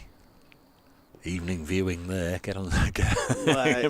It's a terrific game of cricket. It really is. Now, we've got a committee meeting now between Burns, Smith, Patel. I think Patel's been given the signal from Rory Burns to warm up. So Ryan Patel has been given the signal by his captain to get warm. And Dan Lawrence is going to continue from the Stuart Broad end.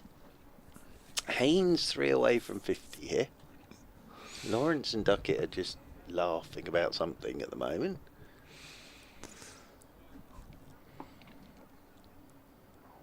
Tea isn't too far away, chaps. There's Lawrence then. To bowl to Jack Haynes. Just drops this on the offside, gets his 48th run. Mr. Kevin Howes just stuck his head round. I saw him in the window. He's wearing his bobble hat in there. Is he? He's got the window shut. He'll be tuned into Sapphire Gardens. Absolutely. 3:45 for 3. That's where the story is of the day, one way or another.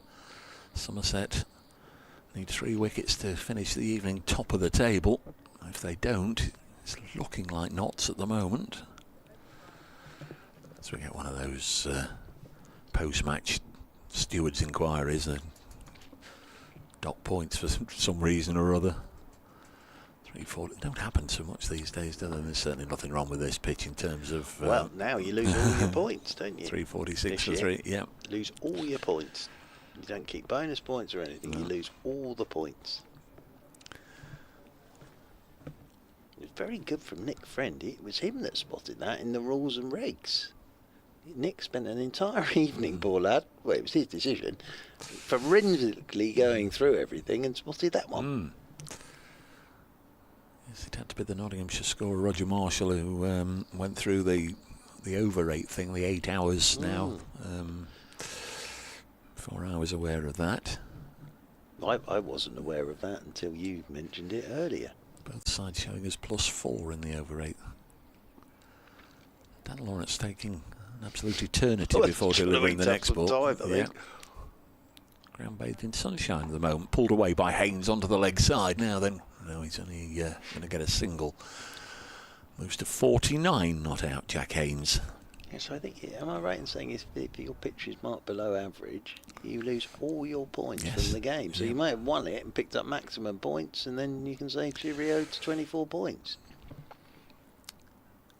Don't think there's been anything untoward about this one. Not Nobody at all. Be too concerned. Ben Ducket does the fielding there for Surrey. Dropped the ball down in front of him, reaches forward with his bat, stops the ball, drags it back towards him, picks it up, gives it to Jamie Smith to lob down via the skipper and back to the bowler. Lawrence into his 29th over. Looking on from afar, he's had 1 or 2 lengthy spells this season, Dan Lawrence. He comes again, floats it up, and Ben Ducket gets another run, moving to 162 from 261. If Duckett's out for 175 in this innings, I'll give Mark Church, or get Mark Church to fill in the lottery numbers for us all, because that's the number he said at the start of play today. Ben Ducket at 175. 3:48 for 3. Mystic mark. Haynes on 49. Haynes turns this to leg. No run, end of the over. 92 overs have gone in the innings. Surrey haven't taken the second new ball. They could have done about 45 minutes or so ago, but persisting at the moment with Adam Thomas and Dan Lawrence.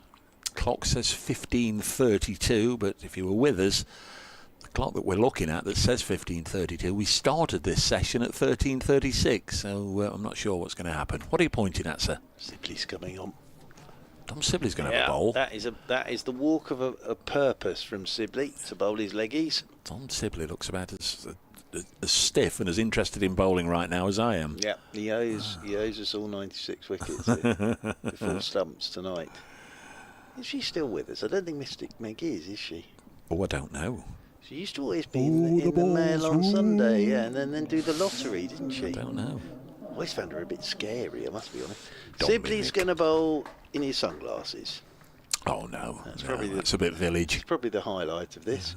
So the irony of that is most of the time his sunglasses have been perched on top of his cap in the field. Yeah. So here, oh gosh, does look a bit stiff. Yes. Yeah, right. Yes, I thought the last time he chased the ball around the boundary it looked a bit stiff. Here he comes then, Sibley, with his leg breaks. Oh yeah, that's a loosener. Slapperoo. That's cut by Ducket. Yeah, and Worrell does the fielding there. So, well, sorry, are aware of.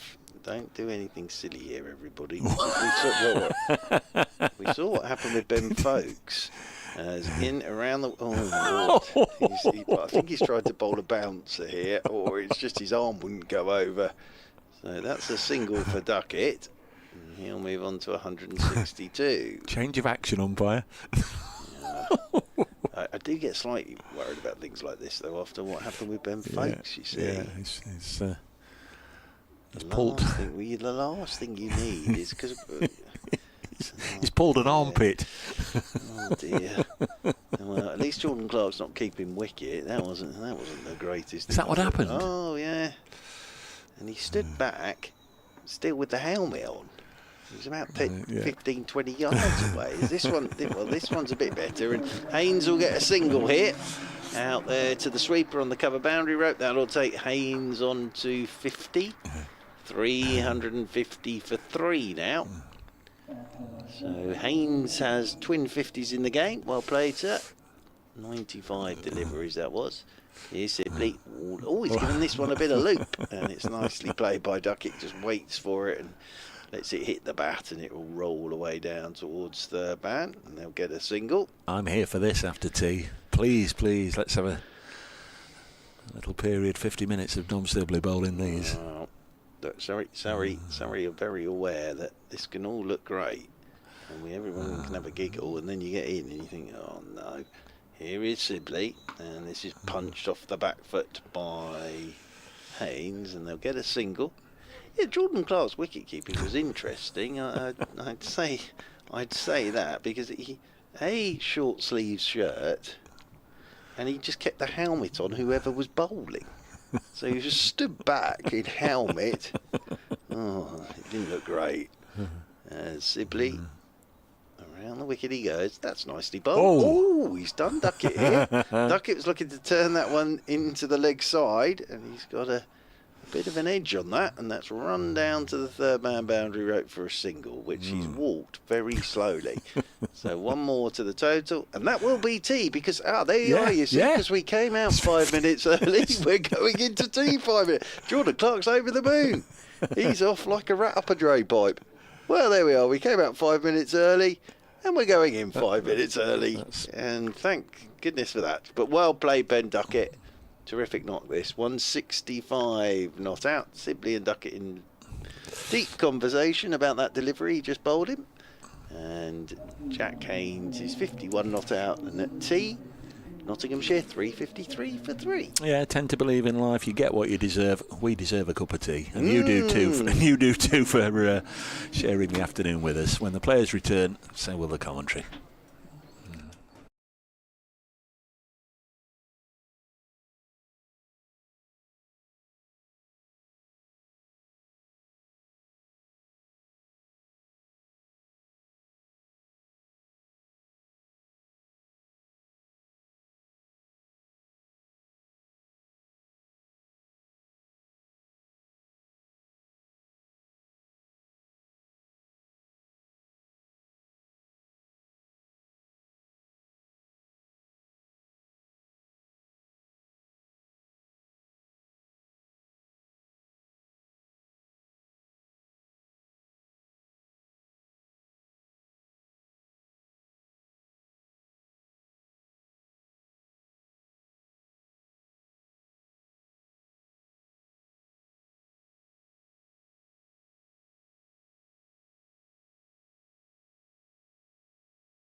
welcome back to Trent Bridge in good time for the 12th and final act of this county championship game between Nottinghamshire and Surrey. Umpire Nigel Long just applying a little bit of balm on the lips ahead of what will be, we imagine, a 50-minute or so session here just to end this game formally as a draw. I think we all know the outcome. It's just a case of dotting the I's and crossing the T's. Ben Ducket and Jack Haynes might have personal ambition to gain in this little session. Not a lot else, maybe. Dom Sibley had an over before tea. I wonder if he'll have another go. I wonder if Adam Thomas can get his maiden first-class wicket. Can Ben Ducket get a double 100? Can Jack Haynes get a second ton of the season? Or will we just go through the motions here?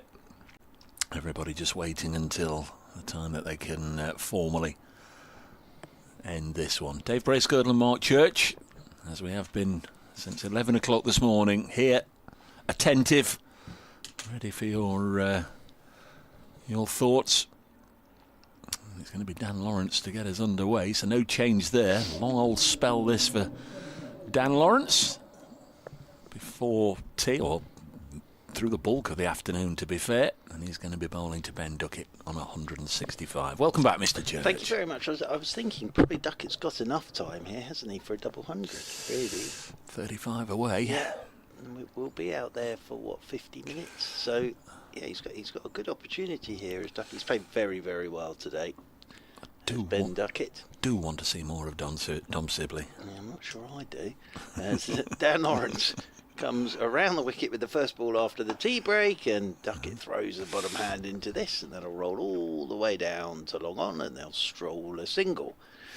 So Ducket moves on to 166, 354 for 3. They started the day, 99 for 1, with Ducket on 35 and Slater on 42.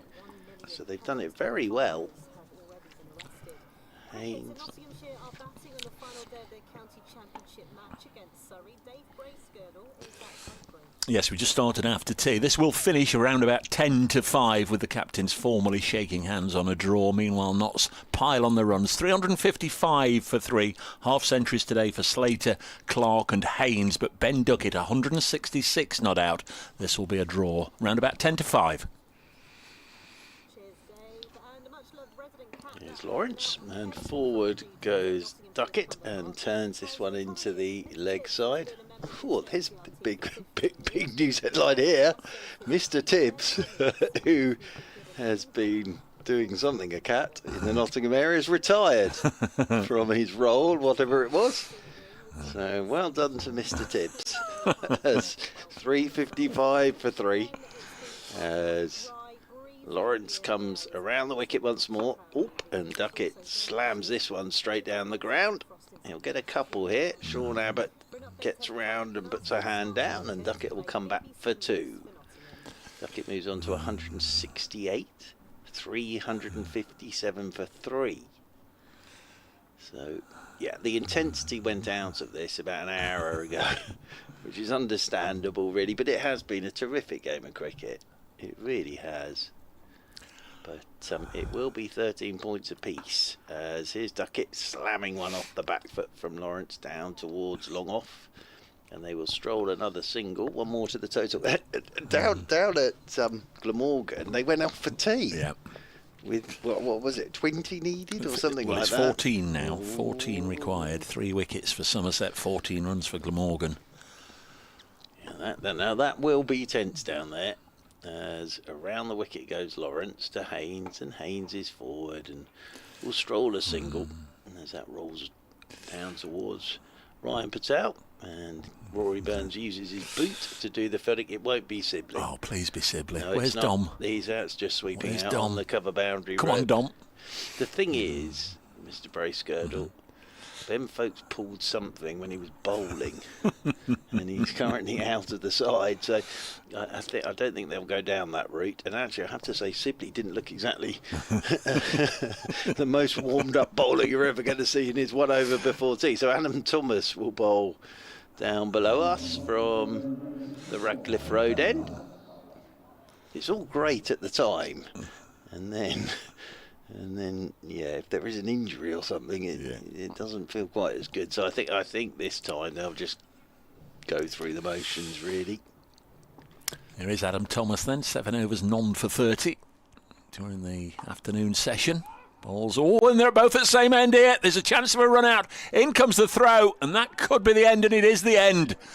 Oh, Ben Ducket gets down to the far end, but it's Haynes run out. There was a shall we, shan't we moment. 7th ball of the post-tee session.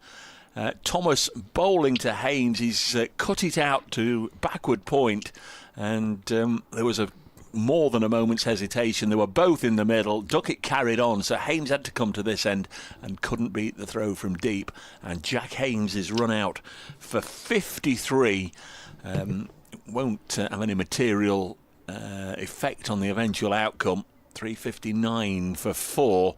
He cut it away, and Ducket had a little stop and then went, and Jack Haynes had to come. Umpire Nigel Long in a very good position, sideways on, just to raise the finger with Haynes sprawled out on the ground. Ryan Patel getting the accolades for Surrey. Yeah, and Thomas did pretty well actually to get that ball back to the stumps. But I have to say, in situations like this, you do often get a comedy run out, and that was a comedy run out. Haynes at the moment won't find the funny side of that at all. And it means that Verena will make his way out to the middle on a pair here. But that is a shame for Jack Haynes.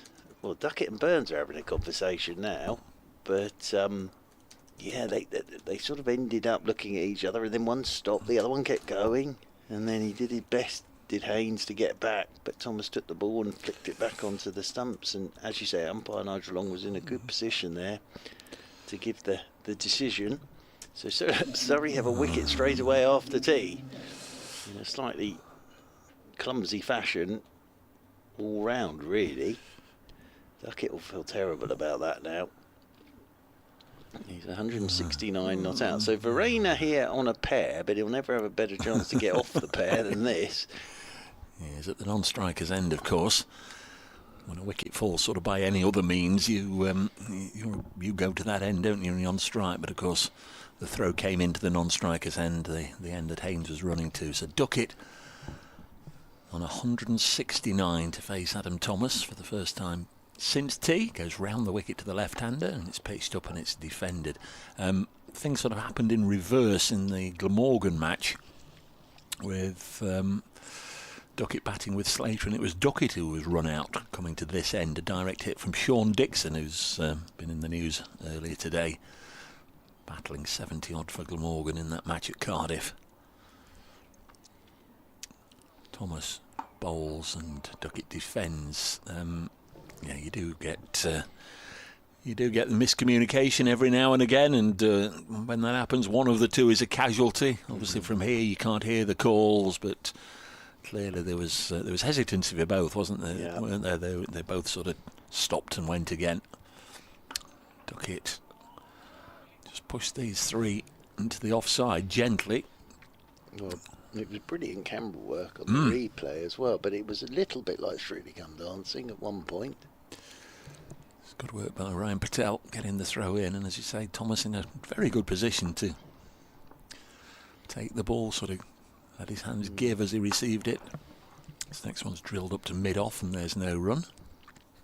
This could be a team wicket maiden rather than an Adam Thomas one. There's a wicket and then 4 dots. Burns might be, have said to Ducket, that happened to me 3rd over of the season. And Rory Burns got run out at Edgbaston. Thomas round the wicket. Ducket will flail this through extra cover for 4. He's not letting either Thomas or Surrey indeed have a maiden. I'm going to keep him quiet for too long. He goes to 173 with a boundary there to end the 2nd over after tea. 363 for 4. Yeah, lovely shot to finish the over. Ben Ducket and Verena have a little touch. Oh no, what's happened? Vander Hooked and LBW Overton for 6. The 3 wickets that have gone down today at Cardiff, all LBWs. Make of that how what many you will. left now to Ryan get? Mason Crane is in. 11 required, 2 wickets required. Oh, what a finish that is. Hadley has been there for 285 minutes, the number 11 sent out as a night watchman last night. 40 not out in 4 hours 45 minutes. Wow. Mason Crane, the new man, just the debutant, the 18-year-old Tom Norton to come. You know what? I'd make Somerset favourites now. Yeah. For that. How many did we say? Because you're in that horrible position where you basically think, if I could lump a 6 here and get it down to 5, it'll be one of those horrible ones where but should we do this in singles? Oh, that's going to be very tense down there at the moment. Tie, as you said, that's on the cards as well. You can do with some no balls and some 4 wides and stuff, can't you? Well, Verena is on strike for his first delivery, and it's Dan Lawrence into him. And Verena is playing this one out into the offside, and there's no run. I was reminded by our good friend, Mr. Topley Senior, that today is officially Happy Somerset Day. Is it? Yes. Is there such a thing? Apparently they celebrate it, yes. There seems to be a day for everything now, doesn't there? Yeah. I'm sure that's one I've heard of very often, but... It might be Happy Glamorgan Day, yeah. There we are. As here comes Lawrence, and forward goes Verena. Plays this one back up the pitch. Dan Lawrence does the fielding off his own bowling. And there is no run. There is Worrell's at slip here. You don't often see this. Worrell at slip and Burns at leg slip. As Verena turns it. Oh, Ducket wants one, but Verena's not going anywhere. And Ducket was halfway down with his sort of hands out to Verena, saying, "Well, you're not running." And Verena wasn't going anywhere there. We don't want to be involved in 2 run-outs after the tea break. Ben Ducket. Lawrence is in. And Verena, nope, won't get off the mark here. Turns it into the leg side. Jordan Clark bends down to pick up, and there's no run. Well, Ryan Hadley's just hit 5. I don't think he's hit a 5, but well there. But in the last few seconds, 5 runs have been added to his score. As Verena has turned this, it was just in front of Rory Burns at leg slip. Actually, this pair is proving quite tricky to get off for Verena here. Yeah, 5 to tie, 6 to win for Glamorgan. 2 wickets left. Now it's 1 shot, isn't it? That's the oh dear. And in around the wicket goes Lawrence. He's off the pair. First run of the game for Verena. Just drives it out towards Nathan Barnwell, and they pick up a single. So Verena on to 1. Ducket 173 not out. 364 for 4. The lead, for anybody who's interested, 330. And Surrey's over rate now +5. So they've gained 9 overs today. If you think about it, it's not really the day for a drinks break, a stoppage. But sometimes when you're into these sort of almost farcical situations, you will.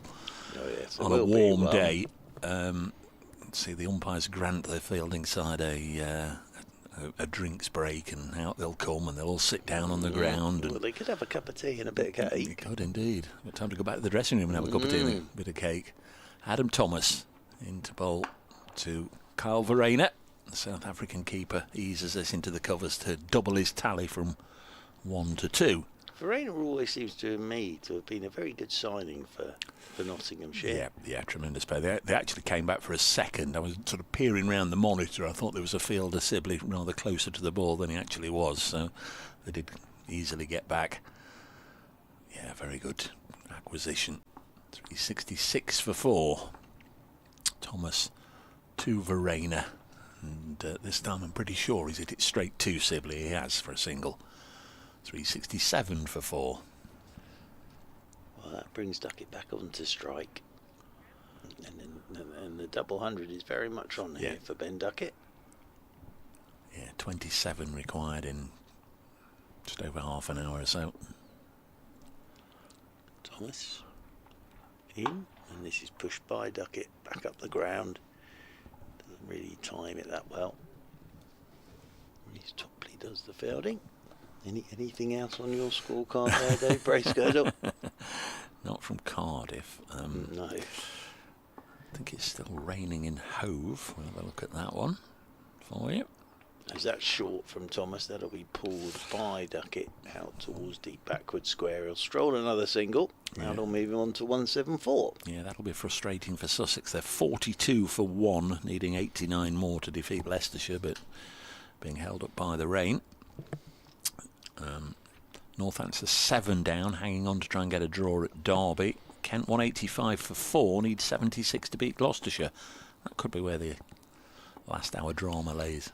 As Thomas is in, and Verena just plays this defensively, straight back up the pitch to him. So at the moment it's the third man, backward point, sweeper on the cover rope, extra cover, mid off, mid on, mid wicket, deep backward square, and the long leg for the right-handed Verena. Thomas comes in over the wicket to him, and he'll just punch this off the back foot out towards Dominic Sibley, who does the fielding, and they'll walk another single. End of the over from Adam Thomas. Verena 5, Ducket 174 not out, and Nottinghamshire 369 for 4. 4 to tie, 5 to win for Glamorgan. 2 wickets needed for Somerset. 369 for 4 here, Nottinghamshire, leading by the small matter of 335, but totally irrelevant. I think even if there was another day tomorrow, Mark, it's not going to see, or it wouldn't have seen a positive outcome. Although I'm sure Nottinghamshire would try to have pushed on a little quicker today, wouldn't they, if that was the outcome? Yes, and I suppose Surrey would have taken the new ball and all those good things, but as it is, the intensity, as I say, has gone out of all of this now, but it has been a tremendous game of cricket. But it's going to end up as stalemate. 2 to tie, 3 to win. Ooh. 369 for 4. If we've got any listeners or viewers left, everybody's probably switched to Cardiff, but we'll tell you what happens when it happens as Verena pushes this back to Dan Lawrence, bowling a marathon spell here. This is his 32nd over. Don't know how many he's had on the spin, but he was into the action fairly early on in the afternoon, and he's kept going and going, hasn't he? Yep, he certainly has. He's done this before as well for Surrey. Bowls a lot of overs for Surrey, does Dan Lawrence. Got a slip and a leg slip for Kyle Verena, who's on 5. Lawrence to come round the wicket to bowl Verena. Like those before him today, has been very respectful towards the bowlers, not going out there and thinking, well, I'll just have a little bit of fun here, just dance down the track and see if I can smash 1 or 2 into the building site. If they do, somebody's going to have to go and fetch the ball, because I think all the workmen have gone home again. Yep. 20 past 4-ish. They've all gone. Verena turns this on the leg side, no run. 369 for 4. This is the 98th over, and we're still playing with the old ball. Not the first side to get in this situation, and it won't be the last not to take that ball. Worrell, is that Worrell at slip? Yeah, he was kneeling down, doing a Marcus Trescothic. Yep, down on his knees, and laughter all round, so he gets back up again. This is turned to leg. I've seen Trescothic do it, and I've seen also, probably in the same game, Worrell's countryman Matt Renshaw do it as well. The first I ever saw do it was Tom Lansfield. Okay. Did it years ago, and everyone was, what are you doing? Lawrence is going to go over the wicket for the last 2 balls of the over, or certainly for the 5th ball. And a change of plan. Balls to Verena, drops it on the leg side. No run, no real devilment in it, and oh crikey, thought he'd 369 for 4. Just thought for a second that, get your eyes checked. Thought for a second that said 280 for 9, but it doesn't. It still says 280 for 8. A couple of pigeons that have probably been up here all day, but a lot of pigeon activity today, unusually. You used to get a lot at the Kia Oval when Mark commentated from the pavilion side. 369 for 4, and this is very nearly swept into the hands of leg slip, but he didn't get anything on it. 369 for 4. Didn't he have a hawk or a... No, we were something discussing this. No. They went through a stage of plastic spikes on the windows to try and stop the pigeons. Then chili sauce. Yeah, sticky things. Yeah, it was horrible. It really was. It got stuck on all the leads and everything. Didn't stop the pigeons in any way, shape or form. But we had to throw away all our microphone leads because they were covered in chili sauce by the end of the season. Why chili sauce? Well, apparently pigeons don't like chili sauce. I'd never heard of that before, but that was what they deemed was a good pigeon repellent. So we went through all of that. Students at Leicester University have been conducting a survey into... Never quite understood that, really. As in, around the wicket goes Thomas, and forward goes Ben Ducket. We did have the odd occasion where one did get through the window, and getting it out was a bit of a palaver, and made quite a mess as well, the poor pigeon. I once had that at, we mentioned Tunbridge Wells yesterday, in the hotel at Tunbridge Wells. I would shut the windows before I go out in the morning. The maid had opened it and the pigeon was in there. As this one's turned away by Ducket, and that will move him on to 175. It was pretty much a bald one by the time I got in there at the end of the day. Feathers everywhere, and feathers and other stuff everywhere. Very scary for them. Yep. Well, once I found one, poor thing, down in the indoor school at the Keir Oval, and it took me about 20 minutes, but I coaxed it and grabbed it. As in over the wicket comes Thomas. This is pushed by Verena out towards the sweeper on the cover boundary rope, and they'll pick up a single.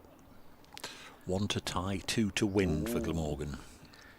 Ducket comes back onto strike. So yes, I sort of cooed it into my hands and then ran up the stairs with it and let it go for freedom over the wall, and it flew straight into the side of a bus. This is termed by Ducket. We love a happy ending. Well, no, it was all right, I think, but it wasn't It wasn't like Kez or anything like that. It was fine. We love a happy ending. But yeah, poor thing. But these days, they just sort of spend their life eating on the outfield. We've got a few out there now on the square. As Thomas is in, and this is his 176th run. Oh, yeah, he's done it then. He's going to come back for his 177th run. Yeah. Ben Ducket. It's good backing up from the throw as well. There by Dan Worrell, who's lying down again. And the sun's come out. He's got your big 100 that you prophesied about this morning. Significant innings, we described it as. Yes. So this is a significant innings from Ben Ducket now as Thomas is in. Oh, he's gone past his edge. That's nicely bowled by Adam Thomas. End of the over. 373 for 4. Ducket has 177. And Verena is on 6. Can't remember any significant 177s in cricketing history. I'm sure there have been plenty, but none spring to mind. I think what I meant by that was, stay out there, bat a long time. Yeah.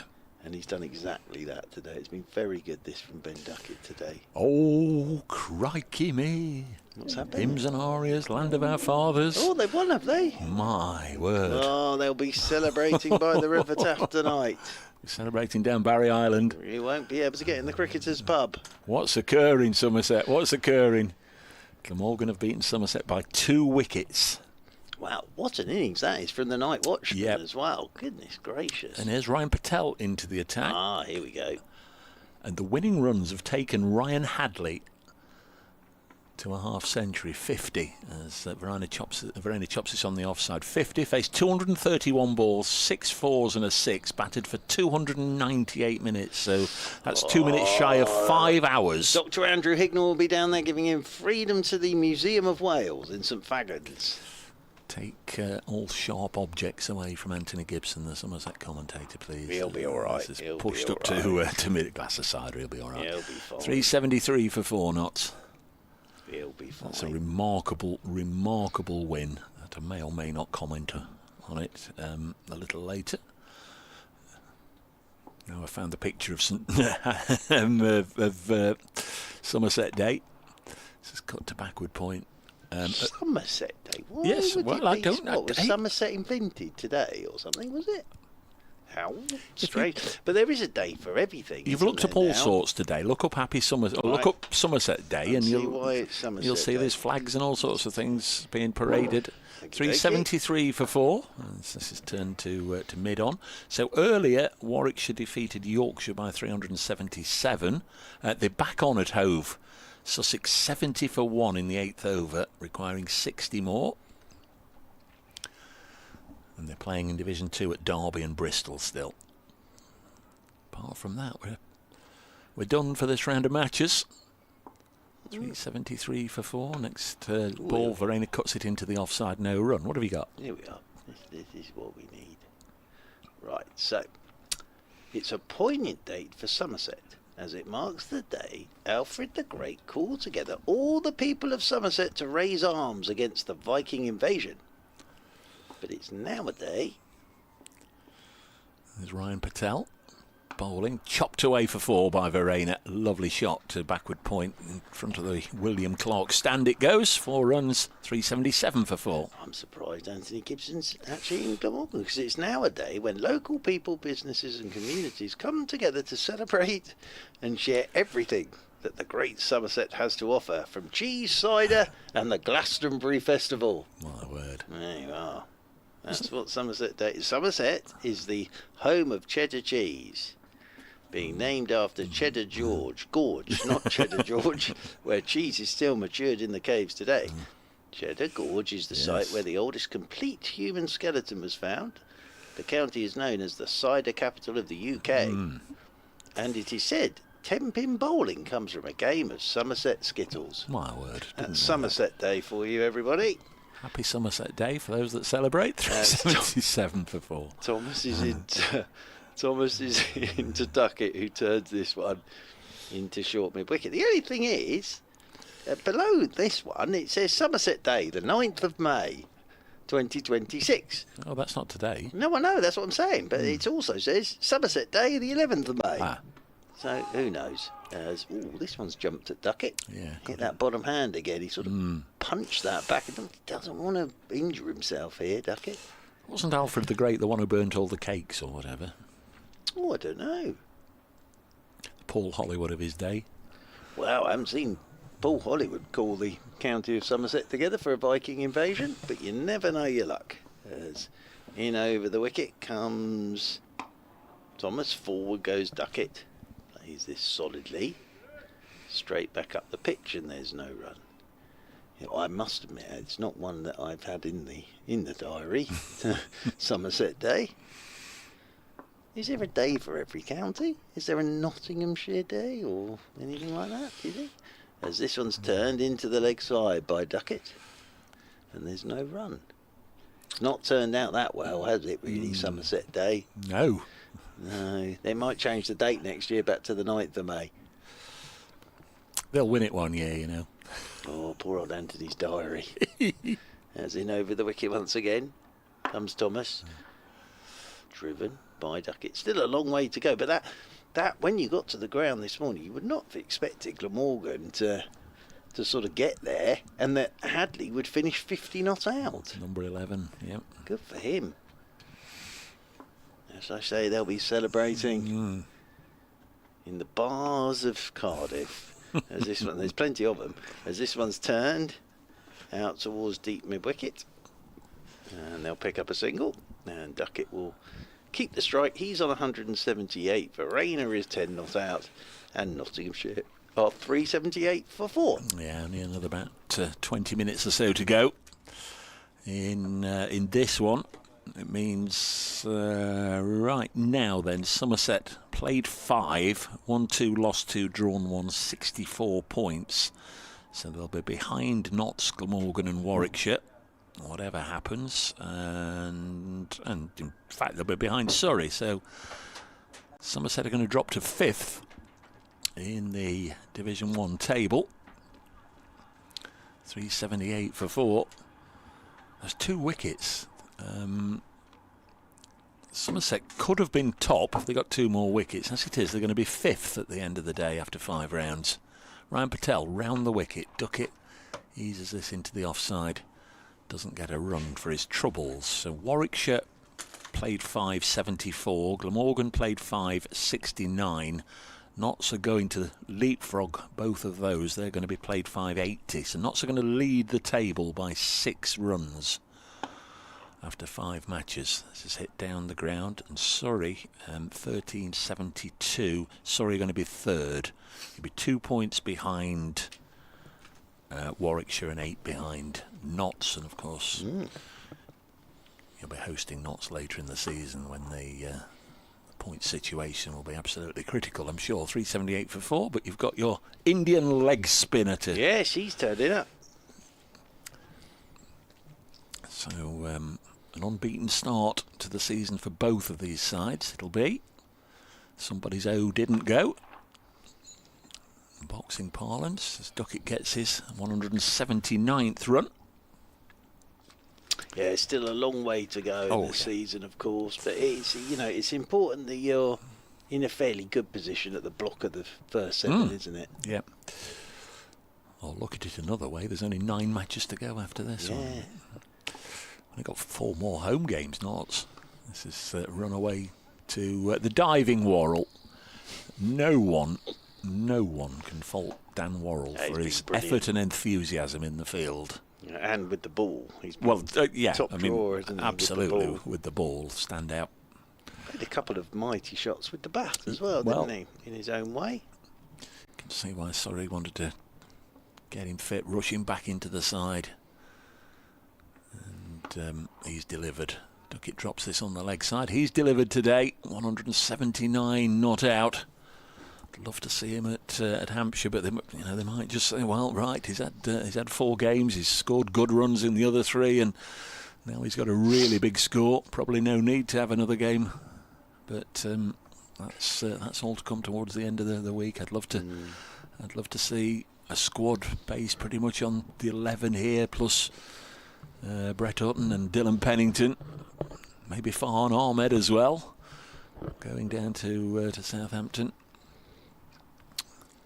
380 from Freddie McCann and Rob Lord. Take them all. Take the entire squad. Take them all. A very big well, you might be coach. needed. Yeah, might be needed. Absolutely. Hey, look what we got here. Dominic Sibley again. Back into the attack. I used to get excited, but he's not going to get those 96 wickets. I love it. He's got to start somewhere. Oh, hang on. There'll be a delay here. Someone needs a jumper. Yeah. So, hang on. Who's this? Look here. Who's Sure that, but he's had enough. Look at him. He's just lying down on his front watching. Oh, Jamie Smith needs a helmet. That's what it is, because he's going to stand up to Sibley, obviously. What, just in case Kyle Verena misses one? Well, I'm just wondering whether Abbott's going to actually get up again here. Yes, he has. So, Sibley in his sunglasses. I think he's warmed up this time. So, here he comes, over the wicket to Verena. Ooh, I think that was his googly. And that's cut away by Verena for a single. And 1 more to the total. Even the pigeons out there didn't move anymore. No. There's absolutely no threat out here. There isn't. I'm not sure Worrell's going to move. He's just sort of stood like he's waiting for the bus over there. Extra cover. Rory Burns is going to move because he's going to give Sibley a slip, which is himself. Sibley's readjusting his deep fielders now. They're moving everybody round on the leg side. So Dominic Sibley around the wicket. Oh my lord, he comes to Ducket, and that's smeared down the ground by Ducket, and the fielding's done by Rhys Topley at log on. As always, I've very much enjoyed sitting next to you, Mark, but I just love it to be Richard Wilford right now, because the way he went on about it in the last game. Sibley's in. And that's cut away by Verena. Oh dear, poor old Ryan Patel's got to run after this, and they'll get a single. It's a lovely afternoon now, isn't it? Well, that's one of the reasons why I fought the case of the paying spectator. They want to be entertained. Entertain them till the end. Well, look, at the end of the day, this isn't like, I don't know, we had when folks took the pads off and had a bowl, and that didn't turn out terribly well. Here is Sibley, and driven by Ducket, and round goes Jordan Clark to do the fielding. But I do agree, and with the paying public here, I know what you're saying. What have we got? 16 minutes to go till they can all say enough's enough. Sibley's in again. Ducket picks it up on the full and, well, he slammed this through the leg side. That's going to be 4. Now, Ducket, this is worth keeping an eye on. He's on to 184 now. He's not coming off in 16 minutes' time if he's 199 not out. Well, he might not have a choice. Surrey will be up the stairs and in the bus. He won't be shaking hands in the middle. You'll have to go out there and bowl the delivery for him. I don't think he's going to need 16 minutes of Dom Sibley full tosses. No, but he's obviously, this is in his mind. Sibley's, oh my lord, Sibley's quicker ball, and that's pulled down towards 5 leg. Ducket's coming back for 2, and 2 more to the total. So 186 for Ben Ducket. So he's done himself 389 for 4. He's done himself there. It was him. It was all him that wanted that second run to go back, and he clearly hadn't absorbed the fact it was the final ball of the over, because he's desperate for the strike, I think. Anyway, he's lost it, and Verena will be on strike on 13. Ducket 186 not out, 389 for 4. His last century for Notts was April 2024 when he got 218 at Edgbaston. Be quite remarkable if he gets 14 runs here. But he'll have to wait a while to get back on strike. 389 for 4 Notts. There's Ryan Patel getting another over, and Verena will cut this away out towards desperate Dan. Well, Dan Worrell underarms it back in from deep third. 390 for 4, so Ducket back on strike on 186. Ryan Patel to Ben Ducket. He's going to go round the wicket to the left-hander. That Bridgeford Road stand is tantalisingly close if anything's banged in halfway down from Ryan Patel. Ducket drives it back past the bowl. He'll only get a single. And he'll be all right here. He doesn't. I don't think he needs to go completely nuts. And the other thing is with Ducket, he's a good enough player that if he needs 6 with a minute to go, he'll lob one straight onto the top of the stand. Well, he's got an Alex Hales now. Ben Ducket. Ryan Patel bowls. Verena rotates the strike again with a single. Can you remember when you saw a Nottinghamshire player get 187 against Surrey? Was I there for that? Alex Hales at Lords. Oh yes, of course, in the one-day final. Yes. Stoneman got a big one, and Hales went past it. Well, and Ollie Pope dropped him early, didn't he? He did. Patel bowls. Ducket just turns this to Burns at mid-wicket. There's no run. Where's Alex Hales at the moment? Is he at some franchise comp somewhere, is he? Dubai, I think, having a jolly good time. Good for him. 392 for 4. I don't know exactly at this precise moment, but that's where he set up home. He's ended up at some interesting T20. He's signed up for the European one, isn't he? Apparently so, yes. Who's he playing for? Belgium? I've no idea. I don't know. I don't know. I struggle to follow what I'm up to, let alone... Yeah. Well, there's a 2020 comp every day of the week. There is. Final ball of the 104th over. Ducket takes a single, moves to 188. Oh, it's a no ball from Ryan Patel. Oh, no. Free hit? Can he have a free hit in the last hour? The only thing is, it means he's got to bowl another delivery, doesn't it? I saw this morning a headline that ECB in talks with Nepal for a sort of 1 day. A tour there or a tour here? Yeah, tour there. I'm not sure where. Balls pushed into the offside. Kathmandu, isn't it? Well, the thing is, we haven't got enough international cricket as it is, so we'll slip in another 1 day series. I'm available for the Italy tour. 395 for 4. Well, they went all right in the old World T20, didn't Italian they? With the Manettis the Surrey women's strength and conditioning coach was playing in that. Yeah. So, here we go. Rory Burns is coming into the attack now. Now, is he going to bowl his off breaks or his medium pace? I think Dominic Sibley's been hard done to there. 2 overs none for 14 and taken out the attack. Yeah, I think he's quite happy about that. So here is Burns with his new very short haircut. What's this going to be then, do you think? It looks like his off breaks. Yes, it is his off breaks. He's coming around the wicket. Oh my word. Well, not using the facilities kindly provided by the ground staff. And that scatters some pigeons as Ducket sweeps that full toss out towards deep backward square. So they'll get a single. 396 for 4. Little bit stiff, Rory. Well, the thing is, Duckett's off strike again here, but he's still got 10 minutes to go. Yep. He's a bit like me waiting for my train tonight. As here is Burns. Oh, hello. He's giving that one a little more flight. And that's turned by Verena out towards Nathan Barnwell. One more to the total. Verena moves on to 16. Ducket back onto strike on 189. Burns, he's in. And Ducket drives him down the ground for a long single. Down below us, there's Reece Topley. Underarms the ball back to his captain. Probably Rory Burns ended up bowling more overs this season than he will care to remember. As he's in. And Verena just gets onto the back foot and turns this one into the leg side, and Jordan Clark walks round to do the fielding. This is just a net, isn't it? Everybody's Well, in the deep. It's not even a net. 399 for 4. And Ducket on 190. And he'll just keep the single because he waits for this. And We'll get him in ones. strolls the single. It's on to 191.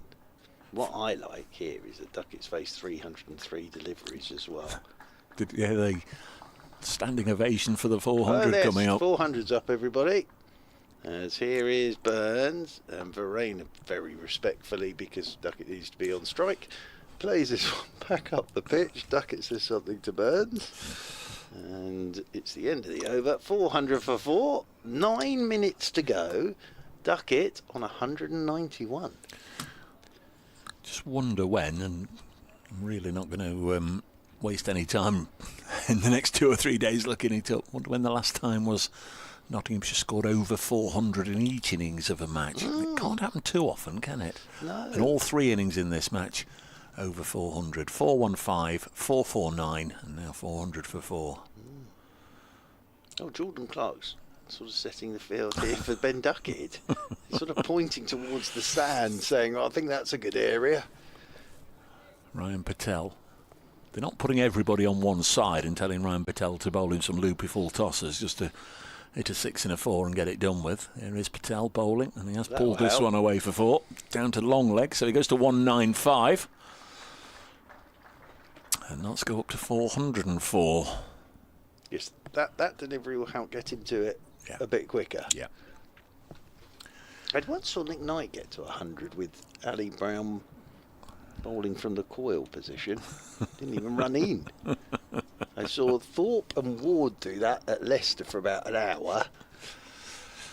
Here's Ryan Patel. Ben Ducket is on 195, now 196 as he eases this into the vacant spaces on the leg side. Brings Carl Verena back onto strike.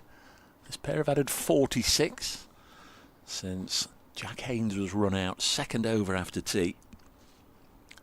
A little bit of a stop-start miscommunique between Ducket and Haynes in the end couldn't beat the throw from Patel into Adam Thomas, the bowler.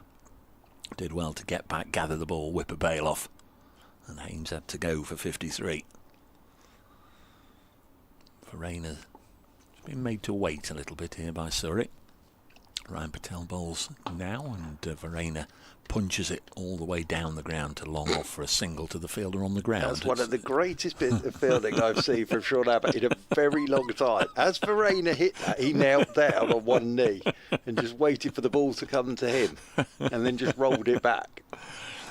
So Ducket now, here is your moment. 196 for Ben. It's Ryan Patel to bowl to him. A slip has gone in. Patel going round the wicket to Ducket short, and it's pulled away, and there it goes, and Ben Ducket. Oh, no, Worrell's cut it off.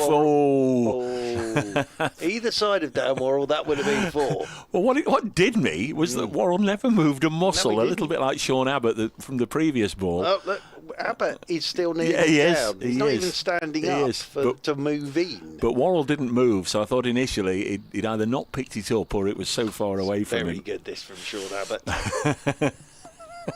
407 for 4. 2 balls left in the over. Verena on strike, and well, he can't get off strike. He was perhaps deceived a little bit by that one, to the extent that Patel almost put his hands up to his face, like I think he almost thought he got through him there. like Brody, yeah. To be fair to Ryan Patel, doesn't even need to run in here because Verena's not taking a single, is he? You may as well just stand there and lob it. Here we go. Oh, no. Here we go. We've got Ducket's leant on his bat. Patel's doing up his bootlace. Straight Look at bootlace. this. He's forgotten how to do it now. Look at him. Cheeky little so-and-so. 16:44. That needs another knot in it. There you go. There's another knot. Can they drag this ball out for the next however many minutes? Probably not. Verena might not go for the run here. Well, no, this is a bit of a waste of energy, really, from Ryan Patel. It's going to bowl to Verena. Might not take a single here, and doesn't, even though there is a single. Look at Sean Abbott, everybody. He hasn't moved. Oh, he's had to get up now because nobody else is going to get the ball. Sean Abbott has spent the entirety of that over down on one knee. And now he just walks up to pick the ball up. Remarkable stuff. So there's probably 1 over left in this match. Oh, let's hope so. It's been a terrific game, Yes. but it sort of lost its It intensity has. midway through the afternoon, which was understandable. But don't forget what the first 3 and a bit days were about. Two really top class sides going head to head. Yeah. Rory Burns is going to bowl. Can I just quickly thank everybody that's taken the trouble to be with us during the game and to send your messages in. Thanks to our production staff, camera crew and everybody. Thanks to Mark and Nikesh and Kevin for their company in the commentary box, and just wish everybody down at the Oval and all the Surrey supporters the best for the season. Been great catching up with Mark this week, and we look forward to doing it again in August. Yeah, can't wait. Cannot wait. So it'll be Burns to bowl the follow. Come on, Mr. Bracegirdle. Oh, crikey, he's on 197. Oh, he's not going to push this back to Rory Burns. He's a showman, isn't he? He's going to wait for the last ball and then launch it for 6. Jamie Smith has a word. What's Sean Abbott doing? Oh, he's got his hands in his pockets. Burns round the wicket. Ducket on 197. It's floated up and he's hit this straight down the ground. Will it come all the way? 1 bounce for 4. And Ben Ducket has registered a double 100 on the final day of this county championship match against Surrey. The sun comes out at just the right time there as Duckett's figures are revealed. 308 balls, 23 fours, 1 6. Gentle round of applause from those left inside Trent Bridge, including the Surrey fielders, which is always nice to see. Great deal of camaraderie as well as respect between these two sides. And Ben Ducket has played beautifully today. He's 201 not out, knots 411 for 4 in this, what will be the final over of the day, Mark.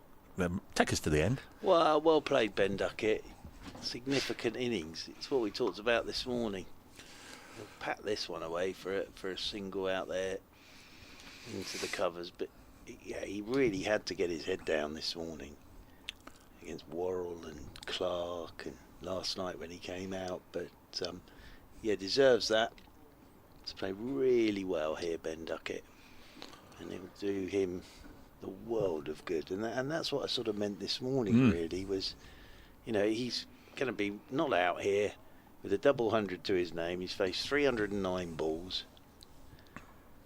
And what a moment to bring it up off Rory Burns as well. As Burns is in, tosses this one up, turned by Verena, down the ground. It's a moment he'll never forget, Ben Ducket. Rory Burns bowling to him as he came down the pitch and lopped it over the top for a boundary. 413 for 4. So he's just got to keep constant. Hang on. How many balls left? 2. And there's still 2 minutes to go. Don't get careless here, They started everybody. early again, didn't they? Yeah, but don't get careless. They started early. Fielding change. Abbott's the man, isn't he? For a fielding change here. He's slowly making his way down to the boundary rope. Will he stand up for this one? As around the wicket goes Burns in sunshine, and very respectfully played by Ducket. Well, there's still 2 minutes to go on the clock. The umpires know the score. Ian Blackwell here will not walk in at anything more than tortoise pace if a few seconds have to be killed. They're changing the field. Yeah, Rory Burns just shouted across. I'm guessing it was. Rory Burns is going to do the very sensible thing here of putting everybody on the boundary rope. And Worrell is the last to get there, unsurprisingly. That's eaten up another few seconds. Here we are then, last ball of the game, I would think. And, well, Ducket will get a single somewhat appropriately. And I think as soon as he gets down there to the non-striker's end, they'll check with the umpires. Rory Burns will take his jumper, and Ben Ducket takes off the glove. Umpire Blackwell is slowly making his way. Duckett's removing his helmet. The tension of whether they're going to shake hands. Look at here, Blackwell here.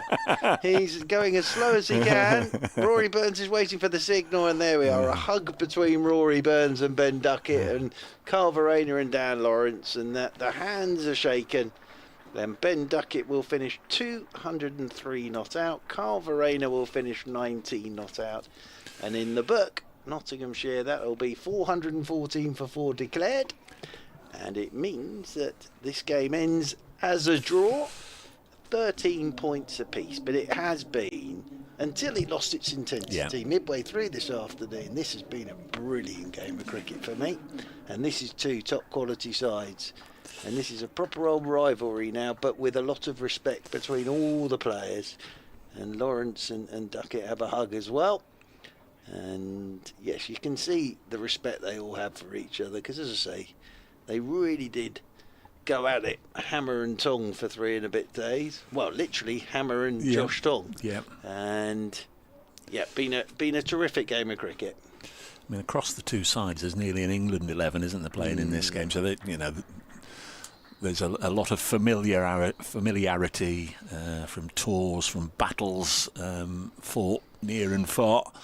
A lot has been said about the great game last September, and a little bit of residue from that into this game.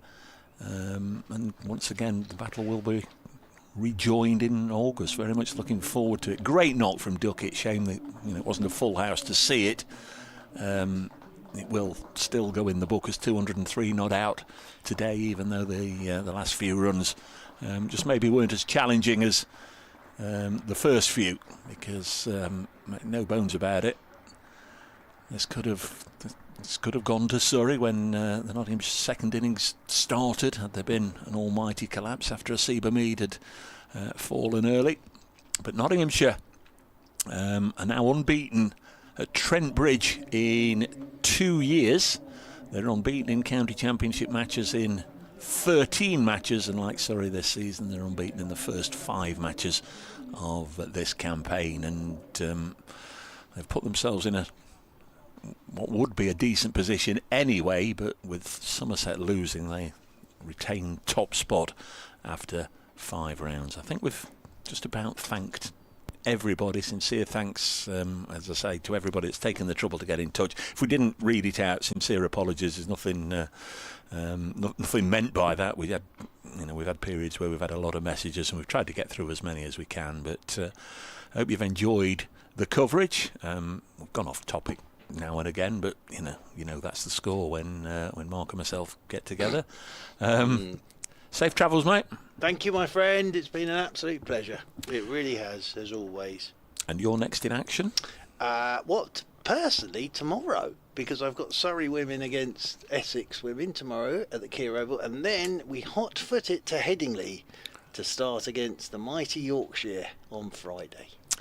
Well, good luck in that. Thank you. Nottinghamshire, they'll be going south in the other direction down to the Utility Bowl, Hampshire, to face it's on paper bottom hosting top, so we'll see how that pans out.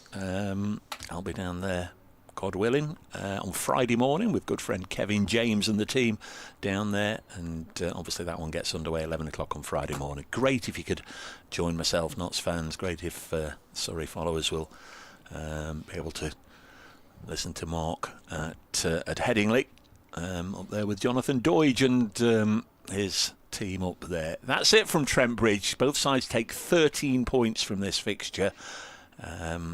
and they meet again this season. Can't wait for that.